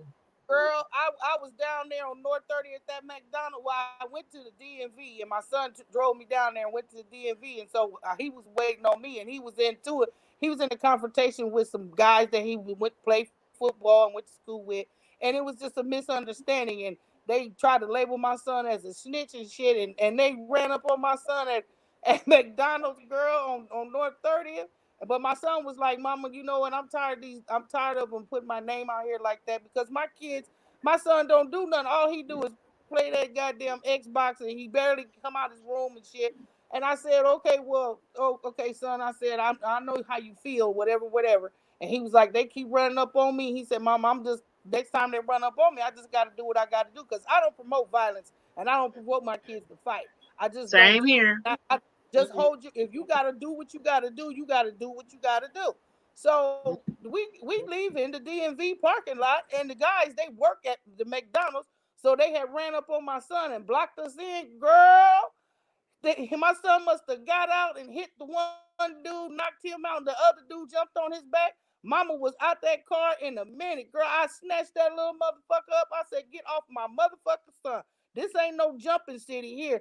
And all the little girls, they had the camera phones up. I'm like, ooh, the mama fighting. Ooh, yes, I sure am. That's mine. I said, I'll be Man, over some brother. if the cameras was like they used to be when my oldest son was still in school, we had a similar incident. I done spoke about it on this platform before, where he kept having these guys like bullying him and stuff. Remember when they had the Boys and Girls Club on Hamilton? Yeah. And he was like always being bullied, never causing problems. We would talk to the counselors, talk to the people who worked at the Boys and Club. Nothing happened. And then one day I was picking him up. You know how you be picking the kids up from the Boys and Girls Club and they in the open gym? And Yeah. so I'm in the open gym and I'm yelling and screaming across the gym for my son to come here so we can leave. And next thing I know, while I'm yelling at him trying to get his attention, a couple of boys, the one he's been complaining about, jumped off the bleachers and started to fight him. But see, at the time, I never knew who was the boys was. I never knew what they would look like. So when I saw this happening, I'm thinking, oh, they playing around. They just horsing around, monkeying around. And then I realized, no, because my son had flipped one over and body slammed him on the ground and started giving it to him. The one that was on the ground, then the other one was on his back, hitting him in the back of his head. So that's when I was like, oh, shoot, they fighting. So I just took off running. I was screaming for help to all the teachers, and nobody heard me because there was so many kids in the gym. And so I just took off running, jumped on top of the boy that was on top of my son's back, and it was all that popping. When he realized that I was a grown up girl, when he realized I was a grown up and he turned around and he went to swing and he said, oh, I said, no, don't stop fighting. We can take this outside. My son can get you and I can get him. That old school came out. That's how I will call my baby daddy for your baby daddy, and you can bring your mama. For me, man, I totally flipped out. But then, that's when everybody. Just your story sounds just like that. That's how that shit. It was lit. It was, when I say it was lit, it was lit. And from that day forward, all my son's friends knew that I would jump in a fight with my sons. And I will. But man, it was. They know. They call me when, and like right now today, a lot of his friends, they be like, oh, don't mess with them, because Mama Tiny gonna come out and she ain't the one to play with. Girl, and I be picking. I was trying to kill that nigga because they was, and I don't know where they get this, where they gotta jump you. It's gotta be 5 niggas on one kid. No, let him fight 1-on-1. And that's what I said. You win. That's what I said. You can fight that one. We can fight. We can go here. And the people, when they realized what was going on, the men in the establishment at the Boys Club, oh, you can't fight no lady. You can't fight no lady. You can't fight no woman. I said, the hell he can't, girl. Because you got to keep in mind, when I was growing up, my first like 6, 7 fights was with boy teenagers. And I mean, I used to fight boys. I would tear them Negroes up. And so it was nothing. It was nothing. Oh, you want what? What? It was nothing. When growing up, I didn't have no brothers. It was just us girls. It was 3 girls. But my daddy made sure we knew how to fight. My daddy used to say, if anybody put their hands on you, you lose your motherfucking mind. And if they do something anything else, their parents come, then that's when you come and get me, and we'll finish what's got started. And that's well, see, I had like this really religious mother, who didn't fight. She always tried to avoid confrontation. But it was so funny because although she was really religious, when my brothers, because I was the oldest, so when my little brothers got into it, it was me. You need to go out there. You need to do this and you need to do that. I'm like, why? I gotta do everything and you ain't doing that. I mean, she would be like in the house. And so when I got to the age where I was fighting a lot, like I was always fighting, and my brother would come in the house and say, Mom, Tanya out there fighting. My mom would be like, okay, make sure she don't get jumped. The same way that she had me protecting them. When I would get in the fight, she wouldn't come out because she was just so anti. Me and my mother was 360 degrees apart. People sometimes can believe that was my mother. Like she's all churchy and reading the Bible all day, and I'm out in the streets, like get bucked. And so they was like, well, okay, but anywho, the same way she had me protecting them, when my brothers got older, she would like make sure she don't get jumped. And that's Right. all. There were times when I used to fight in church too. There were times where I used to fight in church. I mean, I would set the Holy Ghost revival tent on What fire. church you go to? Light of the world. Oh, Remember okay. the church? Remember the church on you know where the car wash is on 42nd and Redmond? Yeah. The old car wash. The building right there. That big building. It was a church a while. It used to be like a grocery store. It used to be a laundromat. It used to be several different right off the interstate, right off of Sorensen. Yeah, I know what you're talking about. Right there. It was Light of the World Church. And that's where we used to always have a big old revival tent. And the pastors would always they would invite people from out of town. And man, we would cut the hell up under that tent and be banging. When I say banging, I mean fighting, banging. And my mother was so religious, she would be working in the church. And she was like one of the ushers who would like, you know how the ushers do after church? They would clean all the cups. They would, get the napkins. They do usher shit. And so when people would tell her your daughter outside fighting, she'd be like, okay. And she would keep on doing what she was doing because one thing about it between me and my mother was she was so against aggression and, confrontation. When she knew I was getting into it with somebody, she didn't want to have nothing to do it because she couldn't do anything. That was the bottom line. Right. If she tried to break it up, I was like I used to be, my nickname used to be Taz because I used to go like crazy and I wouldn't see nobody. If somebody tried to jump in a fight, you ever been in a fight and somebody tried to jump in your fight and you just be swinging on everybody? You don't care who it is. Like, quit trying to break me up from fighting. I'm fighting. And so my mother used to be like, and they would come to her all the time, be like, your daughter out there fighting. Even in the hood, when we live in the hood, your daughter out there fighting. She would just be like, make sure she don't get jumped. Because she knew that she couldn't stop me. Yeah. So yeah, it was one of those weird things. I grew up on North 30th in Lafayette.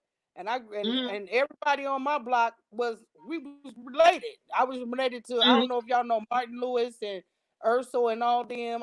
Them was my cousins. I grew up with nothing but boys, and then until I started migrating down on the dudes in the Logan Fontenelle. Yeah, that's where we was. We was in the dudes. We was in Flatland. I get on the bicycle, I'll be gone.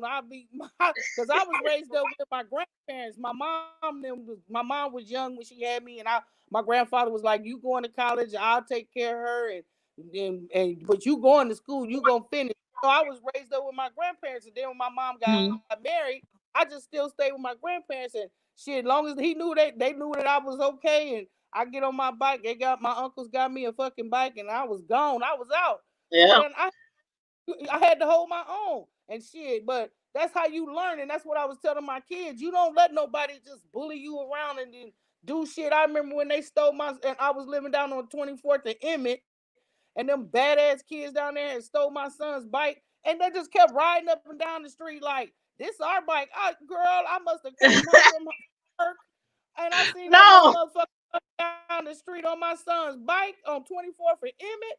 I snatched that motherfucking ass. His ass off of that bike. Man, see, you was just like me. You was just like me.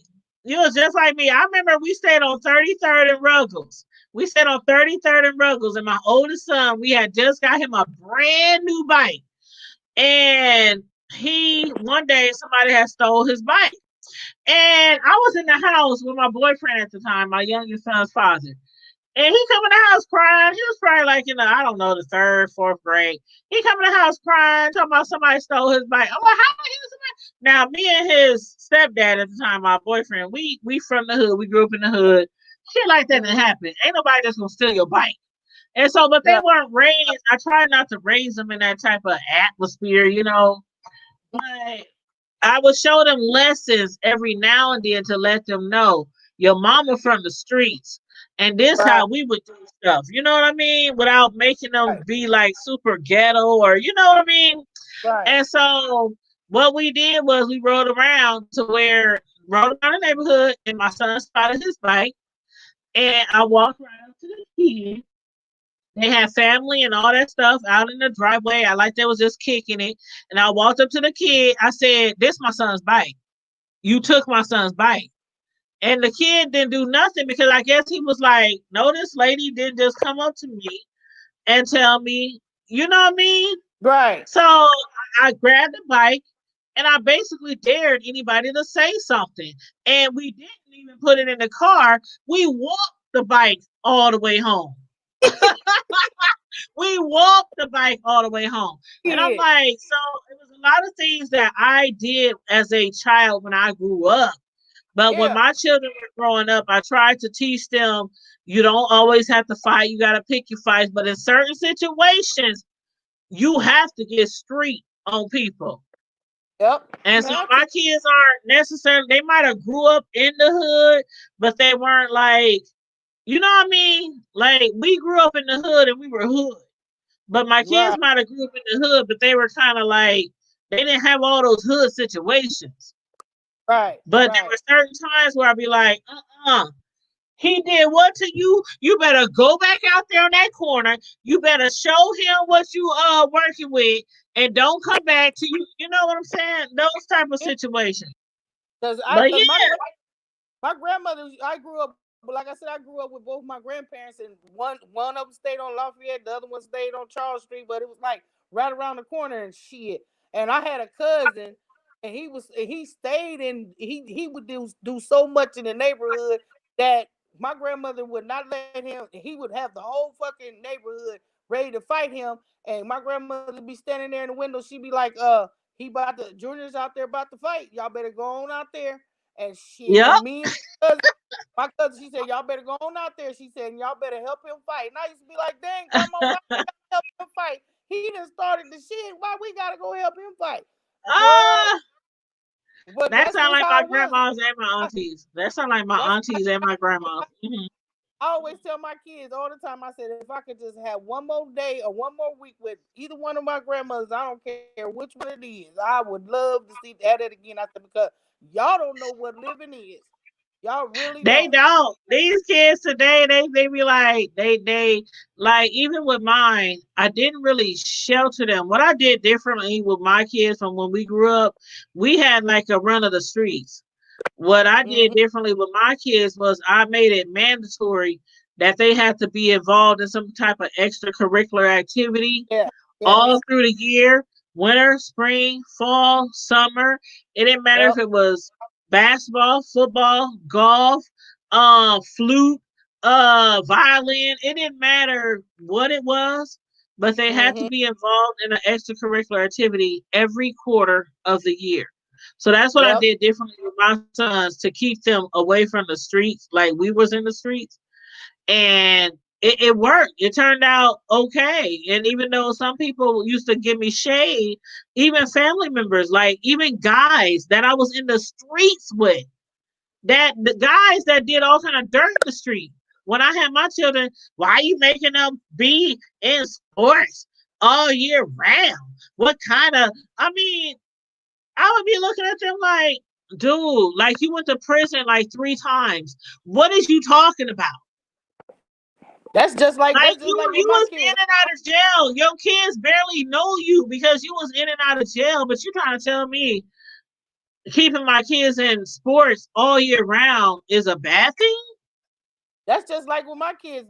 My kids lost their dad well, they lost both of us because I was in the penitentiary and he was out here doing what he wanted to do, but then he ended up dying. He ended up passing away while I was gone, so they really didn't have neither one of us. But thank God my sister kind of took in my kids until I got out, and so it was just like when I got out, they stayed on it, and like I told my son, me and my baby son talk about it all the time. He was like, "Mama, I want to thank you for keeping me in the football. He said I won 3 championship rings from North High School on the championship. He ain't even been out of school, but the like what 2-3 years now, and he won 3 champ. He was on the first championship ring. He got the first one, then he turned around and got another one. All 3 years when he was in school. So I'm like, I said, if your daddy was living, then he would have been wanted that. So I just kept it honored. Now my other son, my oldest son, he was more like into debates and stuff like that. And then plus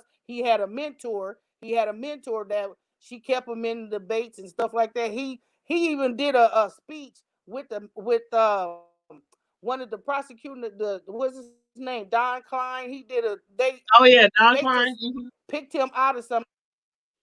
Yeah, I kept him in stuff like that. And my daughter now, she did the drill team stuff. I really didn't like her in the drill team stuff because that's when the drill teams kind of like they kind of died down. They wasn't the same. Yeah, And she yeah, and then plus she was the little girls was doing this way a little bit too much and stuff like that. yeah. And she knew I allowed that. I didn't do, Hmm. and even though she was on Salem drill team with her cousin Phyllis, it still wasn't the same. You know what I'm saying? So I Yeah, told her, I said, yeah. oh no, we gonna find something else for you to do. So then she got into she got her a mentor, and then they started, taking her out of town and teaching her different stuff, personal stuff that was kind of helping me out a lot because I was the type of parent I had to work at nighttime. I barely got to spend Hmm. time with them, stuff like that. But shit, that's why I said, like, I'll be on her because she got a son now, and I said you got to stay on him. You have to. Yes, It's a must. yes, And I said when y'all was yes. coming up, It's a must. I said now that you got kids of your own, I said it's really times have really, really, really changed. Really It's a changed. must. It's a must Yeah. because when I had my two sons, my only children, my two sons, um I I didn't allow them, and some people looked at me sideways when they were younger. I didn't allow them to be around the older guys in our family because a lot of our family members were in the gangs. So Mm-hmm. they used to always ask, like, why we can't go here? Why we can't go here? Why we can't go here? And it was because like a lot of them was in the gangs, and when I would take my kids places, they would be saying the blood stuff, the crip stuff, the on my rags, and all that Mm-hmm. kind of stuff. They was my family and I loved them, but Yeah. I didn't have them around them. So when my kids got older, like into the teens and stuff like that, I kind of explained more to them why I didn't have them raised around certain type of people, and they got it. Yeah. They understood, but some of my family members would say certain things like, "Oh, you think your kid good? Your kid's too good? Yeah, things like that." But Yeah. when I you got that when you raised up same. in the hood, and every freaking guy, I really can't. You know what? When I was growing up, I can't name one guy like cousin, uncle, brother, not even brother. I can't Mm-hmm. name one guy that did not go to jail. There was only like out of a whole bunch of cousins and brothers, maybe like two of them, two or three, maybe four graduated from high school. So, Mm-hmm. and some of them had babies before they turned 18. They was in and out of jail, in and out of prison. And this is like on my mom's side, on my dad's side, on my stepdad's side. So when I raised my sons, I kept them away from a lot of that. Yeah. And You have to. a lot of people used to talk, be like, "Oh, Tanya think her kids too good," you know Girl, I what? get the same criticism. You think Oh well, you think your kids is better than us. They even say that now about my grandson because I don't allow my grandson to do. It's a lot of stuff I don't allow my grandson to do. And just like my daughter was hmm like, "Mom, 9 years old, we got to get him in." I said, "Oh, we're gonna get him into something. Believe that. Right now, his yep. education is more important." And I said, then they doing his school and stuff because girl, this school and stuff is driving me crazy. That with them Come on, tablets even and stuff. talking about. Your cousin talking about we going for a 5-hour record. We done videos longer than 5 hours. What you talking about? We done like 6 hour. We done like 6 hour videos. But yeah, we about to wrap it up because y'all Okay. already know I will be on here all night I talking. gotta go check. I gotta go check my other YouTube pages. I kept getting notices, but I wasn't getting off because they be on there, girl. We be on there till 5 Well, o'clock who else in the you be? morning. Where else you be at on YouTube?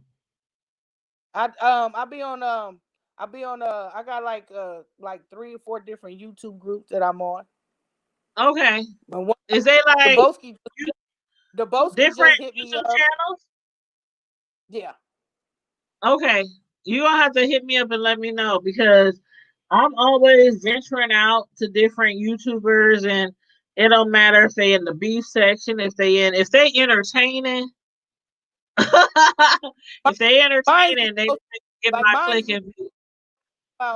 mine's be mostly like I like to go into the debate groups and stuff like that. Like with the R. Kelly thing, That's cool. I like to go in there and mine's be in the debate because some of this shit that be out here in this damn world, I don't like to hear that kind of shit That's because a cool. lot of shit is avoided, and so I get on there and just like I said, one of my bloggers, he's from Chicago, and two of them is from Chicago, so I'll be talking to them a lot of on the thing, girl. They be thinking I'm crazy because I bars none. I be on there just to talking and tapping and telling. They be like, girl, you need to quit. But I'll be telling the truth though because a lot of like And that that's R. why Kelly. that's why a lot of people say you need your own channel. But Yeah. we'll deal with that later. But yeah, Okay. I sent you a friend request, so I'm gonna add you to our private The Hood Table Facebook group. Okay. And it's All right. not like private for some reason. It's just a private group, but anybody can request to join.